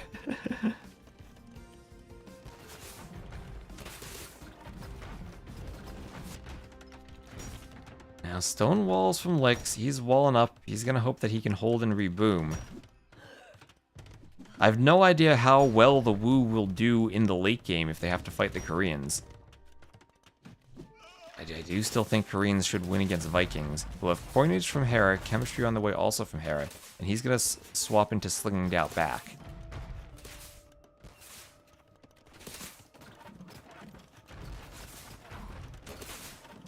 Okay, I'm being told the YouTube stream looks stable again. So, Skirmisher, coinage on the way. Doubt finally getting that Elite Skirm upgrade. Had to build more ranges for it. And now we have Jian's Swordsman. But War Wagons have enough attack. These things don't even have enough Pierce Armor. Even 5 Pierce Armor, not enough against 9 plus 4, 13 attack. And Treb forward for Yo. And if Lix can get a Mangonel out and hold behind walls, maybe he's okay, but Capped Ram's on the way. This is what Vikings can do very well, a Capped Ram push. And I think Hera's gonna kill Lix again. Lix thinks that too. And Lix now is migrating everyone. So Yo fighting on the water, Hera going longboats. That should lose to Korean galleons. Longboats do train faster, so it gives him maybe a bit of an advantage in getting back. He's doing elite longboats. If Yo can focus fully on the water, he can beat Hera. but he also has to focus on killing Doubt, and he also has to focus on hoping that Lix can run and reboom. Lix running Vils, Yo gonna wall off, and Lix just gonna add in more TCs in the back. Doubt doing a defensive castle, trying to stall as long as he can. Elite long. Ooh, are there new graphics for elite longboats? Wait, I didn't even think about that. There are new graphics for everything. Turtle ships have graphics, I'm told. What are the longboats gonna look like when they become elite? Okay, this is now the most important thing in the game. What will happen? And ooh, look at that. They get like a little tail and some more blue on the sides. Okay, I like that. I really like that. Yeah, they get some shields and stuff. That's nice. Subtle still looks like the original unit, but clearly better. I like that. Alright, now we can just watch the new graphics sink into the bottom of the ocean, into the bottom of the Mediterranean, as Yo will come forward with his Korean galleons and just destroy them. So, coinage on the way for Yo. He's going to have to sling Lix back into the game. The problem is Doubt actually has an economy, and Doubt actually has skirmishers. So now Yo is not able to push into Doubt anymore, as he still has to fight on the water. Now we just need Yo to do elite turtle ships.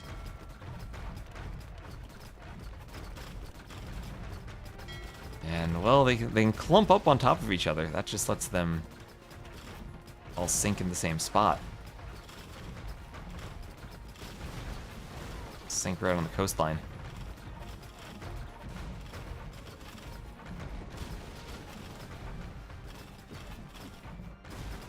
They need some demos on those docks. Tata would be screaming. Oh, water's still held by Yo. The castle going up on the right for Doubt. And to be honest, this is exactly how I thought Mediterranean would play out when I put it in the map pool, that we'd have some crazy 2v2 games. And Lix trying to reboom, banking on the way for Yo. Salve. And Vils will move out over towards the stone. Lix hoping maybe to find another wood line, but this part of the map will just be barren. Unfortunately for him. Won't find another TC spot there. Could just go to the stone and do a lumber camp down there. Now it's going to be a struggle for wood. Koreans, of course, do have the cheaper ships. But if Hera can keep forcing Yo to invest on water, that's forcing him to spend wood that they don't have on their side of the map. So 3/4 of the map controlled by GL here.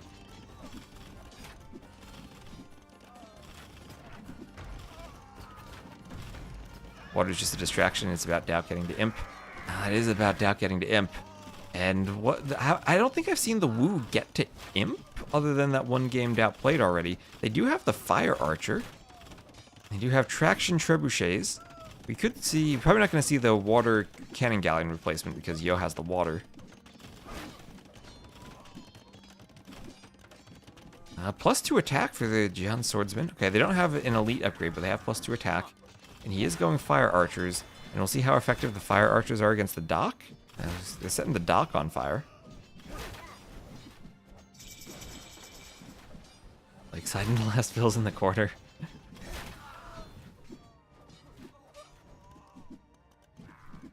Got up to Imp.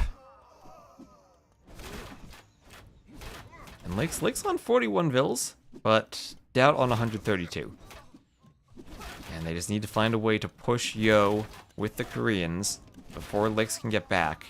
And we have coinage for Doubt. Maybe he slings Hera again. Tries to keep Hera fighting on the water. Because Hera's going longboats. Elite longboats. But if Yo is able fully to focus on water, I still do think Koreans should probably win late game. Their galleons are just so cheap. Does Yo have shipwright? Ooh, he doesn't have shipwright, though. He needs to get shipwright to win the water. That's an expensive tech, though. 1,000 food.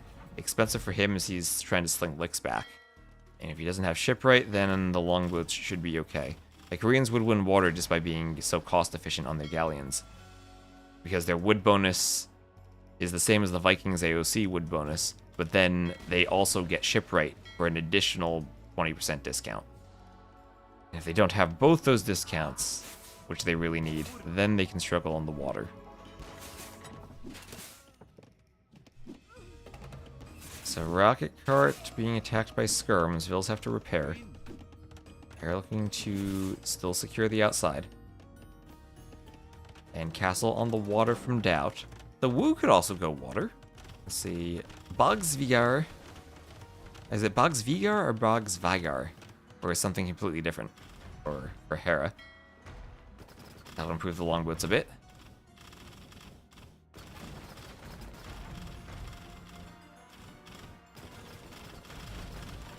Bob's Vinegar. Wagar. Bog's Wagar. Okay, so the V makes a W sound there.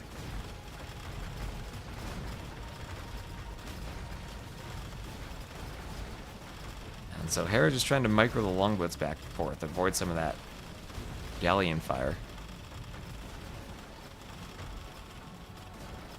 And what is that? Lix is up to Imp. He's up to Imp. He's at 56 Vils, but he's up to Imp. What's he going to do when he's up to Imp? Now, Yo trying to 1v2 here, fighting on the water while also fighting Doubt on land. The traction trebuchets are here, along with the elite fire archers. And Imp on the way for Lix. Treb's going for the TC.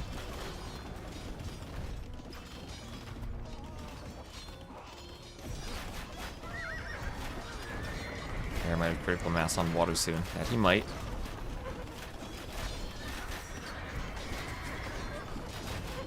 Treb will take down the TC.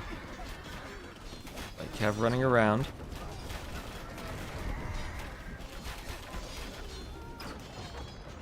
And there is the GG from Lix and Yo, and GL will do it.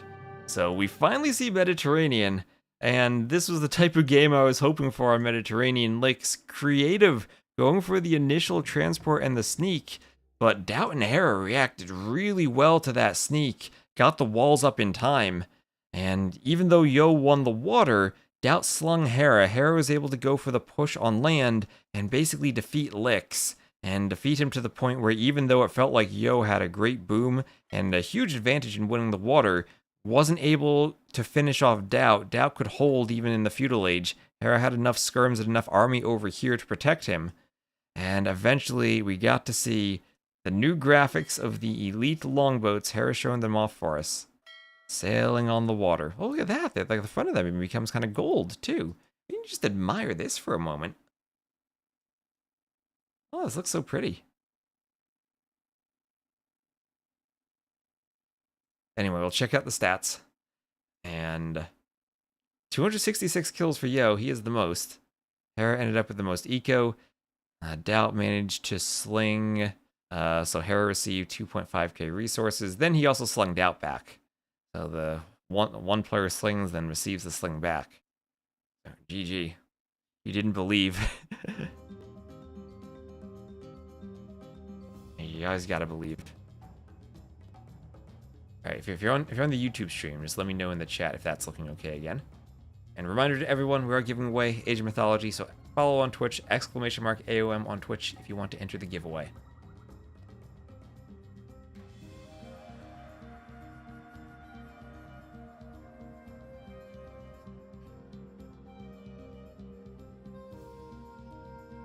Oh, thank you, Anarone22 for the sub. So, let's see, another scoreboard I gotta update. GL takes game number 1. And we'll take the game on Mediterranean.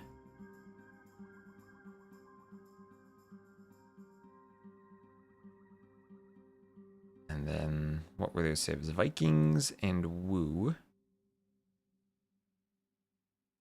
Wu taken very early. Against Koreans. And I totally forgot what Civ Lix was that game.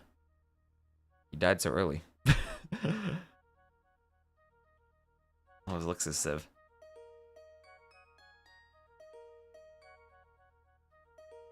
And Romans. LY won a Nomad game? Oh, they lost it last week against, or yesterday against Slam and ACCM. But that was because Slam was amazing. And thank you, Prestigo, for the follow. Oh, did we get a prize pool donation? We did. Thank you very much. Let me go read the donation alerts. This is another window I need to have open. Of the donation sound. And let me just read that. Oh, thank you, Sunny. Thank you for your great work. Trust Flowers, thank you very much for the donation. And again, 50% of all donations will go towards the prize pool, so I appreciate all of the support.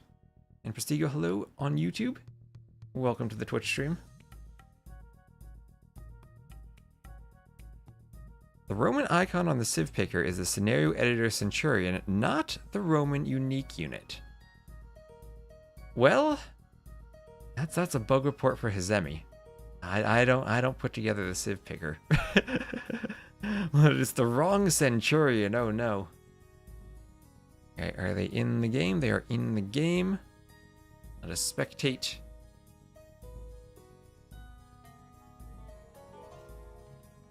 And between Twitch and YouTube, we have over 1,000 viewers, so thank you all for tuning in.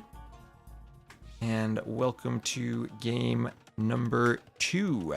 It will be Nomad, and Saracens, Bohemians for Hera and Doubt against Berbers and Lithuanians, and we'll have a cross match of TCs. So Hera to the east, Doubt to the west, then Yo to the north, and Lakes to the south. Panda spotted, panda spotted. Oh, panda, panda, panda. Yes. Perfect. This is the, where is it? Where is it? This is the bamboo version of Nomad. I added a theme here. And nope, those are berries. Where's the panda rock? Our base spotted it. I didn't spot it. Who cares about TCs? There's a panda. There are pandas. Yes. And thank you, Screwnut, for the follow. And everyone who's been following. Nerdy Blondie and Prestigio. Thank you. And there he goes. Oh, jumping off the back. This is the panda rock that was added to the game. Does the presence of pandas give the Chinese team a buff? Maybe it'll give them moral support. Oh, there he goes. There he goes. He's going to try to jump up to that rock. Will he make it? Will he make it? There he goes. Almost. Oh, he didn't make it. Yeah, a lot of pandas snacking on the bamboo. Yeah, that was added in the patch. Oh, that's true. Panda was Doubt's avatar, too. He has all those panda emotes. Anyway, so what are we going to see here? Docks to the northeast. We'll have a dock from Yo and Lakes for the LY team, and then GL docking all the way on the other side of the map. Saracens will have those faster shooting galleys. Bohemian Castle Age chemistry could be interesting for galleys. Would help them out very much against the fires. I wonder if Hera has ever actually seen this asset used in a game.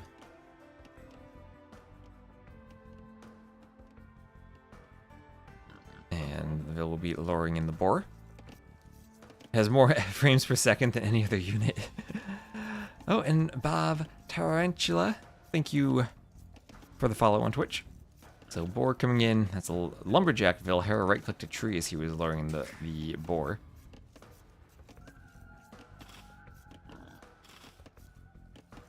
And we'll get it under the TC. Ooh, Garrison's just at the last moment. Look more at the pandas. I'll have to make like just a YouTube video where I do a panda cam.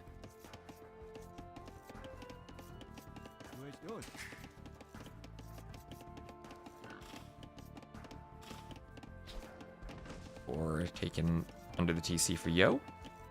And on the right, ooh, what is this? What is Lix doing? Is Lix just trying to lame the boar so Hera can't take it? What is going on? Lix, Hera's not going to take a boar all the way over here. Are you just going to try to collect boar food and then do another dock, maybe? Nah, no food on the pandas. You can't hunt the pandas.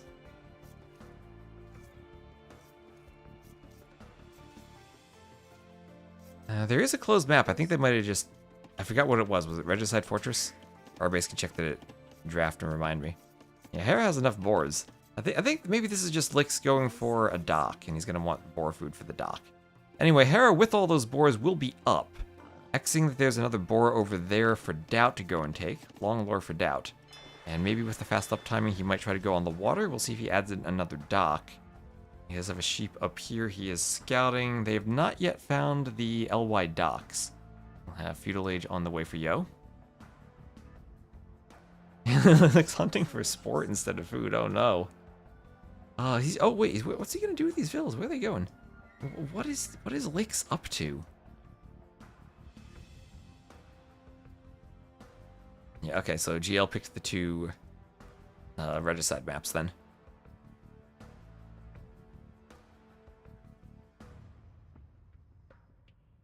They're gonna go for the fish, turn into fish villagers, then do a mill. Oh, he's gonna mill the fish and maybe take another boar with the mill. Now, shenanigans with Lix, that's for sure. Lix down here at his TC, everyone up to feudal. Hera and Yo up first. Doubt the slowest, so he might fast castle with the Bohemians. And Barracks coming up for Lix, he might go for some scouts with the Lithuanians. Doubt and Lix rather close together. Doubt has spotted that. And we'll have to pay attention to Doubt. Maybe he wants to go for a castle drop at some point. And, oh yeah, Lix, he's taking another boar, palisading to keep the vills safe and hunting the boar.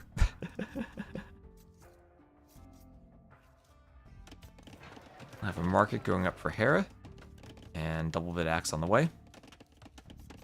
Resolution between the number of civs per player and the number of games, which is 9. We did the best of 7 draft. And if we get to the final 2 games, it'll just be free pick of any civ, regardless of whether they were drafted or not.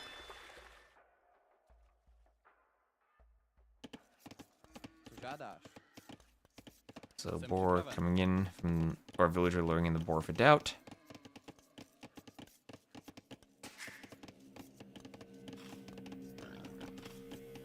TC will shoot the boar, and he killed it with the TC. Doubt. Ah, Doubt killed the boar with the TC, even in feudal age. The vills were not weak enough where they needed to garrison. Anyway, they would have survived a hit. The vills were in the animation of shooting it. Oh, Doubt. The blacksmith going up for Doubt. And tower for Yo. Tower for Yo on Hera. Castle Age on the way for Lix. And vills fighting each other by the berries. Lix gameplay is beyond our comprehension. Beyond everyone's comprehension. And another blacksmith going up for Hera.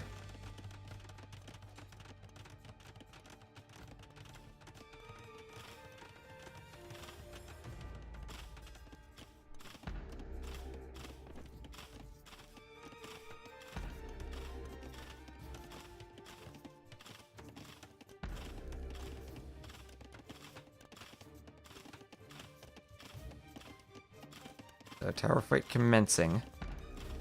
A bit of an easier fight for Hera because he can repair. And as the Saracens, if he needs to buy stone, it's a bit easier for him. But Lix and Doubt both up to 2 fast castles.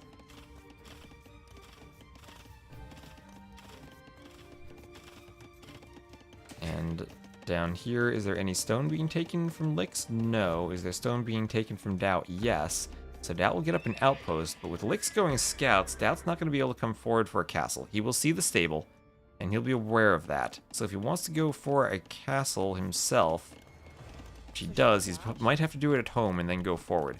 It's going to be a big risk to go with all the scouts, unless he were to do maybe a barracks and some spears. Bohemian spears could be an option against that. And barracks going up for Doubt. Tower is still trading shots here for Hera and Yo. Hera will repair. And another tower rush on the stone, but Hera will have a defensive tower there as well. Yo walling that in. I see a tower fight and I immediately think it's Lix. No, this is Yo. Tower gets walled, and they will shoot at each other, but these stone villagers will be hit. The tower ranges the front of the stone. Bills could mine from the back. And you can't mine the stone from the pandas. They're just there to watch. Yeah, that panda having a front row seat to the tower fight. Just munching on a little snack, watching a game of Age of Empires. The bowsaw on the way. Quick house walls from Hera keeps the melee vills away from the tower, but lots of attack against the houses. Under that tower fire, Hera not able to keep them out, and Hera has to run away.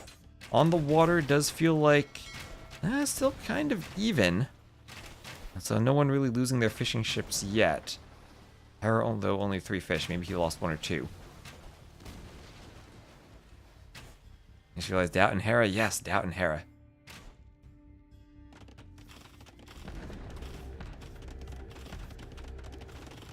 I have a tower going up for Hera.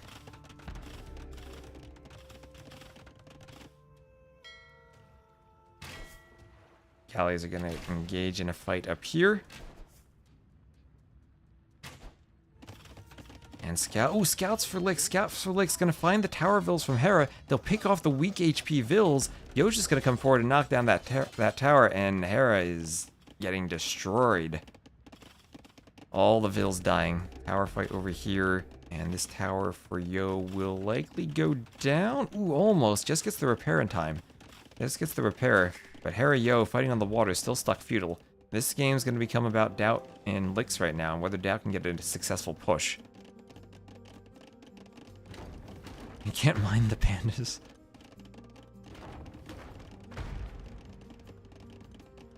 Is nice enough to carry Hera? Yes.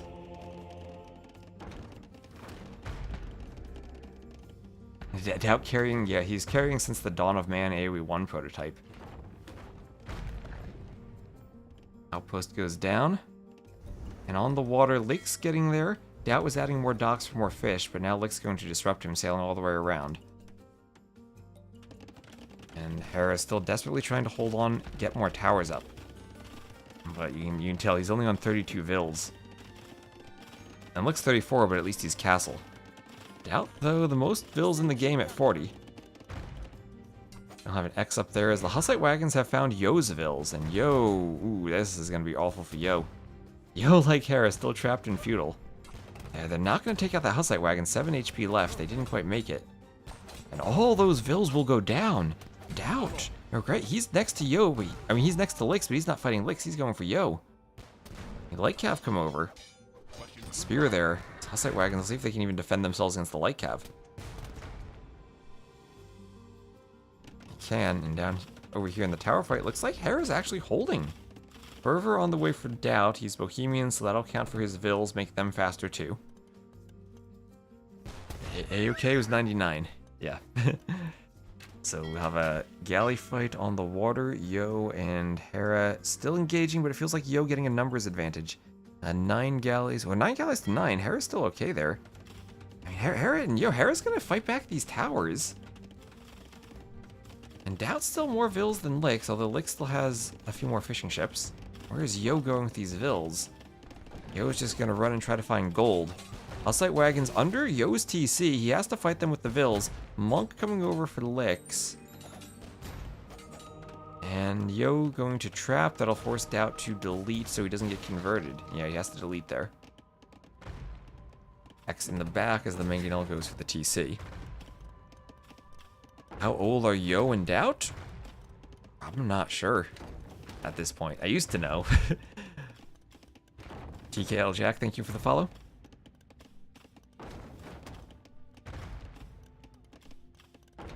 And Hera, well, you don't want to lose your TC when you're in the feudal age. We'll have Devotion on the way for Doubt as he realizes that the Lithuanian player is adding monks. And Atonement on the way for Licks.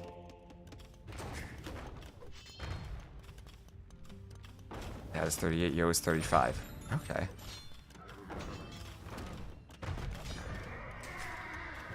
You know, I think Yo's older than 32.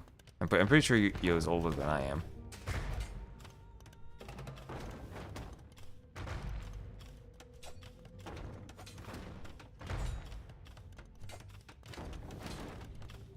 Yeah, so many numbers. 39, 37, 38, 35, 32. Oh, this Vil from Hera might fight off the Mangonel or might die to the Knight. What happens first? And they both die. Hero Villagers saving the TC. But now Yo is up to castle. Yo is up despite all the pressure from the Hussite wagons. Still kind of fighting even on water, but now able to add in War Galley and potentially add in fire ships in addition to the War Galleys. Should be able to push Hera. Hera needing to do a tower. Ooh, actually, Yo could sail in on that gold with the War Galleys.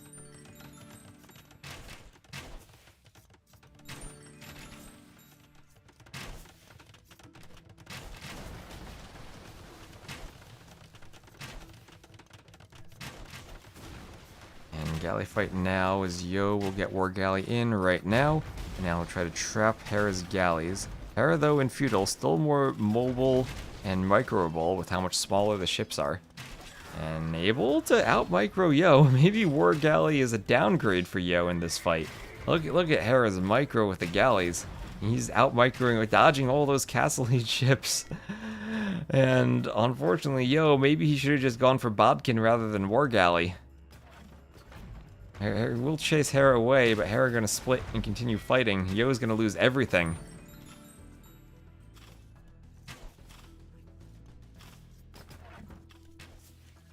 And he needs fires now. But enough galleys out, maybe Hera still could fight the fire ships. Maybe he could. Yo splitting up, trying to get a bit of a surround with the fires. And he's forced an engagement on Hera, but Hera's just gonna sail away in time. Meanwhile, we have another castle going up for Doubt. Yo had managed to stone wall a bit. Castle for the Lix as well. Lix still a higher score than Doubt. Has maybe a slate, maybe pretty even 64 vills 9 fish, 64 vills 5 fish. So slightly ahead for Lix. So the worry is still Hera stuck feudal. And Doubt actually about to go imp though. Doubt about to go imp. There he goes. He has imp resources. And if he goes imp, he could engage in a treb fight. There, he clicks up. Lake's nowhere close to imp. Doubt still with the Hussite wagons. If he breaks through this wall, could hit those gold vills from Yo. Yo gonna go for yet another tower. Trying to tower Hera's stone. Hera slinged out there. Yeah, Hera slinging out. So in the feudal age, Hera's gonna stick to slinging. I mean, Yo could also end up slinging Lix.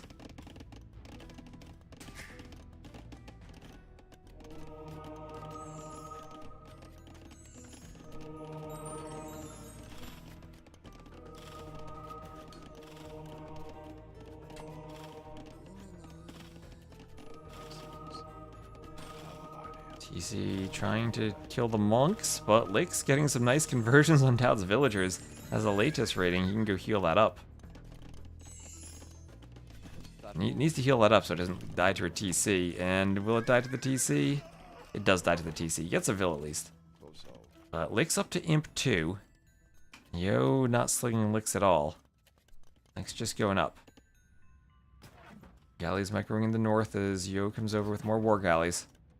Hera's still in a lot of trouble. There's now a castle on his face. Hera's TC. 2 petards finish that off. And a workshop going up for Lix. Lix is all inside of Doubt's base right now. And he's deleted the workshop. He wants something else. Oh, nope, as the Hussite wagons come over. Hussite wagons come over. He's just going to try to run the Vill. Over here, we'll have another castle from Lix. Lix getting ready for a Treb war.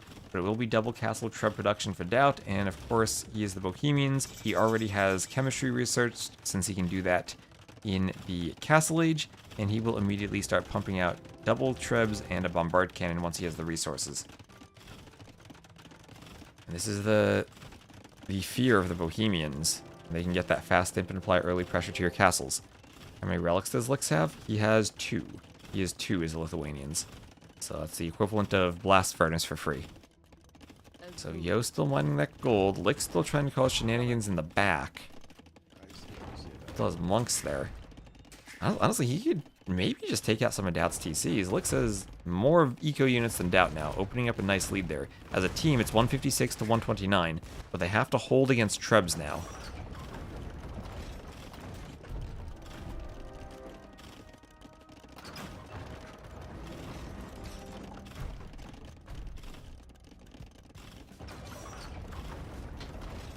Have to hold against Trebs. Bombard cannons come out of the workshop. It is Imperial Age for Lix. TC goes up. And archery range for Doubt.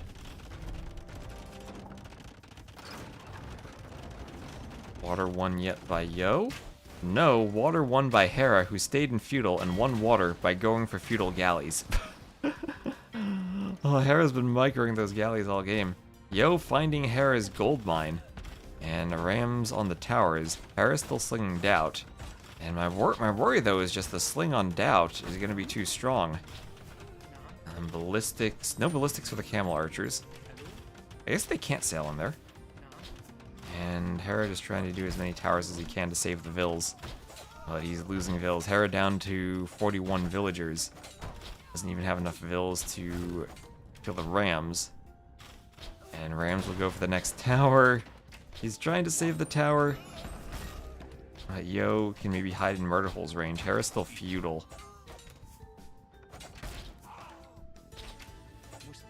And the Vil goes down, the tower goes down, and the Ram with 1 HP. Tower is down, Hera down to 32 Vils. And the Treb fight commencing. We have 3 Trebs in for Lix, but 7 Trebs for Doubt. And I think that's a couple more Trebs for Doubt. Although, to be fair, Lix is going to do Hoardings. If he does get up to 4 Trebs himself, and Nilly can fix the pathfinding, so the Treb can hit the castle, he can still clear castles with this many Trebs. Doubt, though, 8 Trebuchets. This Treb has been going back and forth the whole time.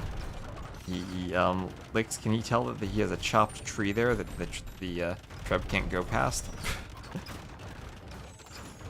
And now Lix in the unenviable position of he's gotten his Treb but needs to save them. That seems excessive. That seems about right. You're not going to repair a castle against 8 Trebs. I don't think you can fit enough Vils around the castle. 30 Vils can repair 5 Trebs. And he needs to get away, save the Trebs, lose 1. They regroup with the monk. That regrouping costing him. But they do get away. Inscription on the way in the other castle. So Doubt pushing now. Doubt taking the score lead.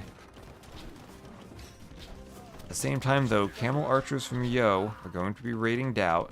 Castle from Yo. Oh, is this a Doubt castle? Is this a Doubt castle from Doubt? Camel Archers will come in. Heresy for Doubt, too, to defend against the monks. And Doubt's going to be losing Vils on this castle. He's doing ballistics, but he's not paying attention to this castle as the Camel Archers from Yo come in. Doubt has no idea this is happening. He's focusing on microing his Trebs at the front. All the Vils are going down. This is a 50 villager lead for LY. And Yo on 80 Vils could still potentially go imp and carry this game. Doubt has not paid attention to those Camel Archers at all. Lix is dying and Lix is running. But if Yo can get up, I mean, maybe Lix just needs to sling Yo here. Lix going for Elite Skirm. And Hera is dying. His watchtower will be hit. Hera is not going to have any sling left for slinging Doubt. Late is going to be chasing Hera's Vils away. That Doubt Castle, indeed a Doubt Castle. Camel Archer is something I think Bohemians really could struggle against. Hussite Wagon is really the only option, but enough attack on the Camel Archers that they're still doing a good amount of damage there. Hussite Wagons come over. These things are very tanky. Yo adding in more Camel Archers. And Hera... Hera trying to do a town center. Hera 0TC Gaming right now. Does he have a market? There's a market right by. Oh, Yo needs murder holes so that his castle can destroy Hera's market and stop him from slinging. Oh, the market right there. And Yo up to imp. What is that market positioning?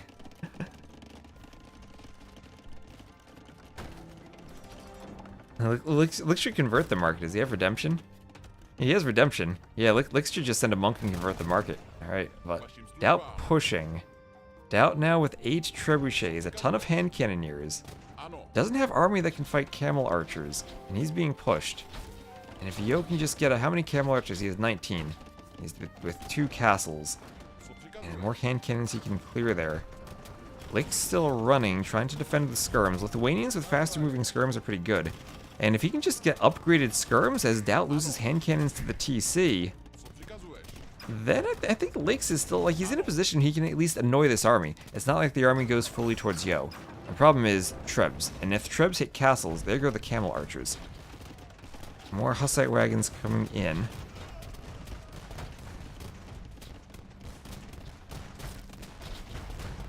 And he's trying to deny the castle still. Sacrificing Camel Archers to deny the castle.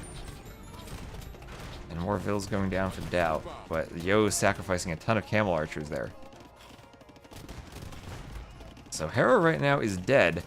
He's in feudal. Both of these players for LY will be imp, but they need to find a way to figure out and take this fight. I mean, Yo lost a ton of Camel Archers there on his way to imp. He doesn't want to lose the castles though, and I wonder then if he's Berbers. Is the answer still to go Camel Archer? As strong of a unit as that is, you're facing hand cannoneers. can he pick off enough of them before losing the camel archers? He's lost a ton, and I feel like that was a really bad fight. He wanted to deny the castle, but didn't quite do it. Now he's losing his own castles. Thumbring bloodlines on the way. He did not have upgrades. All those trebs are not going to be able to be repaired against.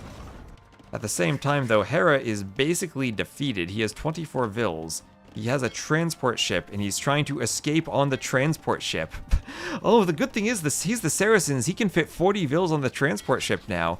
Fills it with 20. I don't think Capture Age has a UI that you can't even display all 20 vills on there. Certainly can't display 40. Hera can put 40 vills on a transport and just sit there. So Hera's dead, but does Doubt have enough to carry the game? Husbandry on the way for Yo. Lake's rebooming in the south again now that Doubt has turned to Yo. Lake's going to be stealing some relics back, maybe? I think those were the two he had earlier. Yeah, those were the two he had earlier.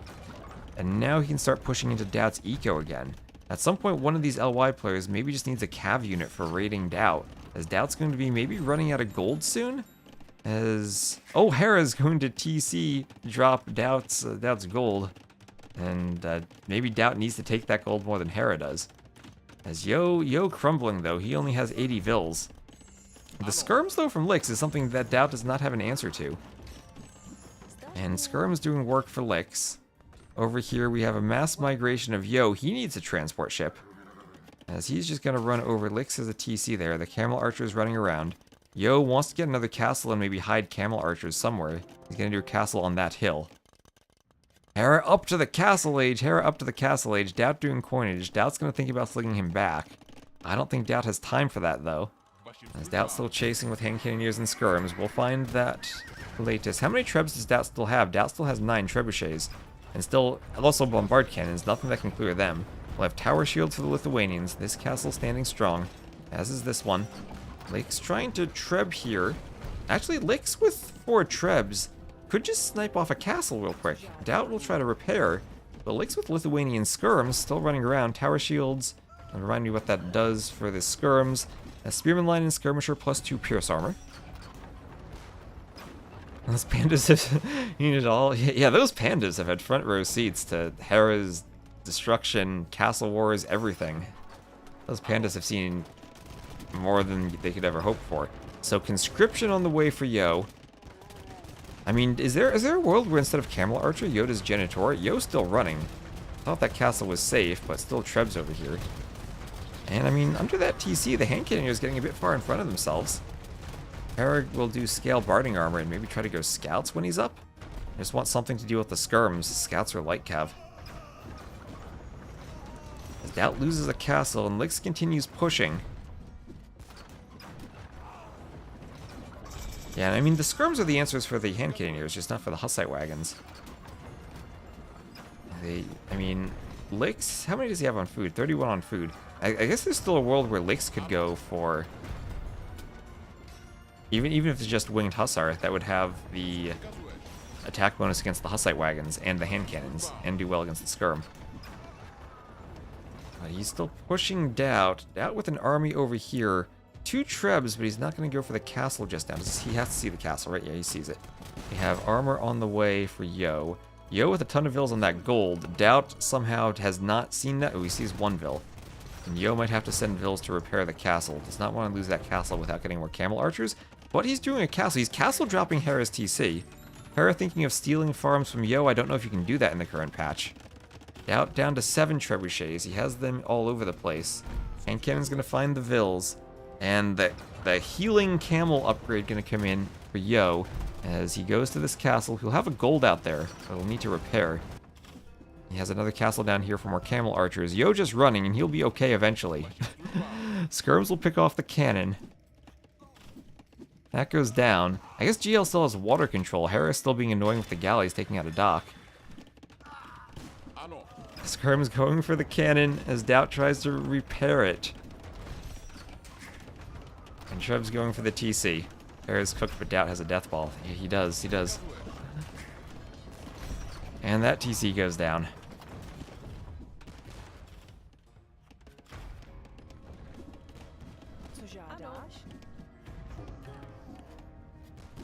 Cannon hits the skirm. as the Trebs come forward. We'll have Ring Archer armor and Scale Barding armor on the way. But Hera running in with Light Cav, he can hit the Trebs. He can hit the Trebs and stall out the push. We have one Latus here. He can go for the Trebs. He can go for the cannons. Hera's back. Hera is back. Doing his best Jordan impression to try to snipe off all the siege. Trebs go down. Cannons go down. On the right, Doubt's still pushing. He still has Trebs. Skirm's trying to keep the Trebs away, but Doubt's going for that castle. Yo has one castle here. He lost one of the castles he had remade. Doubt still has 5 Trebs up there. And that TC for Hera will go down. Yo will lose a Treb, but Yo has another castle he's managed to sneak up in the north. Hera will see that with the houses, but he's going to be pumping more camel archers. Yo is housed, though.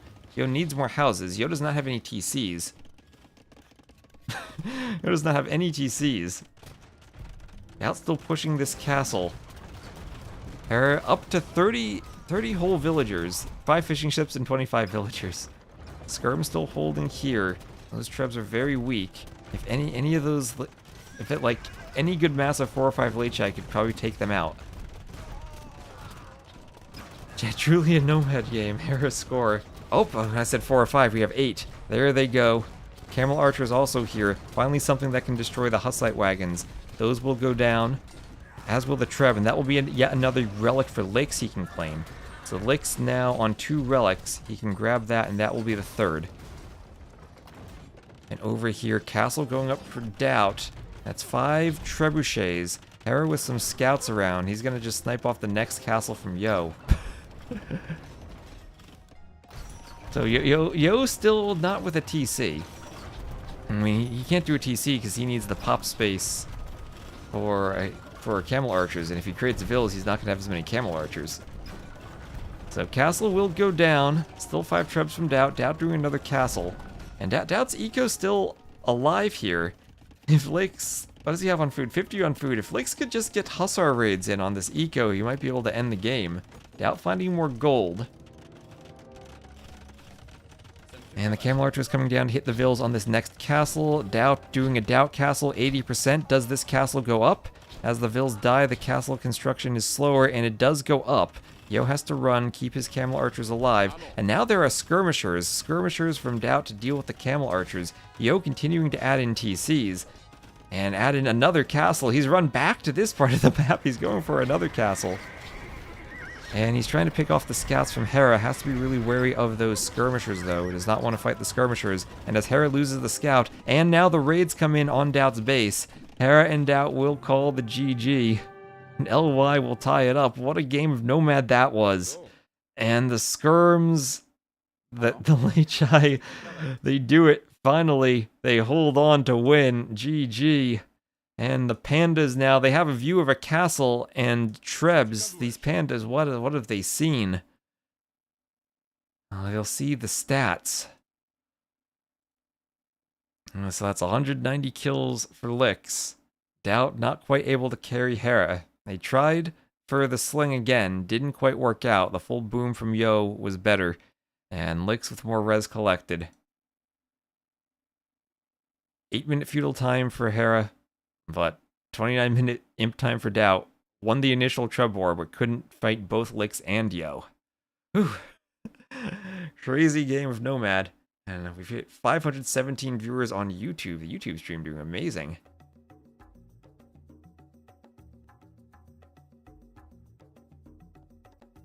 Whew. So, let me just reset the ad counter on Twitch, and then get the overlay updated. So thank you all for tuning in. And, well, 7 more games to go, maybe.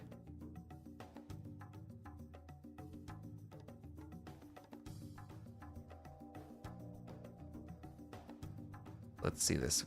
1-1. And they won Nomad. And it was Berbers and Lithuanians against Saracens and Bohemians. And thank you everyone for the follows on Twitch. Reminder, if you do follow and you want to win Age of Mythology, you can type !AOM to enter into the giveaway in the Twitch chat. Pandas were there to collect the statistics. It's like a game of baseball, right? You have to bring your scorecard, note down all the stats as you watch. That's what the pandas were doing.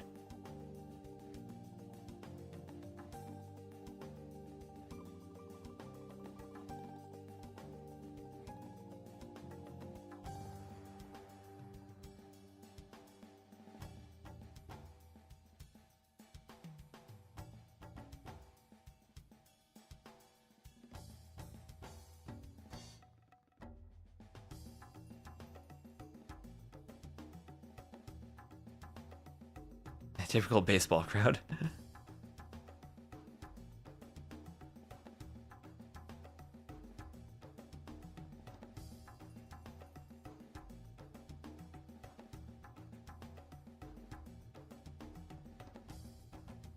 Is here for the AoE2 soundtrack. Ray was saying I need to add more tracks because it's the same ones just looping. Even though I have like an hour of it. Hours don't last long.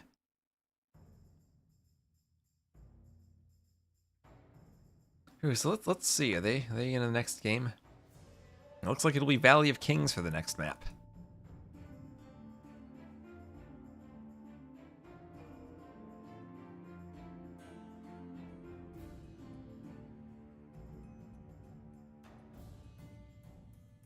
Yeah, losing to LY on Nomad isn't the worst thing ever. Having such a crazy Nomad game isn't the worst thing ever.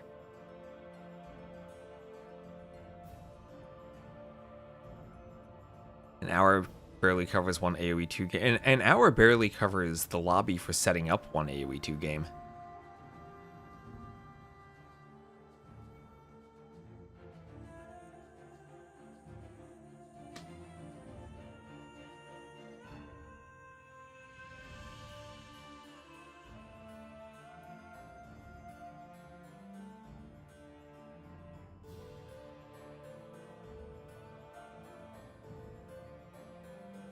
Watching on YouTube can see both Twitch and YouTube chat. Nice. That Hera, what brought this on? Viper wanted to play with the Jordan. And, well, they lost very early on.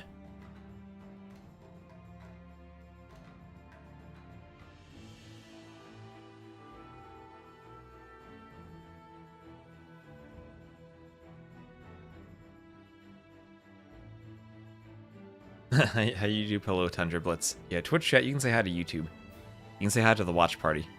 They're still watching the chat on the screen.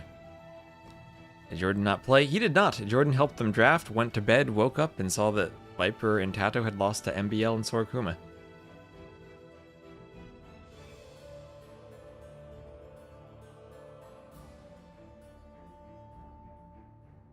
Games where Doubt can get to Imp. He is a beast, he is a beast.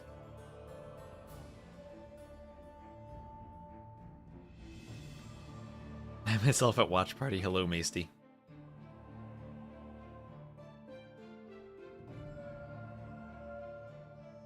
I'll see how late it is by the time I actually manage to drive over to the watch party. Watch party says 14. Don't tell that to me. Tell that to the players. Still in the lobby. They've set it to Regicide. And hello, Epic Sea Dragon.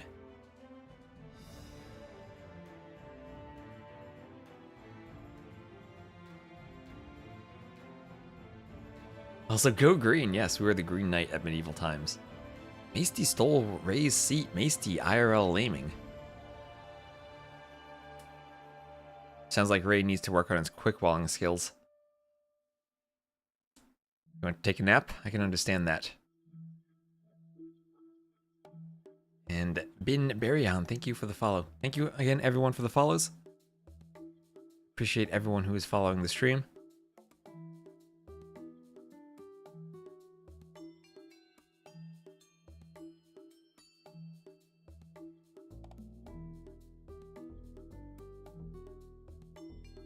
Emu can stonewall. Emu's got a stone wall in the Dark Age to take his take his seats, secure them from Masty.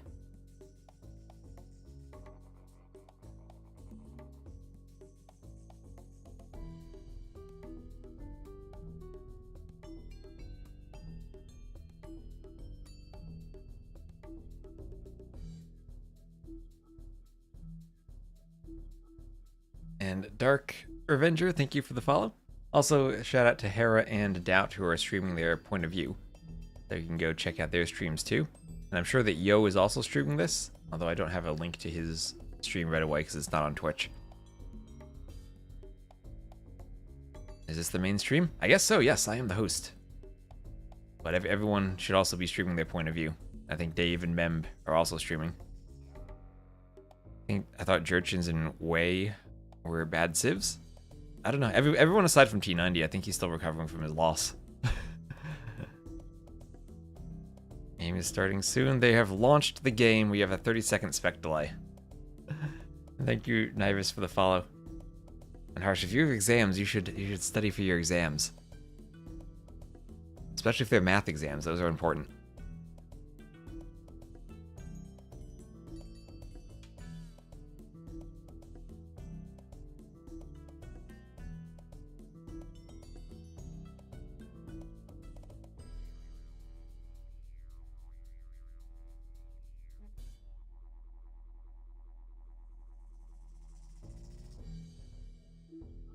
If they can get tiger calves. Excalibur is wearing a math shirt? Nice. That's the best type of shirt. We got pathology. That sounds like the study of pathfinding. So, Valley of Kings. We'll have Inca for Hera, Burmese for Doubt. Thinking of those Arambai again. Against Slavs for Yo and Byzantines for Lix. Is this the exact Civ matchup we had? Slam and ACCM against Lix and Yo on this map? So, tricky map to play. It's a regicide start, and remember, regicide starts you with 0 gold, so you have to long distance mine or do a mining camp to mine 50 gold if you want to do loom. So, this is Valley of Kings. There are some Gaia units guarding the gold and the stone on the outside of your castle. You can't just lure them into the castle, at least not easily. And if you want to move to the outside, you have to clear them out. Vills don't really do a good job of fighting them. They can only retaliate, they can't actually fight. So you need military units. You can go for fast castles, you can go for walls. There's a bit of rock terrain here. I'm questioning whether the rock terrain was a good choice for the map though, or maybe I should have removed it. Valley of Chickens. It also is Valley of Chickens. As Yo will come forward and wall in front of the chickens. Yo and Lix both going fast feudal. You start with 500 food on regicide, so you can go feudal very fast. And the Lix clicking up, also Yo both clicking up without loom. So that is risky, but they are up so fast that Hera not going to be up. However, Doubt going for a Drush. So Doubt going to Drush FC against players who went feudal without loom. And then you can't just like mine gold and click loom now because you're up to feudal. You gotta wait for feudal, and Doubt's gonna find loomless vills on the wood line and come in to fight with the militia and the scout. Scout comes over. I thank you, Zapgod, for the follow. So 2 militia drush from Doubt onto a loomless lumber camp. Those vills have to wall up. Yo up to feudal, and can Yo do loom now? No, he can't. He doesn't have any gold. He has to wall his villagers in. He doesn't have the gold for loom. This is what I wanted to see on the map. People taking advantage of the lack of loom.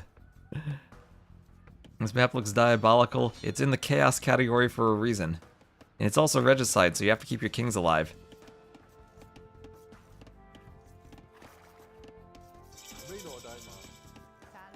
And Hera up to feudal now, going to go double ranges, double range Inca skirms with their discount, but against double range Byzantine skirms, and Byzantine skirms are nice. Yes, it's in the chaos category with the sudden death Canberra, and then also with Four Seasons. We haven't seen too much Four Seasons, but we did have a couple games of it early on. That's its own version of crazy.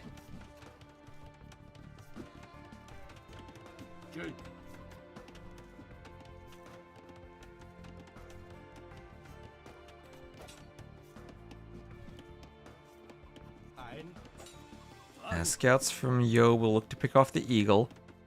Spear wants to keep them safe though. Drush from Doubt still hoovering around. And Feudal Age on the way for Doubt. Militia just gonna fight the scouts. I guess that's one way to make the militia useful. Guy standing there between his whacks. These synchronized animations. I'm still not used to the synchronized animations of the melee units.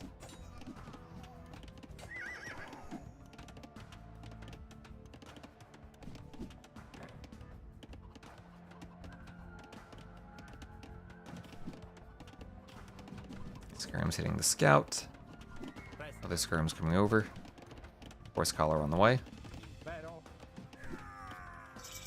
Skirms go down as these skirms chase. And they are going to be forced back to the TC. Skirms going down.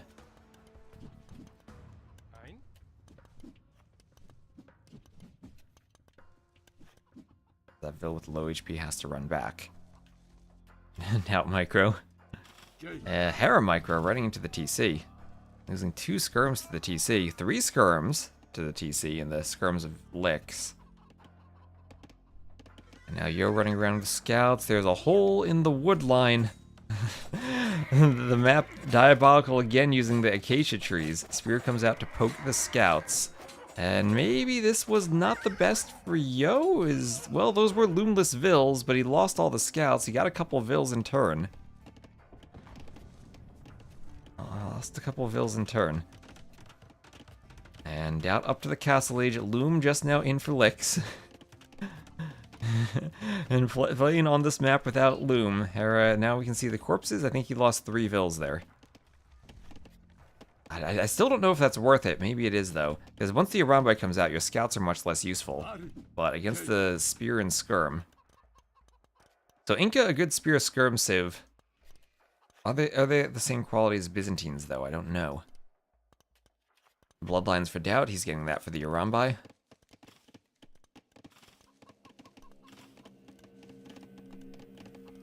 How many Vils has Hera lost? Eco Katie. He lost 5 Vils. Yo has killed 5. So Hera definitely suffering without Loom.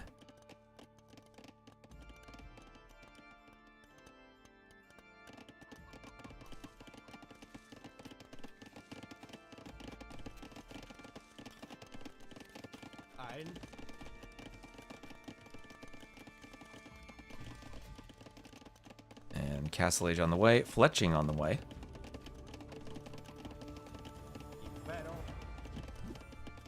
Skirm goes down.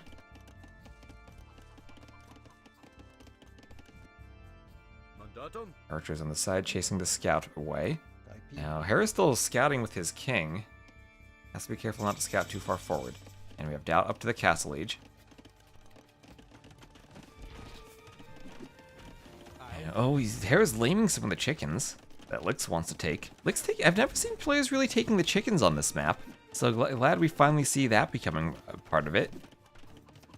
Skirms chasing each other down. It's kind of like, yep, it was inspired by Bastion, but kind of reversed. The idea is to force kind of the regicide start without Loom on kind of a chaos map, and then move to the outside later on. So we see Yo trying to lure units to the castle, but they're on defensive stance. If you repeatedly do that many times, they don't return to the same spot exactly, so you can get them there, but it takes a lot of effort. And Doubt FC Arambai. We have Bloodless fans in the chat. So Arambai Skirm now, pushing forward. And this is what Yo and Lix dealt with from AC7 Slam. They managed to hold on against it. They have a good wall up towards the castle. The Arambai won't want to run underneath the castle.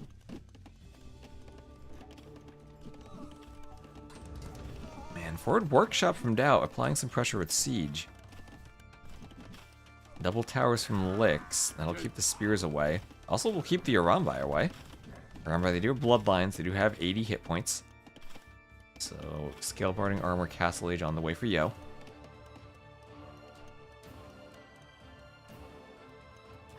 And Doubt starting to move around. Now, just in case players do start going to the outside soon as they're up to the Castle Age. Wait, Loom for Yo after going up to the Castle Age. He really delayed Loom. If they go to the outside, this is all cracked terrain out here. So if players start to move out for TCs, they will be kind of weak on the cracked terrain. Same thing for the castles.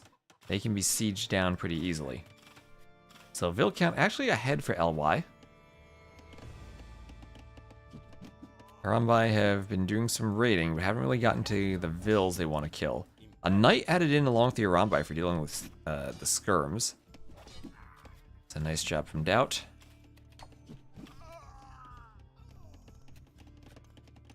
Starting castles are on cracked terrain, yes.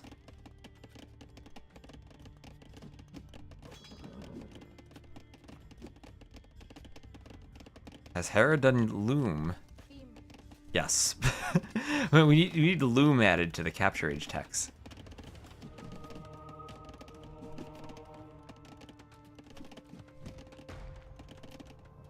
Lix tried to wall, didn't quite get it.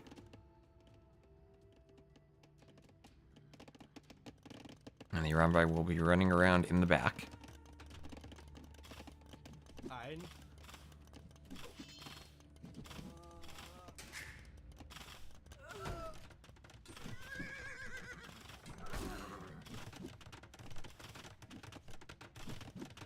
The skirms facing each other, skirms on the hill. And defensive tower going up for Lix. Okay. Castle Age on the way for Hera too. So he'll be up before Lix. Lix still stuck in feudal. And the Arambai haven't really done much in the way of killing, but have forced a lot of reactions from this team. And skirms will take out the Vil. More skirms coming over. Lix still trying everything he can to defend the skirms, but he's only 10 skirms to 15 right now. And Hera with lots of production. How many ranges does he have? Yeah, still 2 ranges, just double skirms queued up in each. As the Arambai come forward.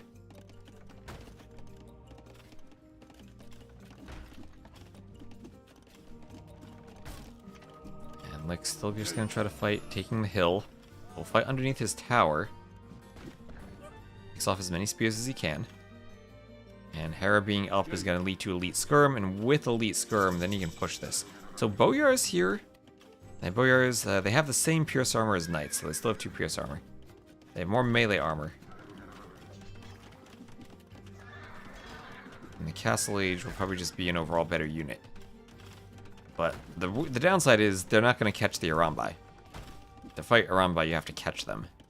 Boyar's will be great at dealing with the Skirms. But now Lix is stuck in the feudal age, and this team does not have a way to fight Arambai. They just monks. Is there any slinging? No slinging going on.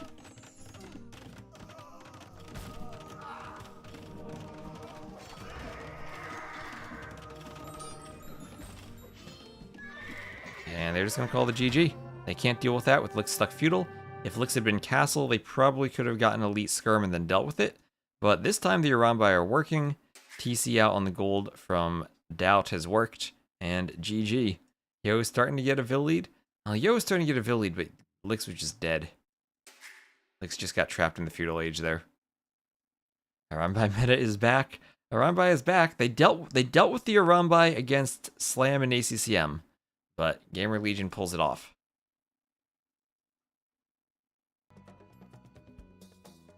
Oh, actually, wait, let's look at the stats. I didn't look at the stats. Look at the stats. So you have 34 kills for Doubt, and I think that'll tell you the story right there. 34 kills, doesn't get punished going for the fast castle. Hera lost a few Vils without Loom, but he can lose Vils as long as he has Skirms. And eventually gets castle. So Doubt, most resources collected there is the Burmese. Yo, 3-minute feudal age time. And there he goes, 42 Vils max, but not enough to deal with Doubt in the Arambai. Was there any sling? There was no sling at all that game. No sling at all. Just a standard game. So Arambai back on the menu. Thank you for the bits. And also for the follow.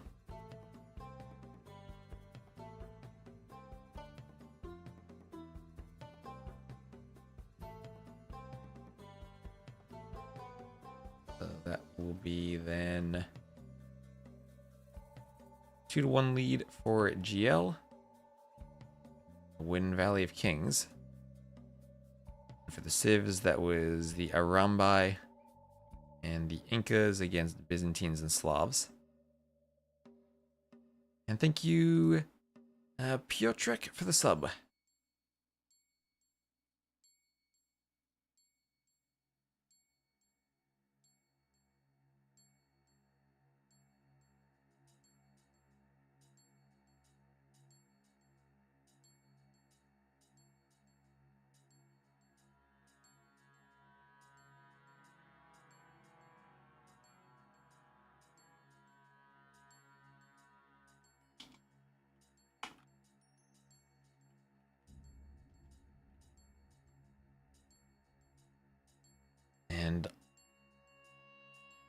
On Sand Pipper, thank you for the follow.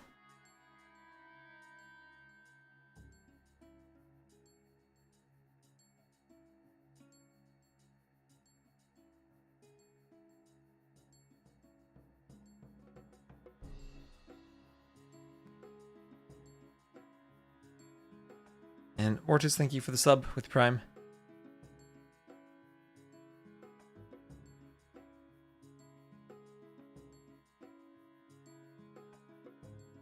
And the next map looks like it will be Arabia.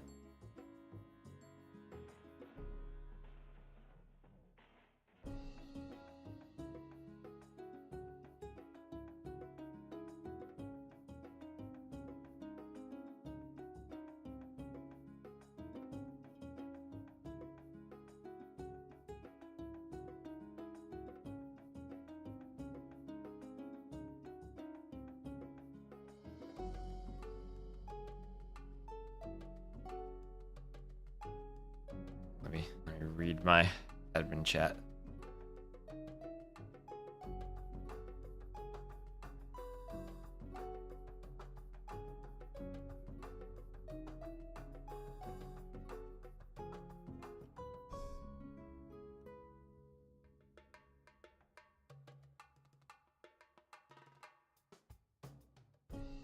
Is there a civ that was never picked? That's a good question. I haven't really been paying attention to the civ drafting as much as the map drafting. I think there definitely have been ones that we haven't seen.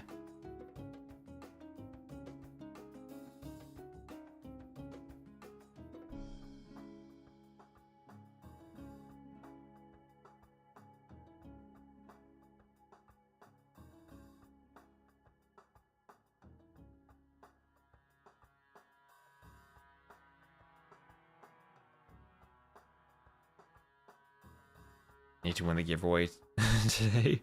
Well, if you want to enter the giveaway, that's still !AOM in the Twitch chat.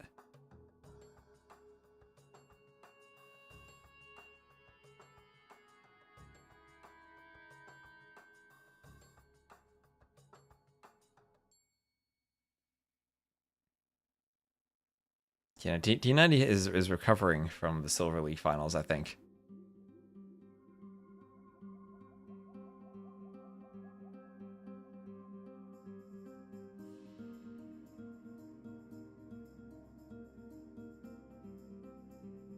How many entries for the giveaway? Right now we have 127 entries.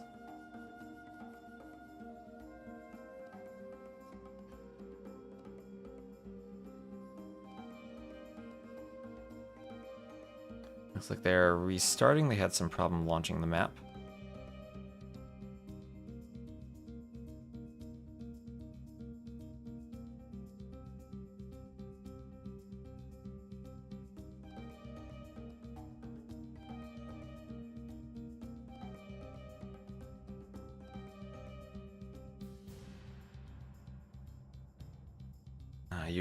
You wrote that he can't move. I don't know if there was something bugged about the game when it launched.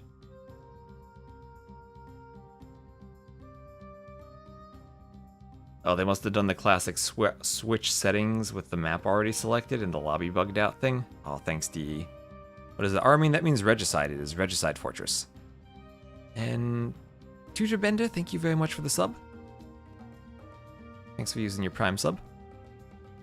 Yep, yeah, the classic DE blunder of swapping the settings and the map doesn't get swapped.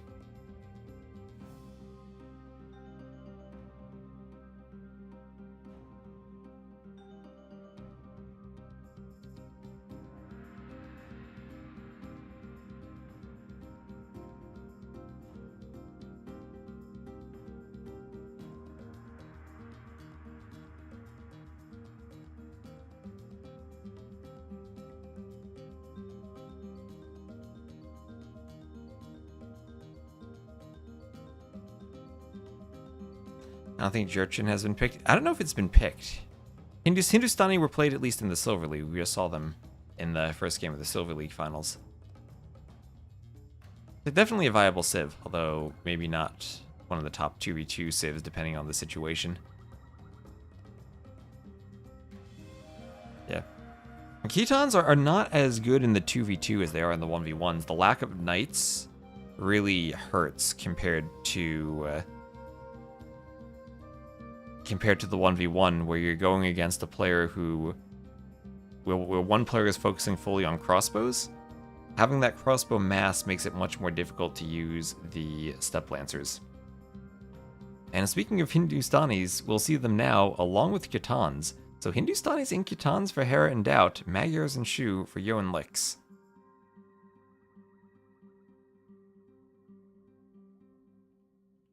It will be Chicken Arabia.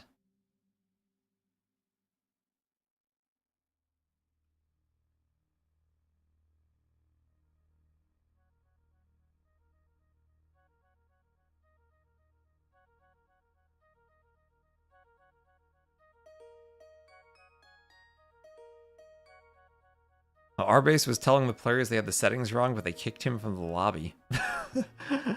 Thank you, Soynak, for the follow. Or our base.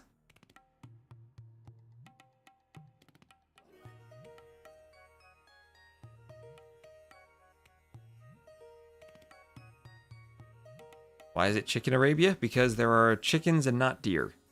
I figured it would be more fun to try chickens when we're not just going to have the same deer pushing over and over.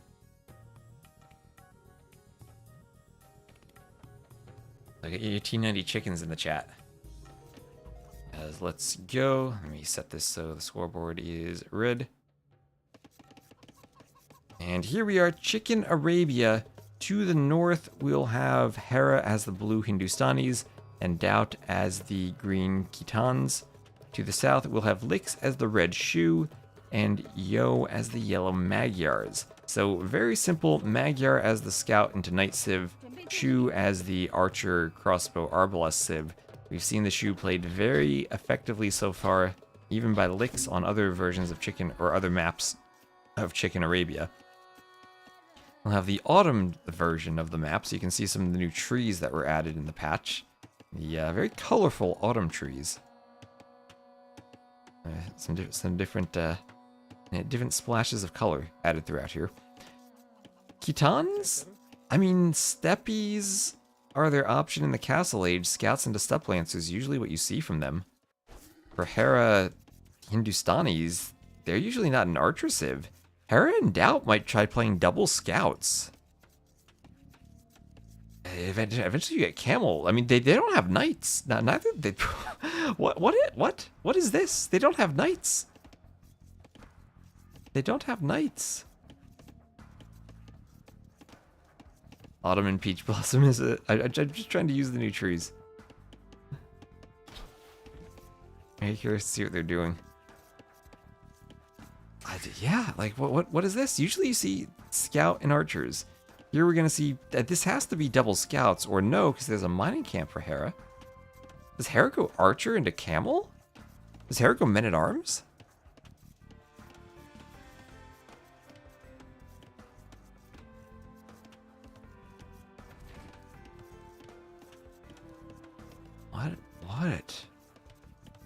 What is Hera gonna do here?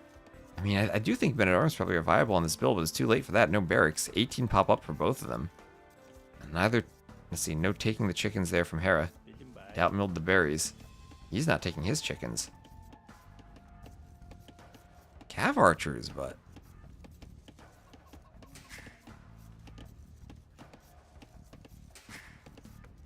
Well, how?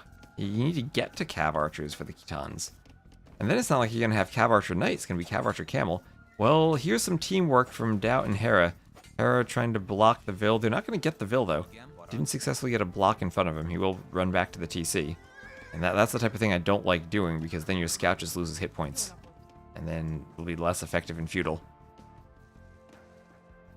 And, I mean, what is this just... This can't just be Bloodlines. This has to be Hera opening archers as the Hindustanis. It has to be archers as the Hindustanis.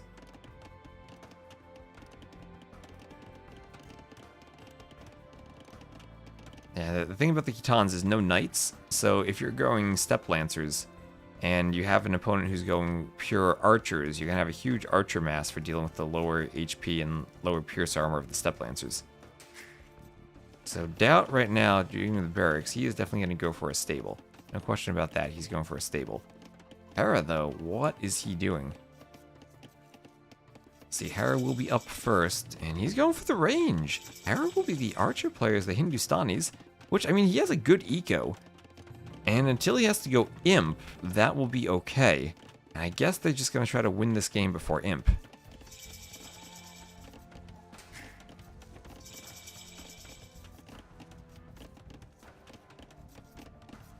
So, stable for Doubt.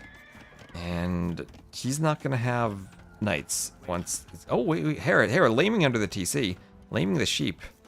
And usually that's a really good thing to lame the archer player sheep, because then they don't have the ranges out, or they don't have the fletching out as fast if they have to react to that. But on Chicken Arabia, maybe there's already a plan to do mills. And also the Shu get wood while they're chopping their trees.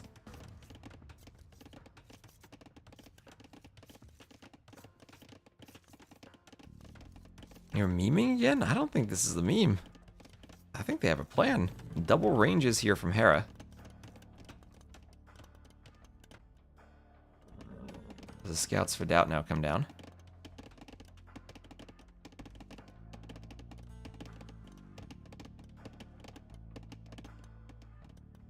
I think this is a 3-1 GL just because of this funky game plan they have.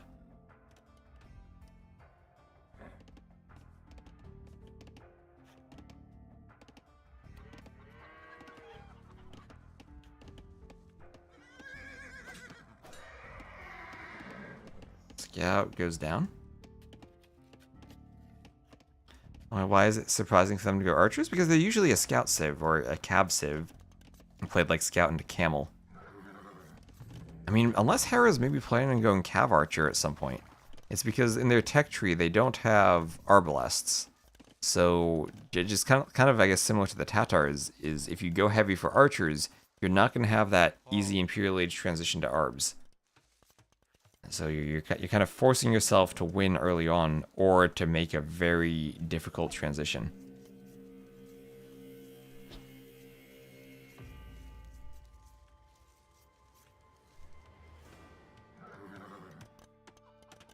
So Lick's trying to wall up. I'll see if Dow can get in with scouts.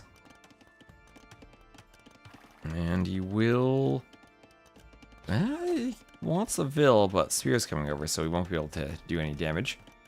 On the sides, Lick's also fully walling, so he should get fully walled. No problem there, just defending the back of the army. Hera Xing on the right side of the map. Looks like he's trying to stage an attack over on Yo, telling Doubt to come meet him. Doubt will be moving his scouts over. And they'll try to double Yo. So usually you want to double the scout player, harder for them to defend, and harder for the archer player to come over and help.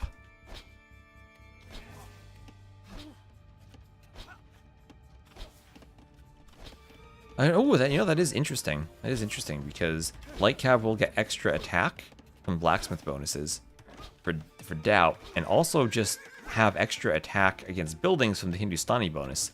So that's a good point, Excalibur. Maybe they are trying to stack the Hindustani bonus with the extra attack for the Light Cav line. What exactly has the Hindustani bonus? Light Horsemen and Camel units. Are Step Lancers counted as Light Horsemen? Oh, that could just be a meme masterpiece. Are Step Lancers counted as Light Horsemen? Will they get attack bonus against buildings? I never actually thought about that. Oh, wow.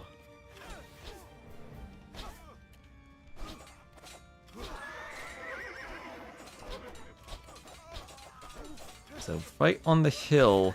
Feels like this is a good fight for Lix and Yo. And they'll have the hill bonus to clean everything else up. They're gonna micro as much as he can. But Lix will clean everything there. And armor on the way for Lix. Okay. Step Lancers are counted as Light Horsemen. So Step Lancers with bonus attack against buildings and also double blacksmith upgrades.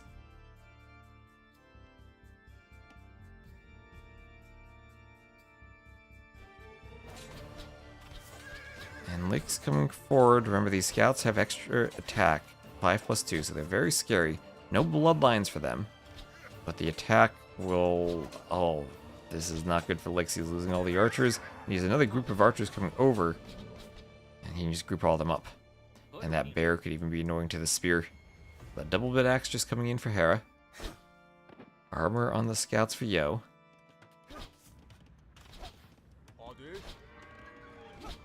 Hera trying to take the farm on the front.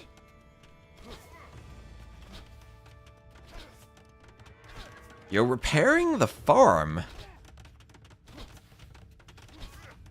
Okay, repairing the farm. You don't see that every day.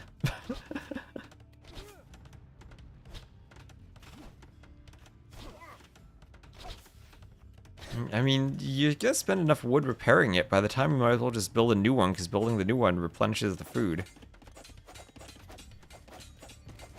I've never seen repairing the farm like that. And now, as you said, Hindustani bonus plus the extra attack from forging, they get right through that palisade. Quick wall's not going to come up in time. Yo and Lix both chasing, but those scouts have extra attack. And how is this fight going to unfold? Hera with the archers still microing them back. Yo going to come over with even more scouts. And all in all, this, I mean, it's a lot of idle time on the Vills. This wasn't the worst fight for LY. I'll clean all of that army.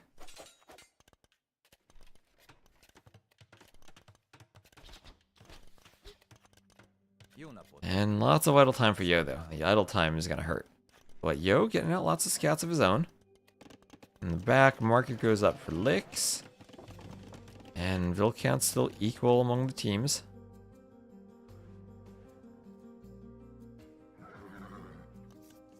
And... oh, double stable scouts for Doubt. Triple stable scouts for Doubt. Doubt going full Khitan scouts in feudal. He's gonna show no mercy. He's just going full scouts. Using that Hindustani bonus for the scouts. And we go, well, we have Castle Age on the way for the Shu. Do the Shu have camels as an option? They do not. Oh, no steppies. It's just scouts. It'll be full scouts.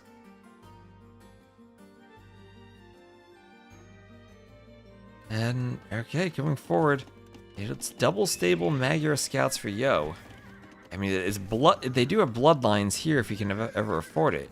So, bloodlines versus +1 attack. Triple stables for Yo.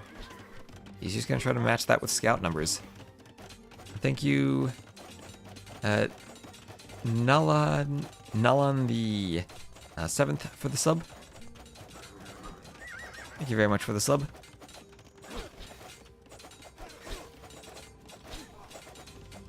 The scouts trying to get through the houses. House going up for Yo. Scouts still trying to break through with the archers. Yo in a lot of trouble. Lix is going to have to put his carry pants on. That is a lot of scouts from Doubt. A lot of scouts. It's good to know Hera is human. Hera is human, but Doubt might be a goat. There's 21 scouts about to break through. Hera up to Castle 2. Stone walls from Yo. Yo not getting any wood.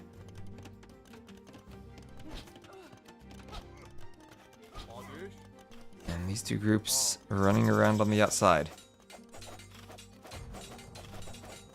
And he's up, and he's up. Look at these pastures. Look at all the pastures. You got 16 pastures.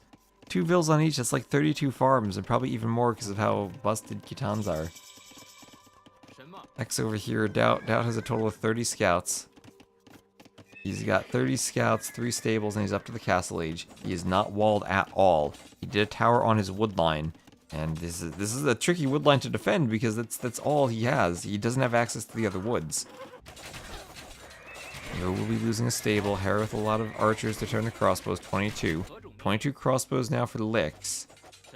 Can he help Yo double team Doubt? Doubt's still wide open with the pastures, and Doubt could take some damage here. But as soon as he gets up, he swaps to... he researches Light Cav and then probably swaps to Steppies. He'll click the Blacksmith upgrade too. And now they have a chance to do damage to Doubt. Doubt, you just delete and rebuild a pasture? What? Scouts going down.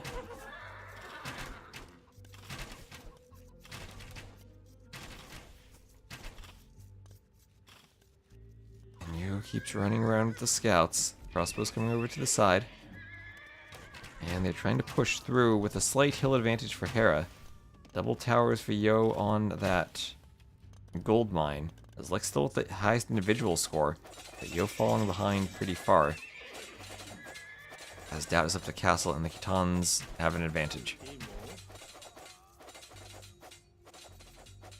And what is he going to be able to do to get steppies out for crossbows? Looking at +2 for a total of +4 blacksmith upgrade attack. It's like he has blast furnace now.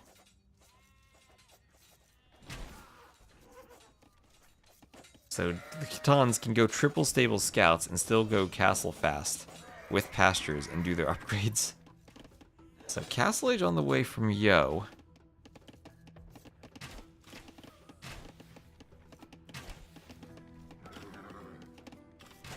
Yo getting in on Doubt's villagers. Doubt now under a lot of pressure. Yo doesn't want to fight those light cav. Oh, he really doesn't want to fight those light cav. Oh gosh, Doubt not patrolling though. And Yo can maybe get away. Light cav want to go for the crossbows. So Doubt can have to idle a bit of his eco as he tries to find the crossbows.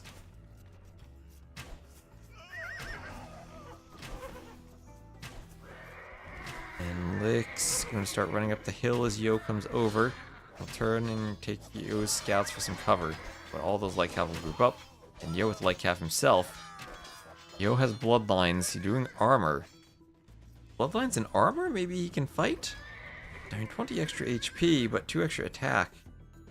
Yeah, I don't think Yo can fight that. And oh, and meanwhile, Hera is in on Licks. Hera's in on Licks. That's a lot of crossbows he has there. Licks trying to dodge and dance and clear this army, but Hera, well, he's down in numbers. But he's still up in being Hera, as he's going to micro as much as he can against Licks. And I'm seeing also some red that flicks over in Yo's base.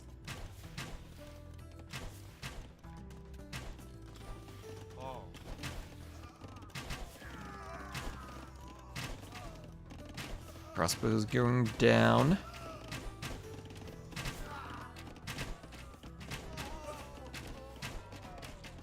And everything cleared. Everything cleared finally. The score is still really close. Doubt going to break in through that wall. Palisade walls will not keep out these Khitan scouts as they do still have that, is it +2 against a building also from the Hindustanis. Knights coming over from Yo.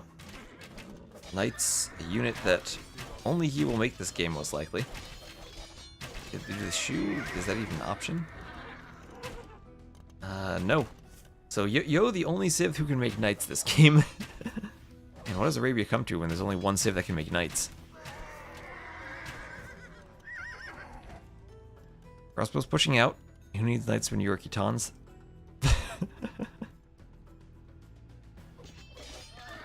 And now Doubt's still pumping more light cav. Is he gonna swap to steppies at any point? I mean, if he did, he'd need gold. Alright, players using the market, but still no slinging.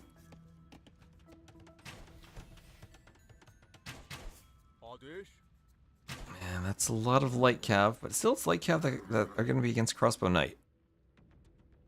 Isn't it in the middle of the night there? And that is the unfortunate reality of playing in tournaments when you live in China or East Asia. Is the hours are not the greatest, but also I think Yo's used to being up at this time. I think he's used to playing Age of Empires now.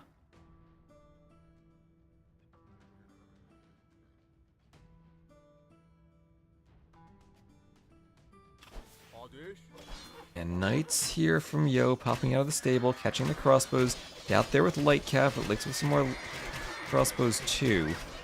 And I still feel like the GL team are on a bit of a timer that they have to do damage before the lack of Arbalest will become a hindrance for Hera's imp transition.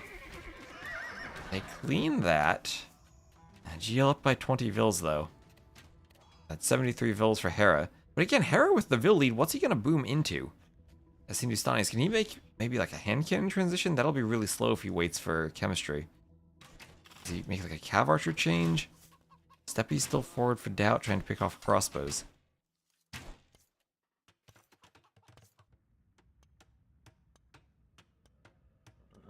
Yo can go forward with some knights. Hera's still fully walled.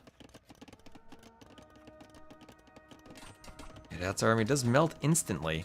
It melts instantly as long as there are enough crossbows to stop it, though. It also melts walls instantly.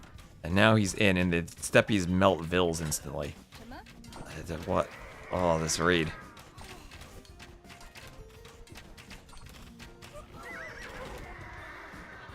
And, well, steppies melt. That just melted. Absolutely melted. Eric used 15 vills to manipulate score. Using the market. Whoa, there's a hole. There's an overchop in the woodline. Yo is in on Hera's base. Hera doing heavy plow. He's clicking imp. Can still do bracer chemistry, but no arb for him. And what a glass cannon. And he'll be losing some vills here. Really nice vill lead over Lix. Lix, what's the eco KD? Yeah, Lix has lost 24 vills this game.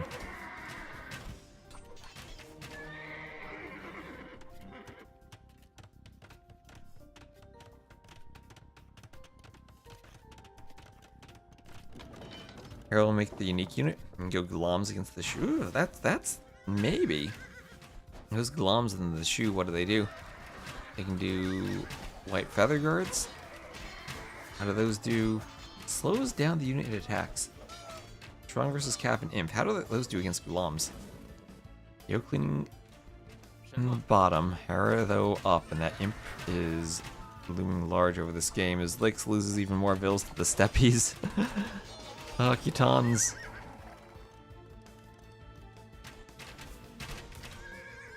Doubt has options other than the scouts.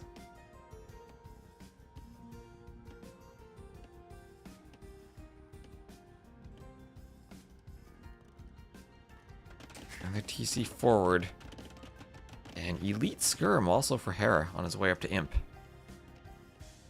Doubt trying a Doubt TC. Doubt's trying a very far forward TC. Because he thinks he has enough steppies that it won't matter.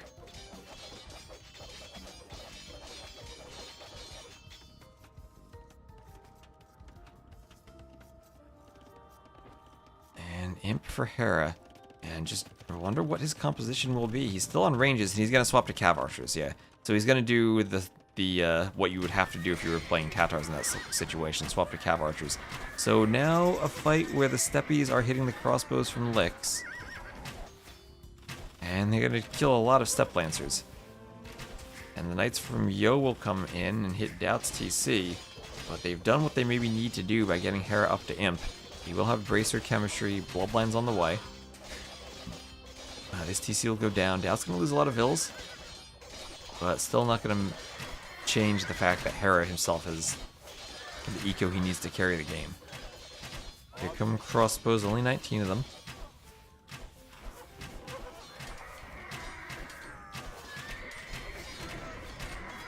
Let's take out the steppies.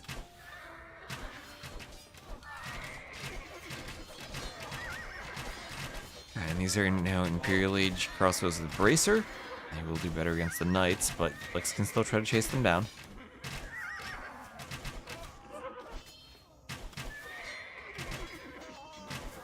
Crossbows hitting the Knights.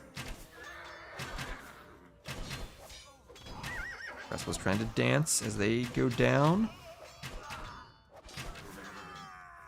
Everything dying.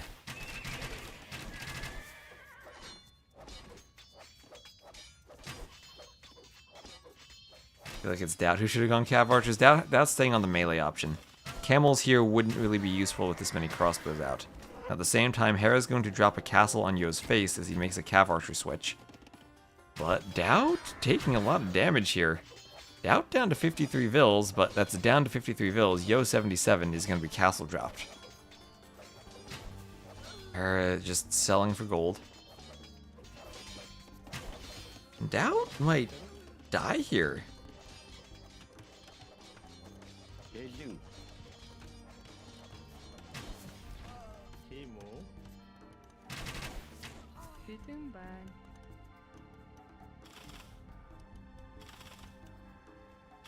The forward TC was a mistake. Oh, this main TC might be a mistake now. Look at that. That's going to be right-clicked by Knights. And crossbows. Crossbows just sitting right under it. Because why not? They try to chase vills. Well, double castle drop right on Yo's face from Hera. And I don't think Hera can be stopped right now. At the same time, Doubt is going to lose his second TC and his main TC at that.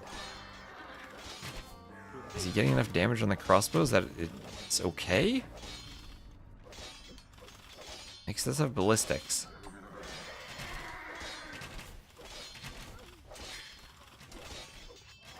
He's trying to hold the TC. Maybe he holds it. And Vils can... They go to the pastures. Maybe they need to repair.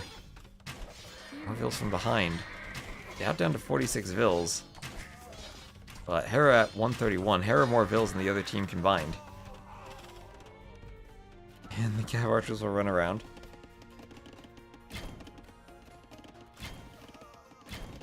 I mean, Khitans did what they needed to do early on. They got them to this point, and Yo will call the GG. And that makes it 3-1 for GL.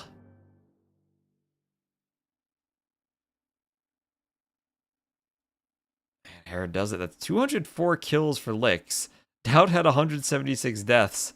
The last cannon, but he did cause the eco disruption he needed, and gave Hera the absolutely free boom that he wanted.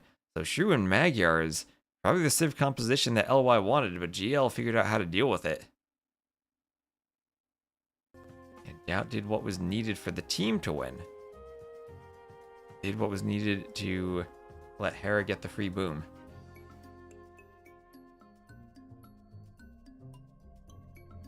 That's 3-1 GL.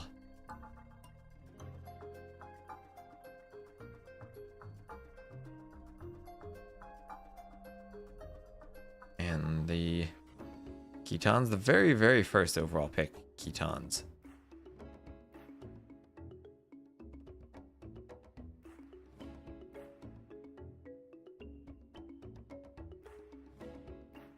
Jurchins and Wei at the end. I wonder if they have a plan for them. Shu were a very early pick for LY too.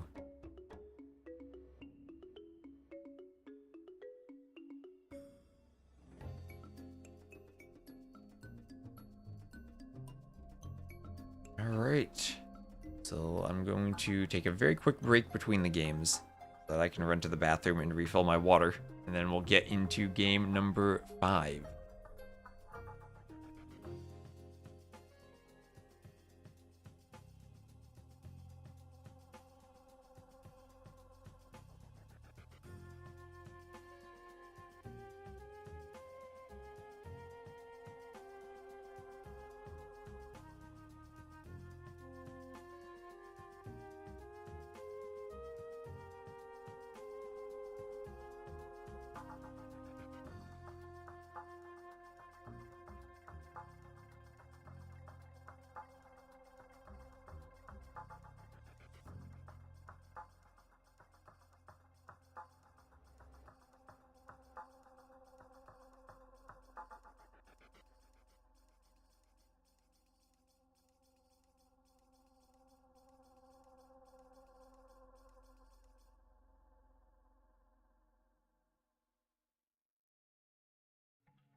Alright. So let's see if we've gotten the game yet. Looks like they're in the lobby. Haven't picked the map yet.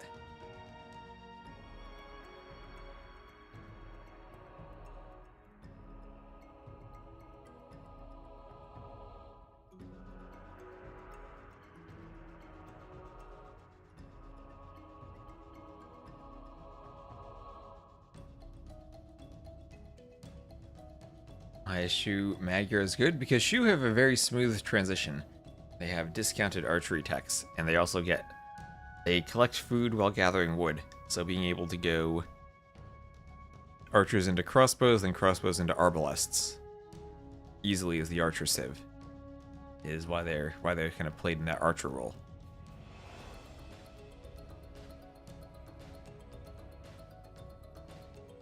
And then we just double check the AOM giveaway. We have 140 people entered to win Age of Mythology, so go to the Twitch chat, type !AOM to enter.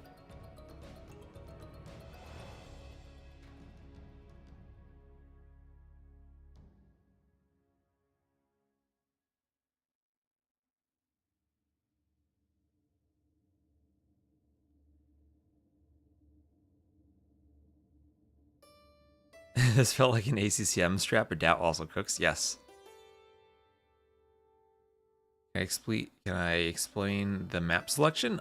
People, they just took turns picking. They took turns picking one map from each map pool. There are seven categories, and they each picked one map from each category, 6 times, and then they got to the 7th category, where they each banned a map, and the final map was picked from the maps that were not banned. What happens if King Boo wins again? Then he gets a second copy to give to someone. And so if it goes to games 8 and 9, it'll be whoever is losing at game 8 picks the map from any map that hasn't been played, and then the other team picks for game 9 if it goes to game 9.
And looks like it will be Forest Pond, so LY picking their home map.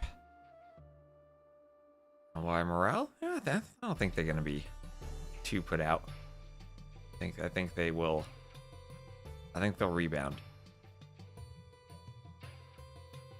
Downton Hera did lose on Forest Pond the other day and showed their tower rush strategy.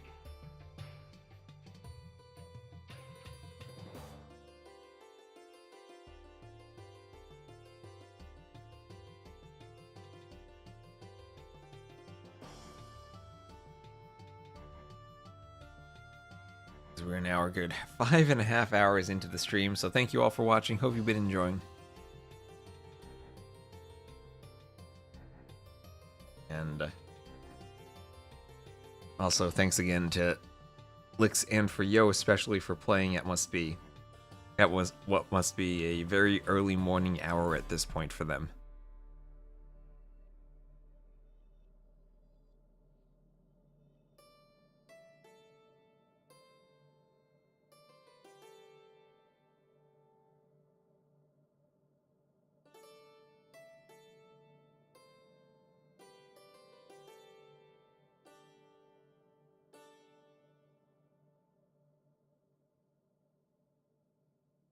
And they are launching. It's currently 4:21 a.m. Oh, they're exactly 12 hours apart from me then.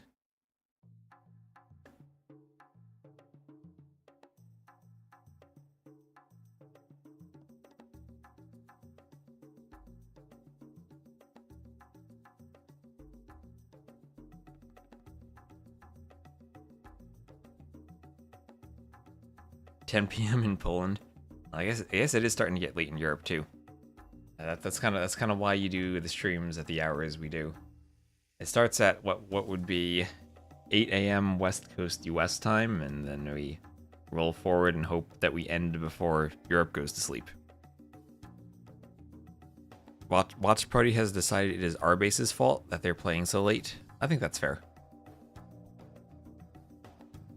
2v2, but everyone has an extreme AI. I mean, I kind of want to do like AI scripting tournament where you have to write your AI teammate.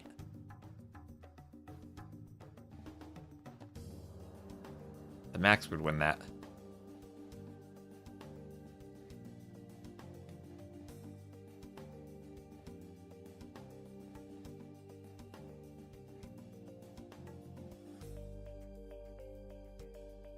Yeah, Argentina, Serbia, and China. These are some time zones. Indeed. AI teammate best is hyper-optimized sling? Probably.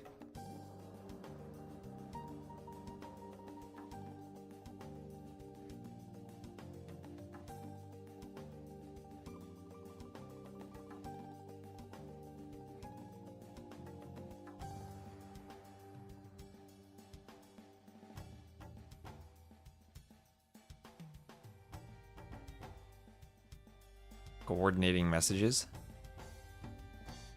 Usually that's Maesty and Emu coordinating. Alright, so Forest Pond. Originally a Trezini map. Here we go. We'll have GL to the west. Portuguese for Hera, Malay for Doubt. And LY to the east. Teutons for Licks, and Dravidians for Yo. So every player should have 2 deep fish fairly close to their shoreline. Maybe slightly closer over here. And Forest Pond, from what we saw yesterday, Hera and Dow didn't really fight for water. They just tower rushed on the outside. But Licks is the Teutons might do Licks things. Licks might do Licks things. I think it's fine. Oh yeah, it is fine. It's just the problem that fish are placed on the right tile. Licks is fish. I don't know. I don't think they'd be an admin read thing. I mean, he's gonna do the dock, and they're gonna be close to him anyway. It's not like his fish are all the way out here, and I think that's fine. Those fish are fine. It's one of those awkward things where fish are placed on the right tile, so they always end up being closer on the left side than the right side. Portuguese Jingle is the best AoE 2 Civ theme. I mean, Licks, if he's the Teutons, is Licks even gonna go for fish? Like, he hasn't docked yet. And it's with a Dravidian teammate. And he's going to stone already. I don't think I don't think Licks is gonna take his fish our base. Can I not place the fish on the left tile? No. That's not how AoE2 works, unfortunately. Licks things confirmed. Licks isn't gonna need fish this game. So we did see GL do this last time. Oh, and he got the first hit on Doubt's scout, so it's exactly what he wanted. Gets the first hit on the scout, so he'll have control over the scout war. And Lick's gonna show them what a good tower rush is. So 1 Vil on stone, 4 on wood. Everyone else, he's clicked up before he's even finished his boar. There's no transport ship, is there? No.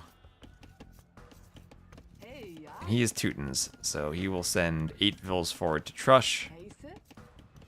And there we go.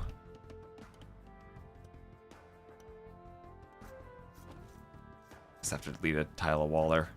Also, one of the annoying things with map scripting, I can't just like... I'd love to tell the map, hey, put a gate here. But he'll have to delete and then rebuild and walk through. No big deal, though.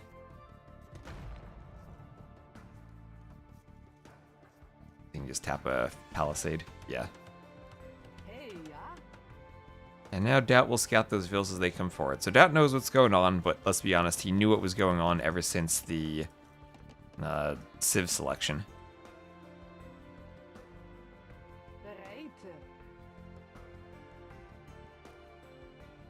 So nice to have a tournament organized in good maps with good schedule flexibility and flexible streaming rules too. Been a blast losing pretty early. I mean, you guys didn't even lose that early, right? You were playing this weekend.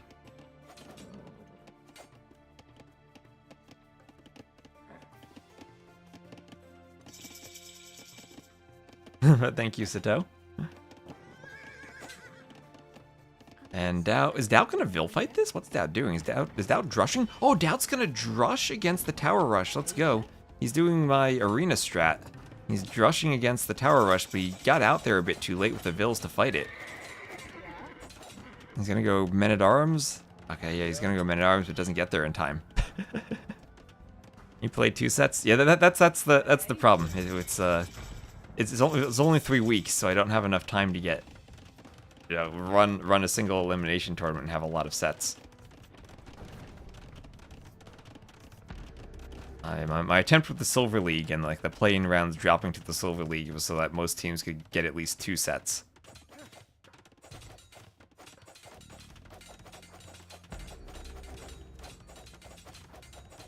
So we have Militia for Doubt as he is defending with that tower.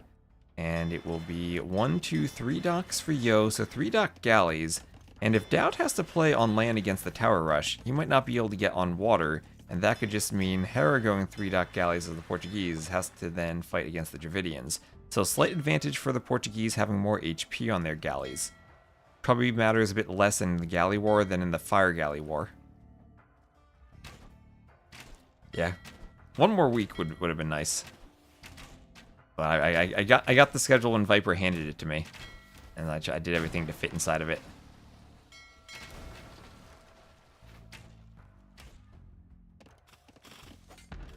And we do this again, and I think we can probably tweak things slightly and make it run a lot more smoothly.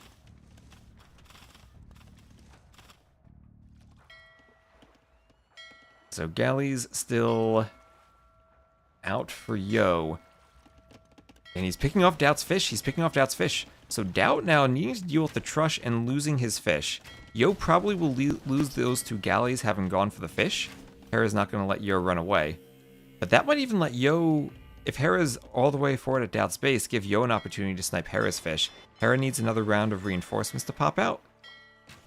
And Yo can at the very least pick off a galley here.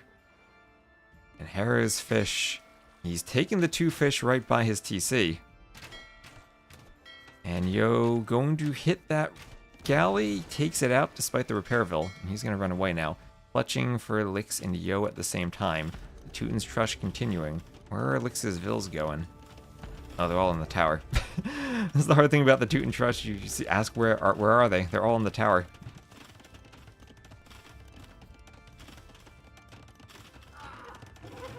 Scout goes down.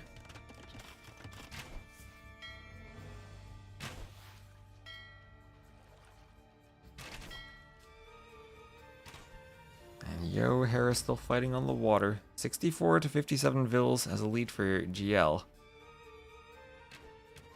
32 Vils for Doubt. Has Lix been idling his TC? I guess he must have been. Oh yeah, has a ton of idle time on the TC while going for the Trush. Well, if you have 8 Vils forward, you don't have Vils working. And he didn't go for a dock or any fish behind this. But he's still disrupting Doubt. Doubt's gonna just do another tower behind this. This will slow the tower rush down if it doesn't stop it. He's going for some stone walls too. Archers and militia on the outside.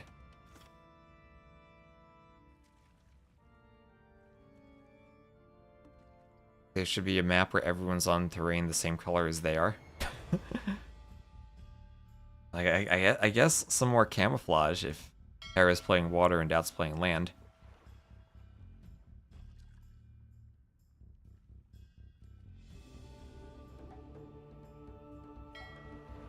So 11 galleys to 10, slight advantage for Yo there. Hera gets the initial engagement going well for him, I think, though. Lix sending food to Yo. Ooh, and Yo is up. So Lix doing a small sling to Yo, only 1 round of food, and Yo is up. Okay, meanwhile Doubt sending his militia and archers forward, but at the same time Lix is walled. Maybe they'll catch a Vil, but he still is walled and safe at home. So we'll see if he continues slinging. Zio kind of doesn't want to push too far on the water then. Just wants to hold to get the Castle Age upgrades. Harris selling stone and using the market, so he's going to be up soon too. And as the Malay, he'll have a competitive uptiming with Yo. Lick's going to send 23 food. That tax is brutal. And Nandez, thank you for the follow. Yeah, like a Hera versus Yo game, kind of, right? And that's where the sling comes in. If Doubt is so focused on defending that he doesn't think to sling, then Lix might be able to help Yo carry with the sling. Although he really just doesn't have much of an eco. Still, he's now 2.5 minutes of idle time on the TC. Down by 8 Vils compared to Doubt. Lost 1 while forward in the Trush, too. But he's continuing to push Doubt and continuing to do damage with these towers. Doubt forced to mine stone. This would be much better if it was sudden death. Now this might be a fun sudden death match. So sudden death Forest Pond. And kind of equal galley numbers here, but much more HP for Hera. And Hera taking a really nice fight. Bodkin and War Galley on the way for Yo. And again, Hera taking that fight before Yo gets the upgrades in. That was an awful fight for Yo. And that kind of throws away the advantage he had for the uptiming. But he's going to go 4 dock galleys now. And he needs to get a round of reinforcements to pop out as the upgrades come in. Bodkin is there. Hera got distracted by the Vil for a moment. Yo's going to just run and try to get a good position where he can get back on the water. There's a War Galley. Can't run as well with War Galley. Yo could maybe just use the fishing ships to block. Hera dominating the water. 10 galleys. That was a slight advantage for Hera that just completely snowballed. As the Yo loses another Vil. Out still dealing with the Trush. Hera doing War Galley and Bodkin. Like still slinging a bit. But Lix's eco is not set up for slinging. He now has to stonewall. Doubt will see the market. And the question is whether Doubt wants to sling too. Lix. And yeah, Lix now still down in Vil count compared to Doubt. Doubt up to the Castle Age. And if Doubt's up to Castle, then this will look pretty good for GL.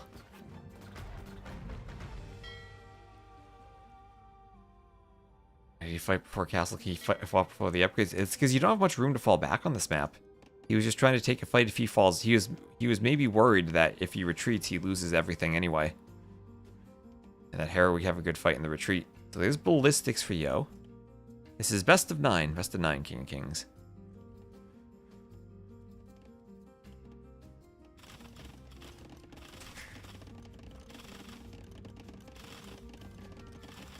It should be best of 21. I'd love to do best of 21. We need to do that over the course of maybe 3 days, though.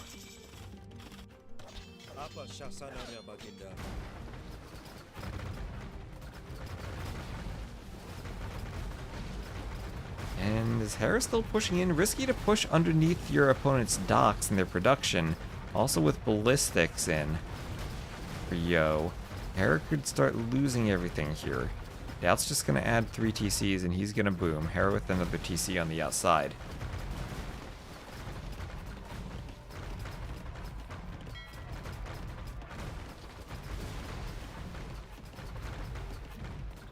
And like still slinging Yo. Yo starting to win the water now, but much later than he wanted to after taking that initial bad fight. And galleys will go all down for Hera. And now Hera will lose the fish he had re-added. Here's a question though, if you're Yo, do you pressure Hera or do you pressure Doubt? As Doubt now needing to ram down those towers. Could be vulnerable if Yo maintains the water and can do something on land. I guess Dravidians don't have knights. I would say one option would just be to try to land knights with the water control, but not going to happen as Dravidians. And Dravidian elephant's probably not something you want to do either. So Hera coming out of his docks. This is now the opposite fight that Yo had just taken, but Yo is forward with more numbers. Yo not really focus firing, though. Hey, we'll clean Hera off the water. We'll clean up Hera, and Yo still has a score lead, and he still has a sling. Question is just, what is he going to be able to do with the sling? A decent demo hit there. And will he be able to push someone fast enough as Dravidians? Which I think the answer would have to be like Fast Imp and Arbs. Why do they never use fire ships? You do use them in Castle Age fights sometimes, but if there's a large area of water, then the ability to micro galleys usually is much better. You make a few galleys and then you can micro them. Yeah, you see fires all the time on like those close 1v1 maps where you do fires in a small pond. But with larger bodies of water, and on team games, just because the maps themselves are larger, that lends themselves to larger bodies of water, then galleys become more effective. You need time to amass galleys and to get fletching, so fires are more impactful if you can pump them out from the docks right away. Hera, with all that micro to dodge ballistics, still will lose more galleys. And Yo will be booming behind this on 3 TCs. Maybe if Yo could add in maybe a 4th TC or a 5th TC with the sling. I mean, looks still on 49 Vils, not the best sling eco. And he even walled up the middle with houses so he doesn't get landed. No doubt slowly but surely pushing this out. And part of Lix's job here is just to distract Doubt long enough that Yo can win against Hera. And then it just becomes a game where Doubt doesn't matter. But this is just feeling more and more like Yo's not going to be able to push in time. No demos from Hera, Yo not paying attention. We'll get pushed though, and he is going to try to focus down these docks. Elephant Archer could be interesting. The range on the outside. I actually think, here's one thing Elephant Archers can do. They can sit under TCs. Oh, Hera deleting a whole bunch of everything. What if you were to transport 20 Elephant Archers into Hera's base or into Doubt's base? And just kill Vils. Because right now both these players are booming. Lix is stuck 1 TC slugging from Feudal.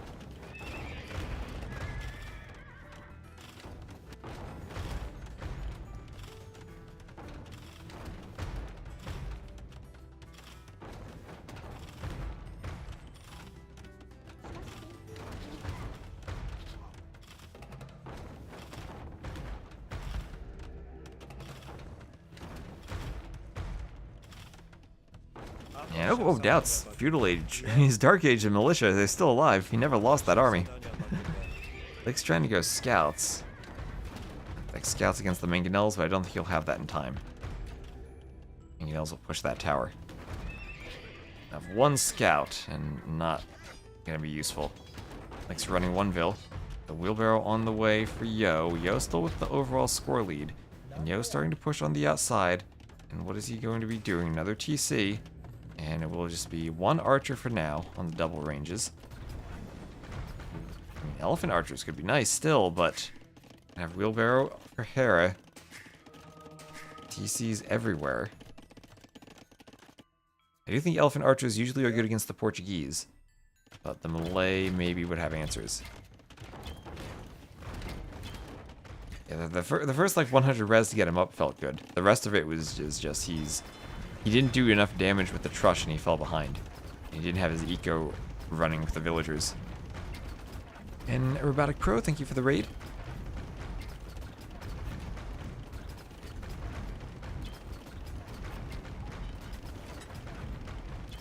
Yeah, this map, I don't know, maybe if we're going to use this again, I maybe want to tweak the map so that the base is a bit larger and that the towers can do more damage. Or so that the tower rush has more potential for damage. Because here the wood lines are so close to the TC, it's pretty easy to wall up behind it. Maybe I just push that back by another like 5 tiles or so. Maybe also move the water a bit farther back. Anyway, Lix up to the Castle Age, so at least he's still in the game. Still chopping through this forest, and still stonewalled at home. He will be doing a range and a stable all the way to the side. But Doubt will come forward. He has stone himself, so he can castle drop Lix. Now Yo's still controlling the water. And here comes some crossbows on the outside. Hera just gonna go mangonel defense. Will the mangonel hit the crossbows? Ballistics is in for the crossbows, and there it goes. Ooh, right away. Yo reacts. And we'll snipe off the mangonel. Melee CA? Why not go melee CA? The year is 2025. We all want CA all the time, right? Analyzing maps, coming up with new ways to torture players. Yep. That's the theory.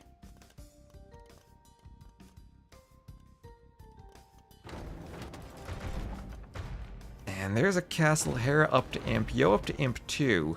But Hera as the melee will still be faster to imp. And Hera 95 vills, Yo only 105, Doubt 116. And I don't think Yo has the eco to push Hera fast enough before Doubt can end the game. Move our resources inside the walls too. I don't know about that. Hera's Portuguese. Oh, Hera's Portuguese. Hera's Portuguese. Never mind. Doubt's the melee. Hera's just up faster.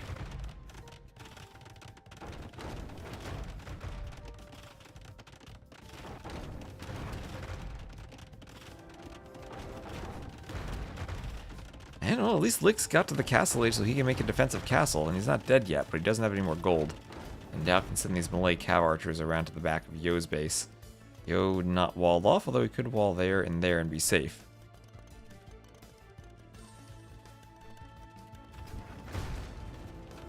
Oh, don't make it your own castle, Yo.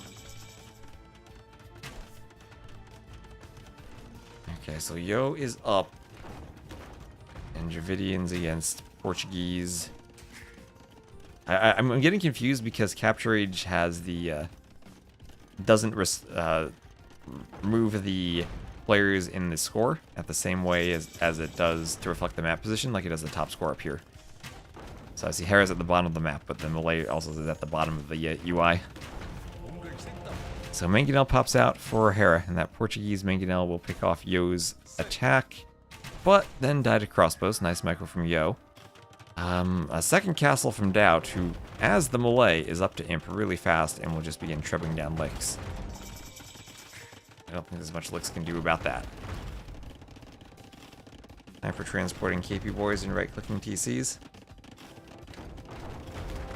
I think that castle might disappear before any Teutonic Knights come out. A couple of workshops up for Yo.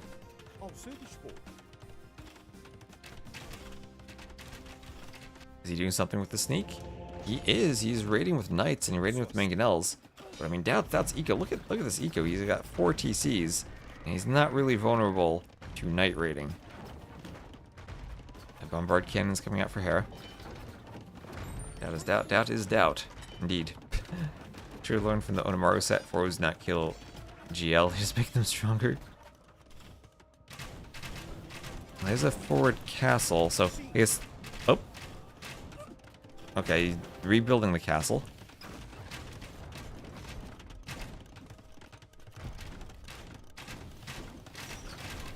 I don't know if that castle will go up, though.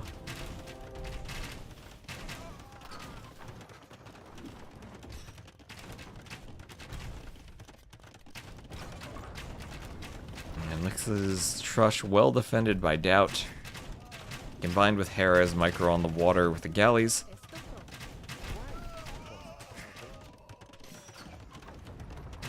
Feels like they're still in a good spot, even though Hera may be getting pushed by Yo, maybe getting pushed. I mean, Doubt's still taking out Licks. Doubt has not managed to come over and fight Yo yet. Mangonel's forward, Treb's still there. Coordinators are on the way, so Doubt can sling Hera now. 1 or 2 cannon galleons added? Yeah, that actually could be nice from the water. You'd hit this TC. The conscription on the way for Yo as he continues trying to push along with the sling. But Lick's 64 vills. It's not like he's completely dead yet. But he's in the process of dying. Oh, Doubt running mangonels into the TC. Running mangonels into the TC. Lake's gonna get under the TC fire to rush the mangonels with vills. Takes 1 mangonel shot. It takes out 2 mangonels for only 3 villas. I think that's worth it. And you do take a lot of doubt space with cannon galleons, but that space has already been occupied by galleys. So some pikes out for doubt, as the raids from Lick's not going to do much more. Yasa kuka baginda.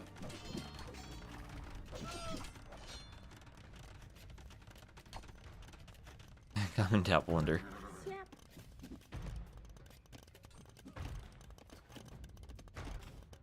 Oh, Harris, I mean, he's holding. As long as he holds, he's okay. So 60 villager lead, reflecting how many Licks doesn't have.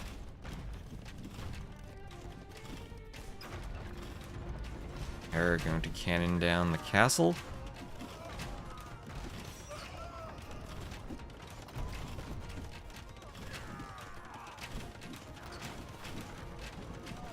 And skirm fight going. I mean, these are Dravidian skirms, but Yo still doesn't have the numbers he quite wants.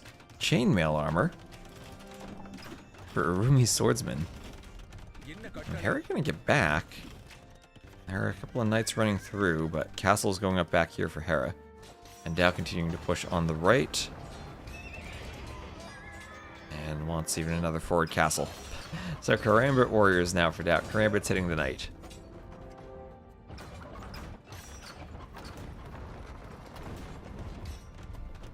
Malacia and Teuton skirms. That's 2025 AoE 2. So Elite Urumi Swordsman. That's something I've never seen. Whoa. Whoa. What is that? That is amazing. Elite Urumi Swordsman versus elephants.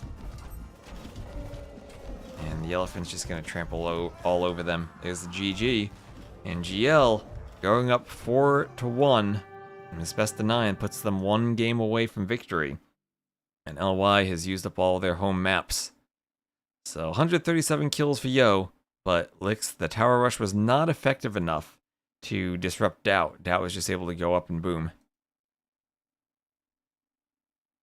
And that puts us at the match point.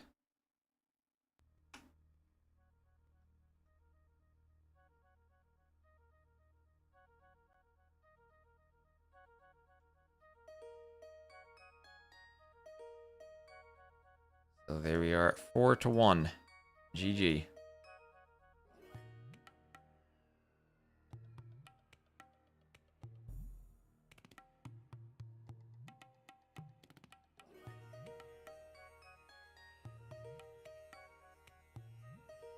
Only gonna last 15 more minutes? I don't know about that. I got some faith. I got faith that LY can take another game. There's a loss on Forest Pond. I mean, they should be a good Regicide Fortress team too. Golden Lakes could also be a win for them. I guess it's definitely not over. They're Portuguese, and where is Malay? Over here, that was Dravidians. First pick Dravidians losing. It's pretty hard. And Teuton's down. Still need to see where the Jurchens and Wei end up being used.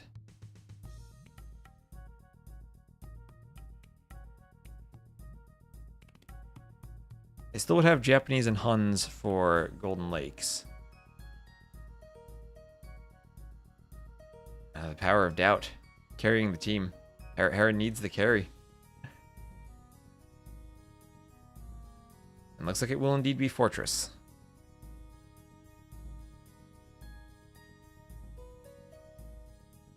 Lane port 1. I think did I check that off wrong? Yes, they did.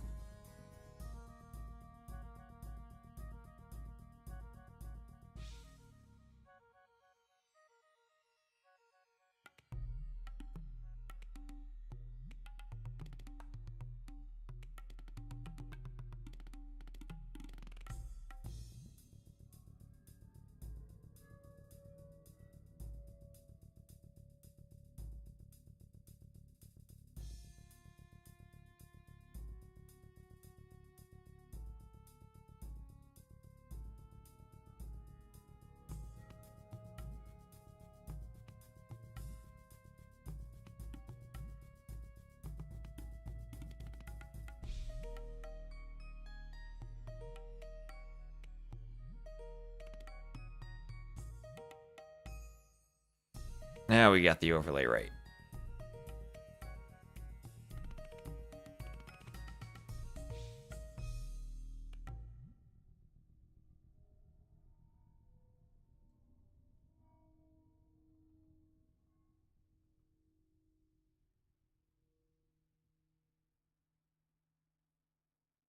They're too OP.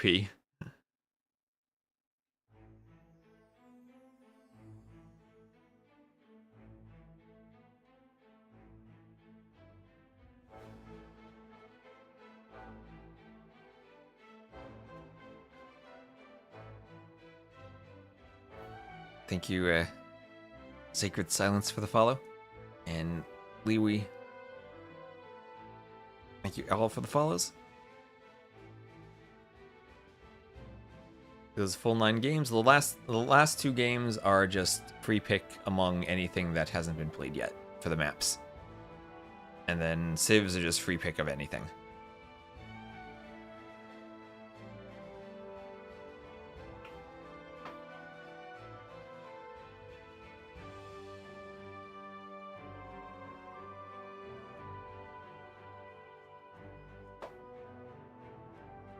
Anyone be streaming the community leagues? I will be streaming the community leagues.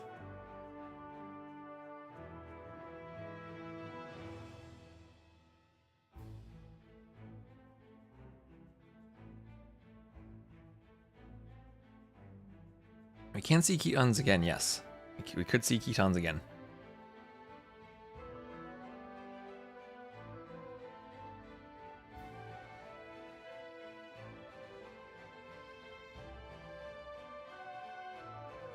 And here we go. It will be Fortress, Regicide Fortress. And last time we saw this, we did see some sling, and we did also see a queen snipe.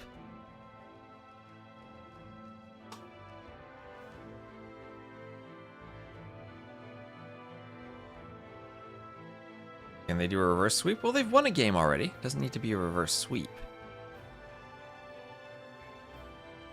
They do need to win from here on out. And Fortress has been a map they have chosen as their home map before. And definitely a map that I think, out of all the closed maps between Zawal and Arena and Fortress, probably the one where they're most experienced.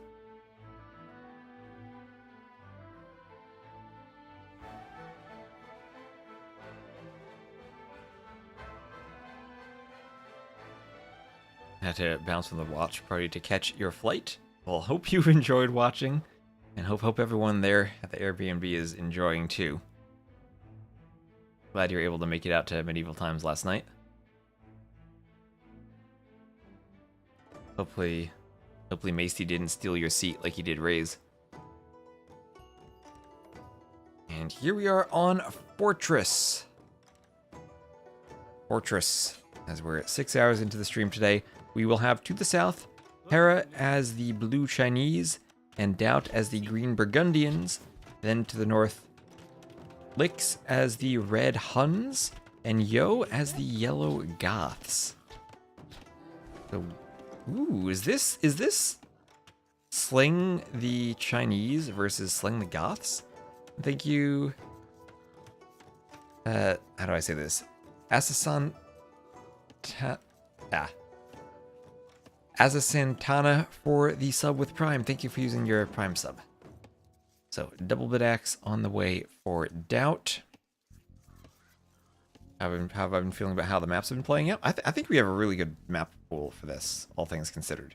I'm glad we finally saw Mediterranean, because Mediterranean, we had an amazing game, and people have been playing too much Sumatra and not enough Mediterranean.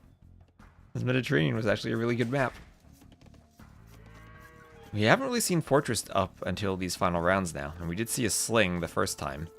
So if Lix and Yo saw that set from GL, they'd know it's a sling.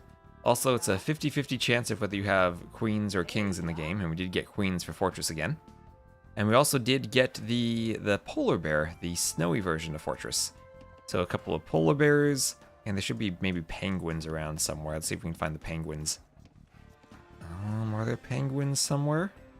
I think there might also be 0 penguins. Oh no, there we go. There you go, some penguins on the map. Nomad had the panda, Fortress has the penguin. The patch added wild penguins, so we can use them as theming objects now without needing to change stats. So the players all scouting everything around their bases. Yeah, Dad had a really nice farm spawn.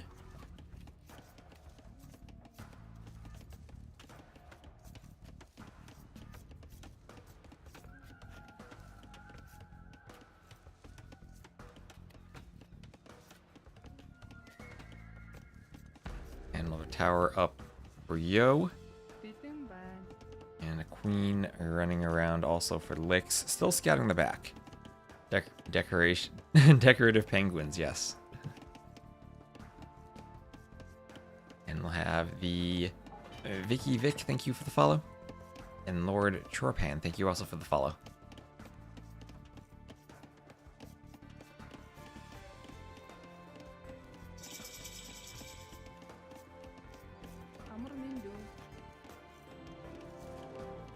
Scout healing up in the castle. Lick's gonna put his queen in his castle. A bowsaw on the way from Doubt, as Doubt is building a market. And Doubt will begin slinging. And I believe that coinage is not available in the feudal age for Burgundians. They do have the eco upgrades in age early, but I'm pretty sure coinage doesn't count for that. Chukonu might do go okay against Huskarls due to the extra arrows. Yes, due to the extra arrows, they will probably be okay. I mean, Hera could go... Let's see, do the Chinese have any new tools for dealing with Goths in the DLC? You could always go maybe...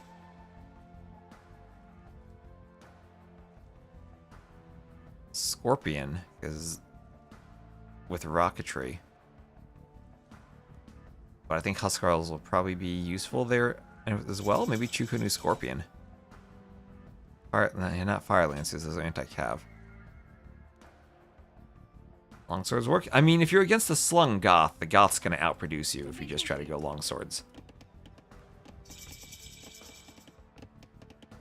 And, oh wait, Yo is hiding in Lix's base. I would assume this is for slinging the Goths.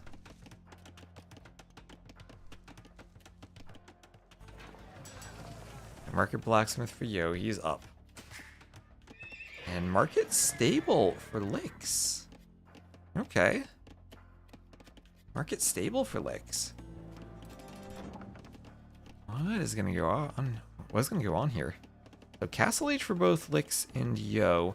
Could Lix maybe do a few scouts while doing a Castle Age sling?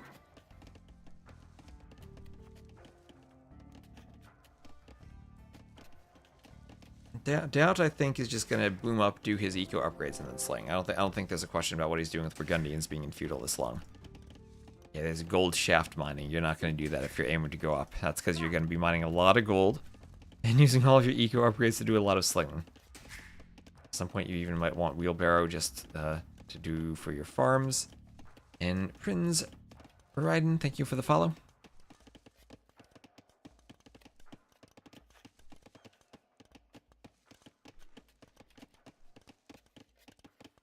And there goes the sling to Hera. Why don't they trade? You trade in the very late game. It's really expensive and takes a long time to add in early on.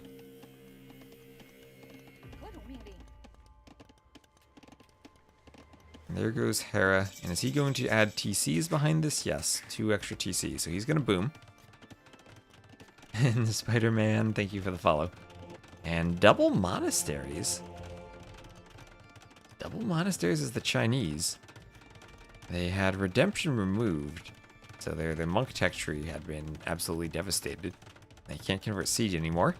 But other than that, they miss heresy, but have a pretty good monastery with the discount for the techs. And there's a Chukonu. Yeah, we'll sling Hera for the Chukonus. PC going up for Yo. And it's not going to be a double sling game. Not going to be a sling for Lix. He's just going to boom.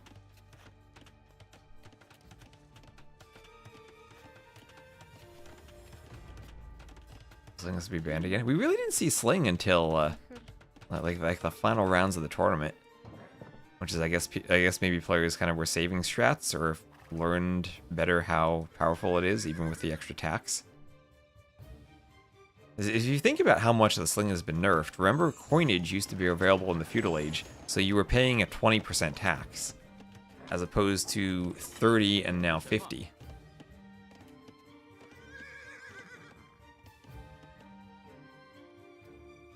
So Hera, you can't really monk rush all that well with the Chinese, and I feel like this is just double monasteries for relics.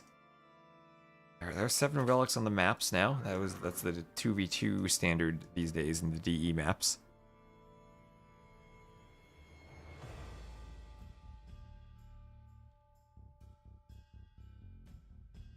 Is Lix doing coinage? Okay.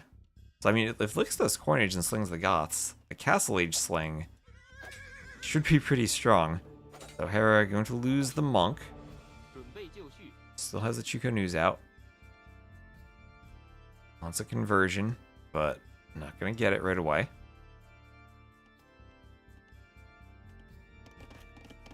So this is Castle Age sling versus Burgundian's Feudal Age sling.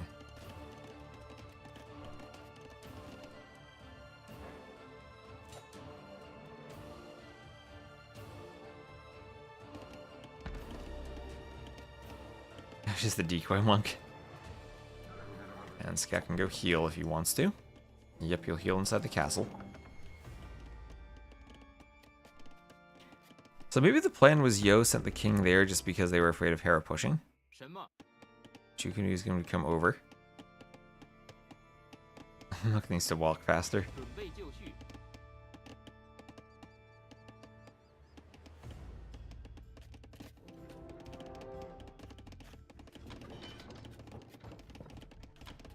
Thank you, Lucky Shoes, for the follow.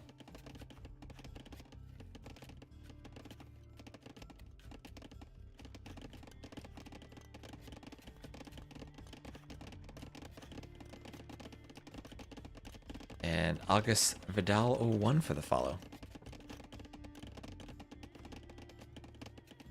Yep, 50% instead of 30%. So ballistics on the way. And Lick's slinging Yo, but not slinging anywhere nearly as much as Dad has so far. So Hera gonna move out. Hera with a slight Vil lead, and that's because of the earlier sling, the earlier TCs. Yeah, double monastery against Goth still. I mean, he really wanted the relics fast. And well, he did maybe get successful at that, as he will get 5 of them. So 5 relics along with a slung eco for the Chinese on Regicide, and he will get a 6th relic maybe. So, I mean, he had the sling, right? So, double monastery, you have the resources, why not go for it?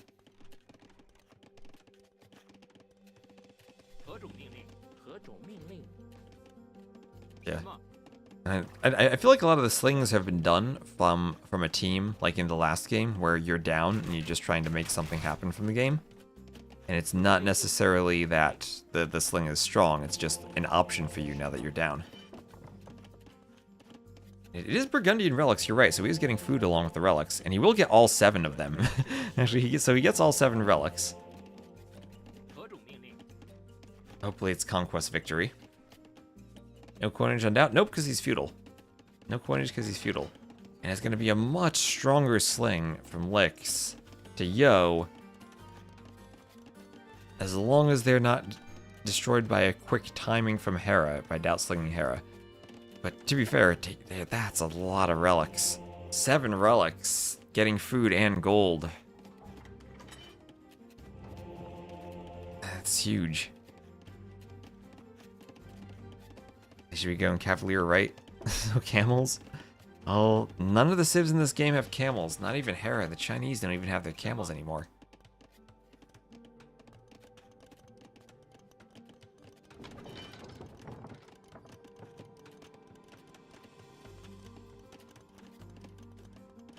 Here's the sling. See how little the tax is now. And it'll be a forward castle from Hera. Anarchy from Yo. Adding in more barracks.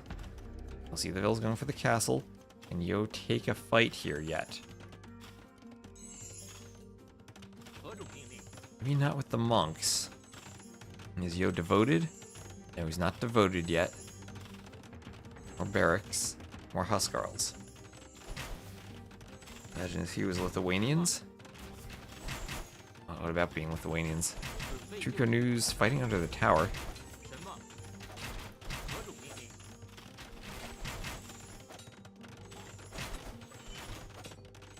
So, Imp just about finished for Hera.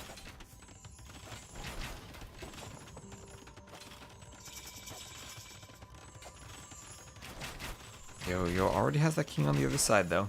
Like, still slinging Yo. Hera will see the barracks now. And the question is, does he have enough Chuko News to deal with all the Huskarls? Now that he's Imp, you Bracer.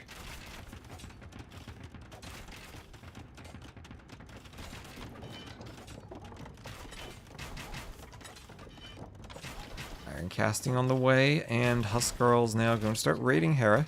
He's forward on that gold.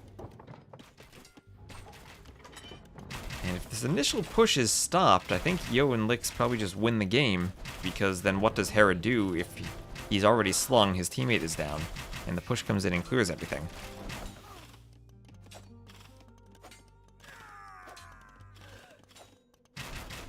Okay, Chuko News still under the TC. They're taking quite a bit of arrow fire. And is Yo gonna go for it? He might just go for it. Hera can garrison in the castle, of course. The Skarl's already starting to go down slightly. Getting one conversion in, and he goes to the castle. Ram push on the castle now. Ram's coming in. Hera's going to wall the Chuko News into a corner, and Chuko News can do very well at stopping Rams. So quick walls from Hera, trapping the Chuko News in a corner. They absolutely shred Rams, but that will stall out the push, and now Hera has to go home. And sending the Treb home. So Yo's stalling this for the moment at least. There's Imp on the way for Yo. It's in this back TC. Looks safe for the moment. Yo gonna go forward. And he has this stone for castle? No. Might want a workshop. Another Treb out for Hera, but Yo could maybe pick that off. Yo, I think, wants to wait for Imp, though. Doubt going up to the castle age. The Doubt going up, he does have 50 villagers, and he has a ton of eco upgrades. I see the siege tower from Yo. Oh my gosh. Well, he doesn't need it. Hera deleting walls. Fire Lancers, those should be destroyed by Huskarls. 40 Huskarls. 17 Chuko News. Huskarl, I mean, the Huskarls themselves could even just push this and then try to take the castle, maybe.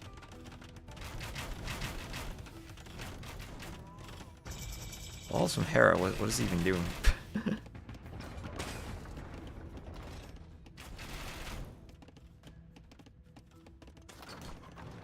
Where are the Huskarls going?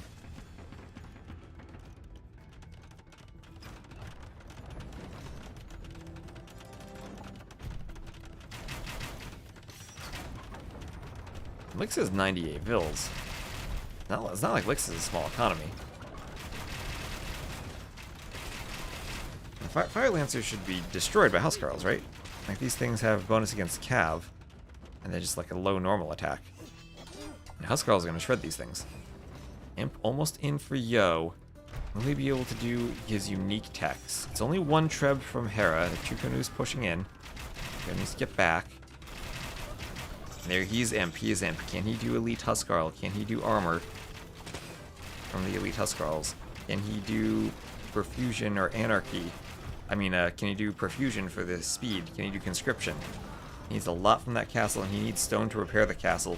Yo needs to repair that. Treb's not popping out for Hera yet.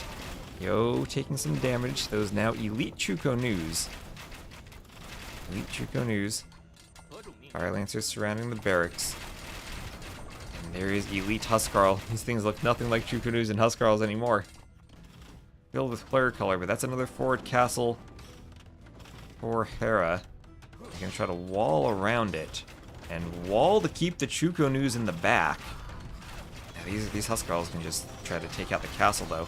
And Hera's just going to wall everything he can. And have another fight with Fire Lancers? Custilier from Doubt. So Doubt's going to come over and try to start raiding. He'll raid the outside gold there from Yo. This castle Hera's trying to repair might just go down to Huskarls. I don't think Hera's out repairing that. Chukonu's trying to take out Huskarls, though. Here come Fire Lancers. His castle almost down. There's a Treb in the back. Yo lost a ton of Huskarls there. The Chukonus. The Chukonus amassed enough to the point where they can fight through the Huskarls with all the arrows they shoot. And is that castle just barely going to stay up? Chukonus take out Trebs. All the Huskarls go down to the Fire Lancers? What? Do they have an attack bonus against infantry? No, they don't. But the first gunpowder shot seems to do okay, I guess. Okay. And there's a GG from Yo. And Doubt and Hera too strong. They win 5-1. GG. Oh, those quick walls. Yo was thinking he just surrounds with Huskarls and fights, but it did not work out for him. Fire Lancers ended up doing much stronger than I thought they would against Huskarls.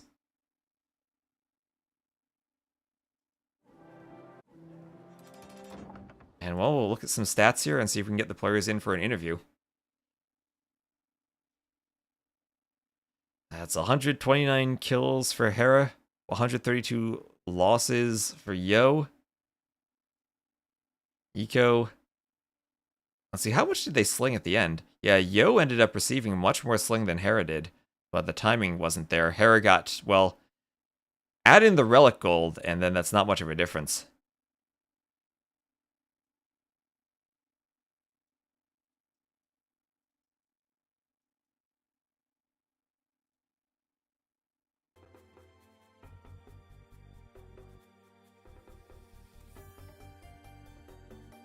Alright. So give me a moment, let me update the scoreboard.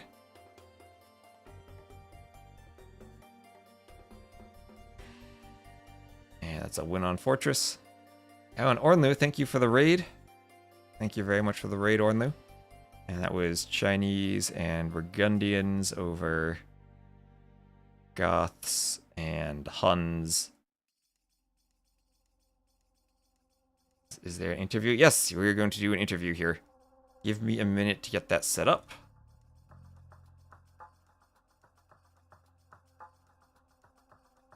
And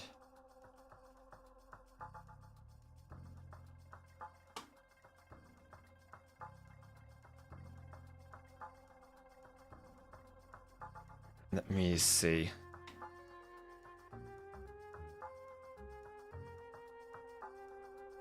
I will join the interview channel with them and bring them on. And you guys will have to tell me how the volume is adjusted.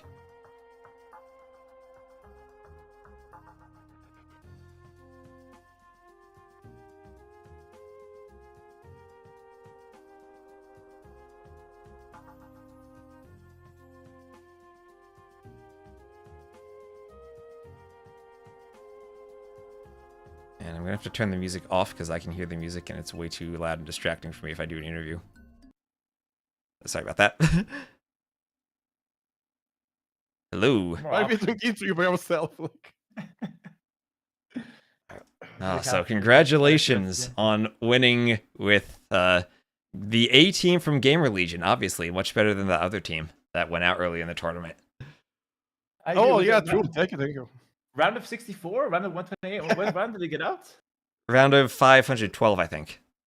Round of 512, yeah. No, Viper down there with Huang, yeah. Sad to see Viper and Tado lose to Huang and Red Phosphorus in round of 520, 512. It happens, it happens. Definitely. Happens. Viper Well, maybe a bit tired and stuff, like maybe a bad day. Like he got candy injury. He just had a baby like 1 year ago. He's still adapting to the. It's fine. It happens. We have to see. He needs some more practice with this team. They're a bit quiet. Okay, they're a bit quiet. Let me turn them up. All right, that should be better. So, you guys, Hera and Doubt, have you guys teamed together in tournaments before? This feels like a brand new team that we might see going forward in 2v2s for the future. Personally, I try to avoid teaming him, but he was my last option this He time around. asked me. He was sending me private, like, please, Doubt, please. I like that is still mad at me for like leaving him. Like last time we teamed up, and I was like, okay, Hera. And now I mean, last time you even had Nilly on your team. I remember that. You played with Tato, and then the third place match, Nilly just comes on. My yeah, when you goodness. put it that way, this is thank you, Kara. Thank you so much.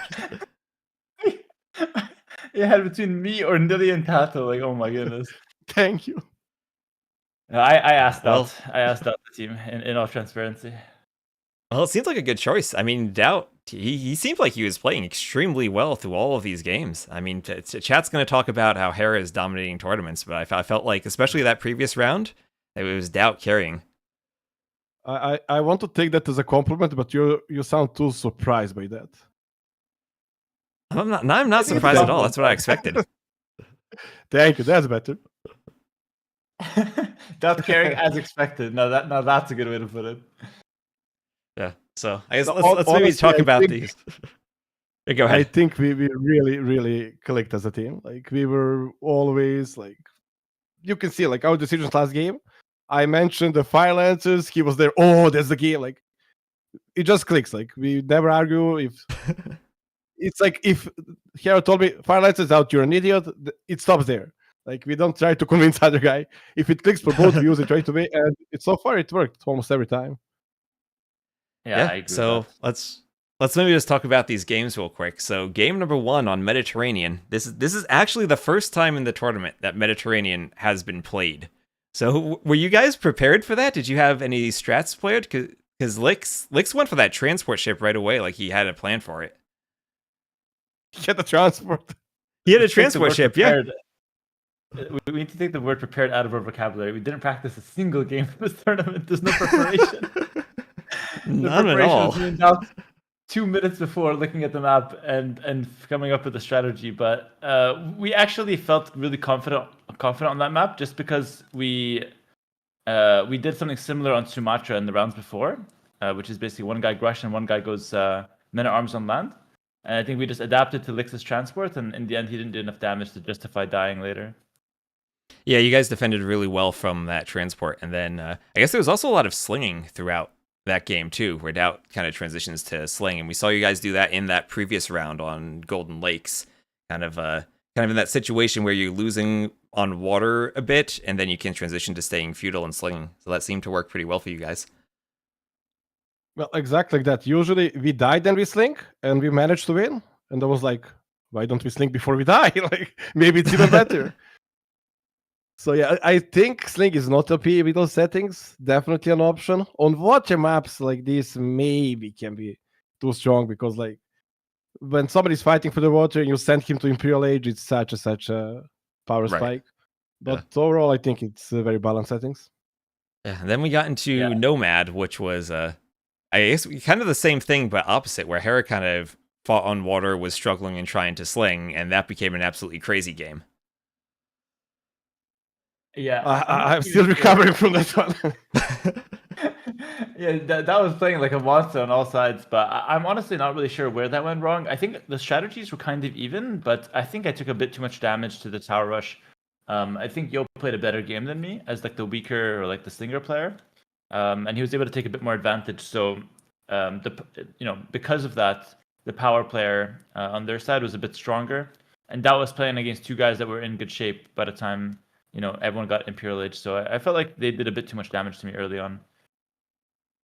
Yeah, and then I we think the had main issue I is, think can I talk as well? or yes, you can talk, Dad. I'm sorry. I don't want to. No, I wanted to say in that game, I think the big issue was also Bohemians to play against two players. I don't have mobility, right? I hit the siege Right. like 20 jabs and everything, but no time to kill villagers, right? I snipe buildings, but nothing to pick up. If I had, I don't know, Lithuanians with Laities or camels or whatever, would have been maybe even a win. But with Bohemians, it was just step at a time, they run away. Step at a time, they run away. And then in the end, destroy me. Guys, I just want to apologize for Doubt's bad behavior. He's not used to winners' interviews, so he's just new to this, guys. Just be I'm patient. hyped. He's He wants to used to talk this. a lot, He just that's Harry, you just weren't around when Dad was used to the winners' interviews. No, Or, nobody was I guess we around would when not he was even have winning. had interviews back then. Let me We hear my have- moment, man. We didn't even have players back then, let alone viewers. Like The Okay, players next were game. only viewers, actually. literally. The players were the viewers. The streams were recorded games. The golden age. Exactly. It was actually perfect. I miss it. Okay, Alright, so you then can we go on. get- Next question. Right? Okay, so then we get into the next game was that Valley of Kings map. You guys, so talk to me about, you picked that as your very first home map. What did you see about that map that stood out to you that you wanted to play it so much? We didn't want to play other two, basically. It was either You sudden use it death as a ban, Canberra then. or 40 map. Like, we need to take this, or like basically we don't know how to play other two. Yeah, that's actually the main reason. But we actually ended up liking the map. But we were drawn to it because the other two maps are absolutely horrible for what we wanted to do. So I didn't even play them once. Like, I don't even know. The Four Seasons map. I don't even know how that looks like. But the Valley of Kings, we ended up really liking it. I think Dowd actually came up with a really nice idea to drush on that map because that counters the very fast up of the enemy because they have very fragile economies. So the militia come in and they hit really hard. And I think the flexibility afterwards to go into men at arms or unique unit felt amazing. So I give credit to Dowd for the strategies there. And can I talk? It's okay, Hera? Yeah, go ahead, please. You best. Okay, we're good. Okay, yeah.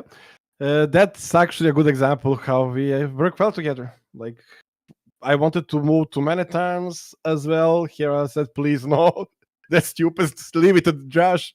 So, like, we build up. We exchange ideas, we brainstorm, and we felt super confident in the end with opening Josh with a good unique unit too. And other guy is a very strong skirmisher too, like Byzantines, Incas, Koreans. And so far, worked amazingly. I just want to say one Yeah. thing. This is something I've always said. This is why you can't have Dowd and Tato in the same room. If the same situation inversed, you have Tato instead of me. Dowd suggested Drush. No, then Tato's like, oh, what about meta arms? And then Dowd's like, oh, what about longswords? We go Armenians and we go longswords, and that's it. The whole game's out of the window. You need to stop at the first. good Actually, idea, the and that's it. fact. They play off each Somebody other needs too to much. stop you at the first idea. Like, Literally, it clicked, and then in the end, we're just on something random, and we're dying to meta again. Okay, next. Well, speaking about meta, the next game was Arabia. The other team played pretty meta. You guys came up with a Khitans and Hindustani team bonus strategy. Yes. Yeah, that was actually really fun. I think that was probably one of the more fun games of the set. Basically, like 7 damage scouts plus the 2 from Hindustani bonus. We were melting buildings. I think they played pretty well though to come back a little bit. We got maybe a bit overconfident, but it was such a fun game in the end. yeah, that also clicked. It was not the idea, right? It should have been Batsi instead. Tatars, right? It should be Tatars and Khitans, but then it was like, damn, imagine Hindustanis. Like, we can kill production buildings in a second. Like, let's just enjoy.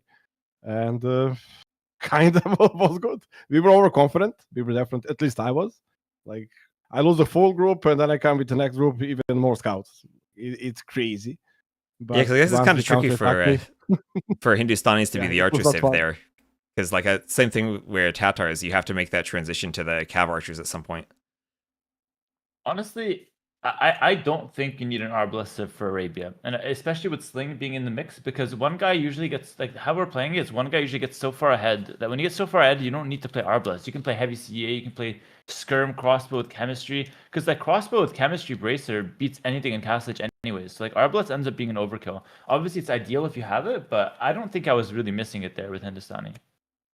Yeah, because they had Shu as their archer civ, and you guys had played that on Outcrop in the previous round, I think. So what do you think of the Shu? One of the new civs, they have that food with the wood bonus, and also that discount that makes it pretty smooth if you do want to get to that ARB upgrade. I guess I'll answer it, but this is Dowd's opinion as well. We basically thought that the civ was really, really good. High tier, but not as good as the Chinese guys thought. Like the Ling Yuan team, they picked it first rotation. We were planning to pick it something like 4 to 6 pick, so maybe like second or third rotation. So we think it's good, but probably a bit behind Britons, Ethiopians, and Mayans. I was thinking it's actually a bit bad on the same level as Ethiopian.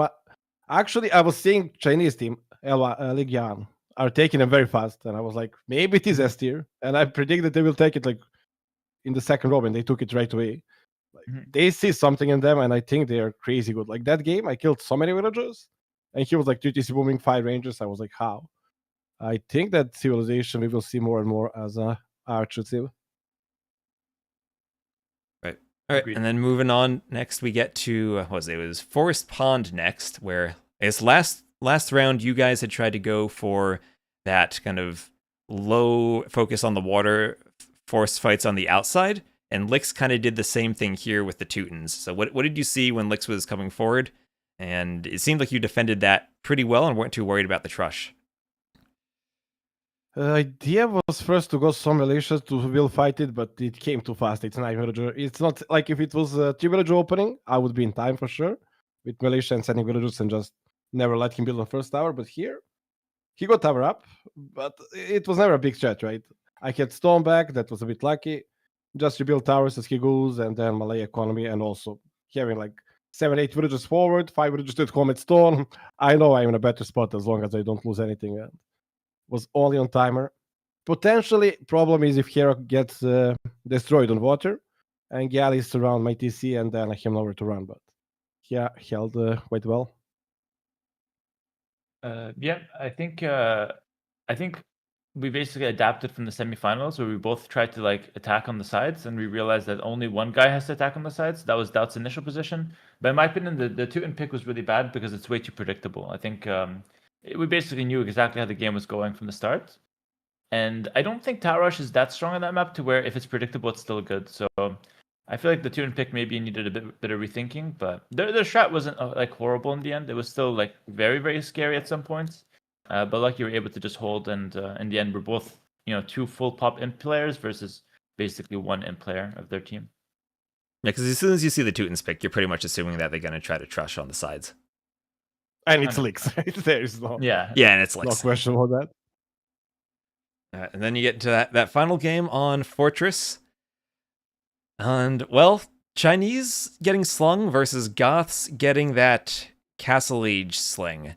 At the end, Terry, you had 7 relics, and the difference in relic gold essentially almost made up for the difference in resources that were sent for the Castle Age sling.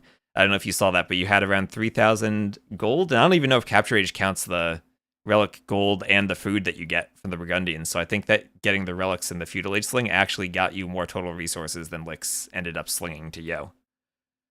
I mean that's crazy. That makes kind of sense because like getting 6 relics like that, I don't know where the 7th one went, but getting 6 relics with Burgundians right away is absolutely insane. So that was actually the game plan we came up with, or Doubt came up with, sorry, after the semifinals. We just realized like Burgundians are playing for relics is insane.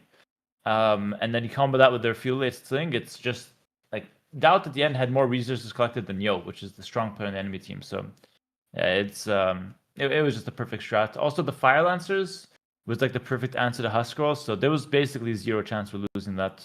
It was our best civs versus something weak from them, and we had the right call at every point of the game. Yeah, I was kind of surprised at the Fire not bad. Lancers. Did you know how well they were going to do against the Huskarls going into that? Doubt, you take it from here. Well, Rage Forest. Rage Forest gave me that experience. Like a few weeks ago, I had that game where I was making Huskarl. Another guy was making Fire Lancers, so I was getting destroyed. I was like, what? Like, how is this happening? So during that game, it clicked for me. Like, just make Fire Lancers. It's good against everything. Like, if Khans make their Khans, you're good. Against gods, you're good. Just like bulletproof. And damn, it was good. Yeah, the unit's actually just really good. Like, even if you don't need it as a counter civ, just mixing it in, or a counter unit, just mixing it in with the Chukanu is actually just a good idea. So yeah, it was perfect. Yeah, and you had some nice quick walls too to keep those Chukonu safe and make sure they could destroy the ram and stop the ram push. And at that point, it felt like it was a bit too late for Yo to do anything. Yeah, it's he's already getting destroyed. There's nothing he can do. All right, so congratulations, Doubt and Hera, the champions of the Cartographers 2. Viper and Jordan had won the first one, so now you need to go and win the third one to make sure you have more than Viper does. If Doubt doesn't retire by then, sounds good. I just started winning. Like, I'm back. I'm back on the menu. Forget about retiring. This is the peak. Yeah, no, thank you very much. And it was a really fun tournament. I appreciate all the work from you guys to host it and the viewers for watching and supporting the event. I look forward to the next edition. Yeah, thank you again so much. It was really fun. Like, those single elimination tournaments, I say for ages, best. Like, you lose, you're out. I don't need second, third chance. I want to be out. And here, like, every match matters. It brings hype. It's short. It doesn't, like, it's just perfect. And really enjoyed the settings as well. Sling is a bit back as well. I love that. The whole tournament was really, really good, especially because I won in the end. But outside of that, That's thank the you so best much, reason, and right? yeah, that's one of the reasons as well. I hope we get the third edition as well. Awesome. Thank you guys for coming on for the interview. And I'll talk to you soon. And thanks for playing. And congrats once again on winning. Yeah, thank you very much. Take care, guys. Bye, Dot. Thank you. Bye, viewers. Bye-bye. Peace.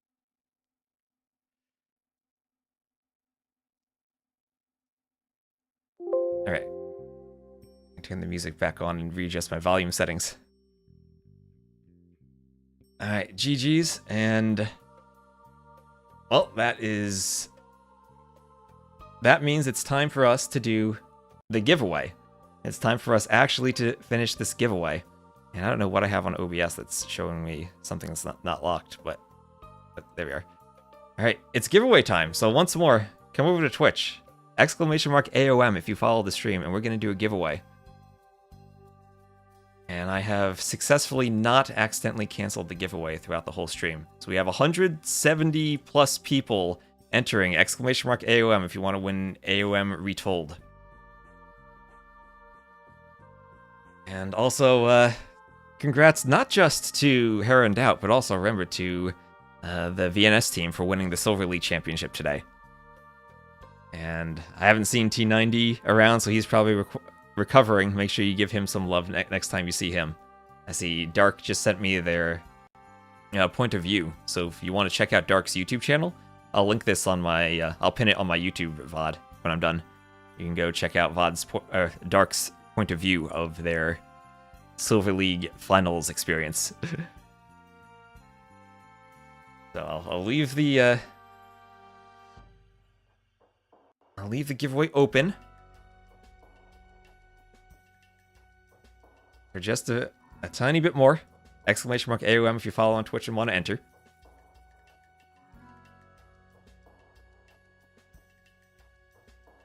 And let me maybe swap over and display the giveaway screen. So thank you everyone for the follows. Thank you everyone for all the support during the tournament. And we'll view this full screen.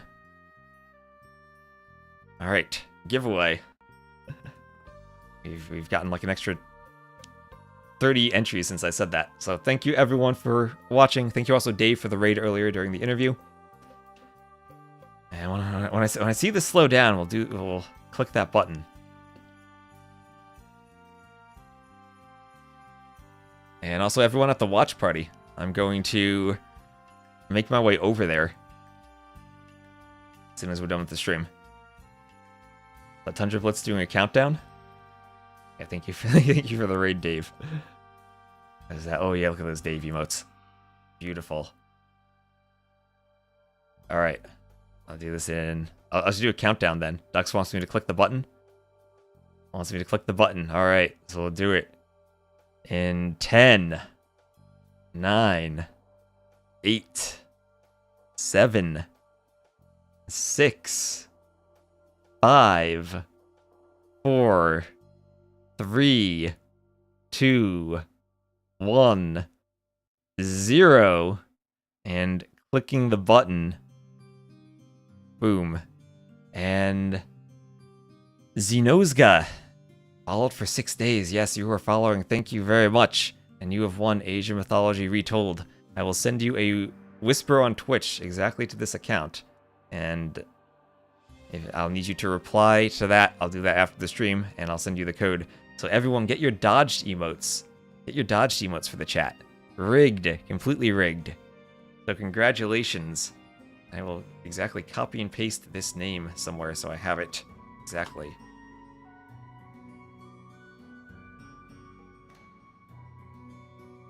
Oh, you're here. Perfect. Perfect. Yes, let me find you in the chat so I can send you a Twitch whisper. Oh god, everyone stop saying congrats. I need to see the message in the chat. I need to see it. That way I have the conversation open.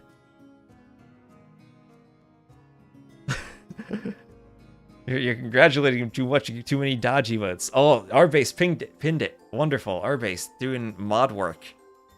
Everyone give some love to Arbase. Everyone give some. Oh, I opened my stream. There we are. I click that. I click whisper.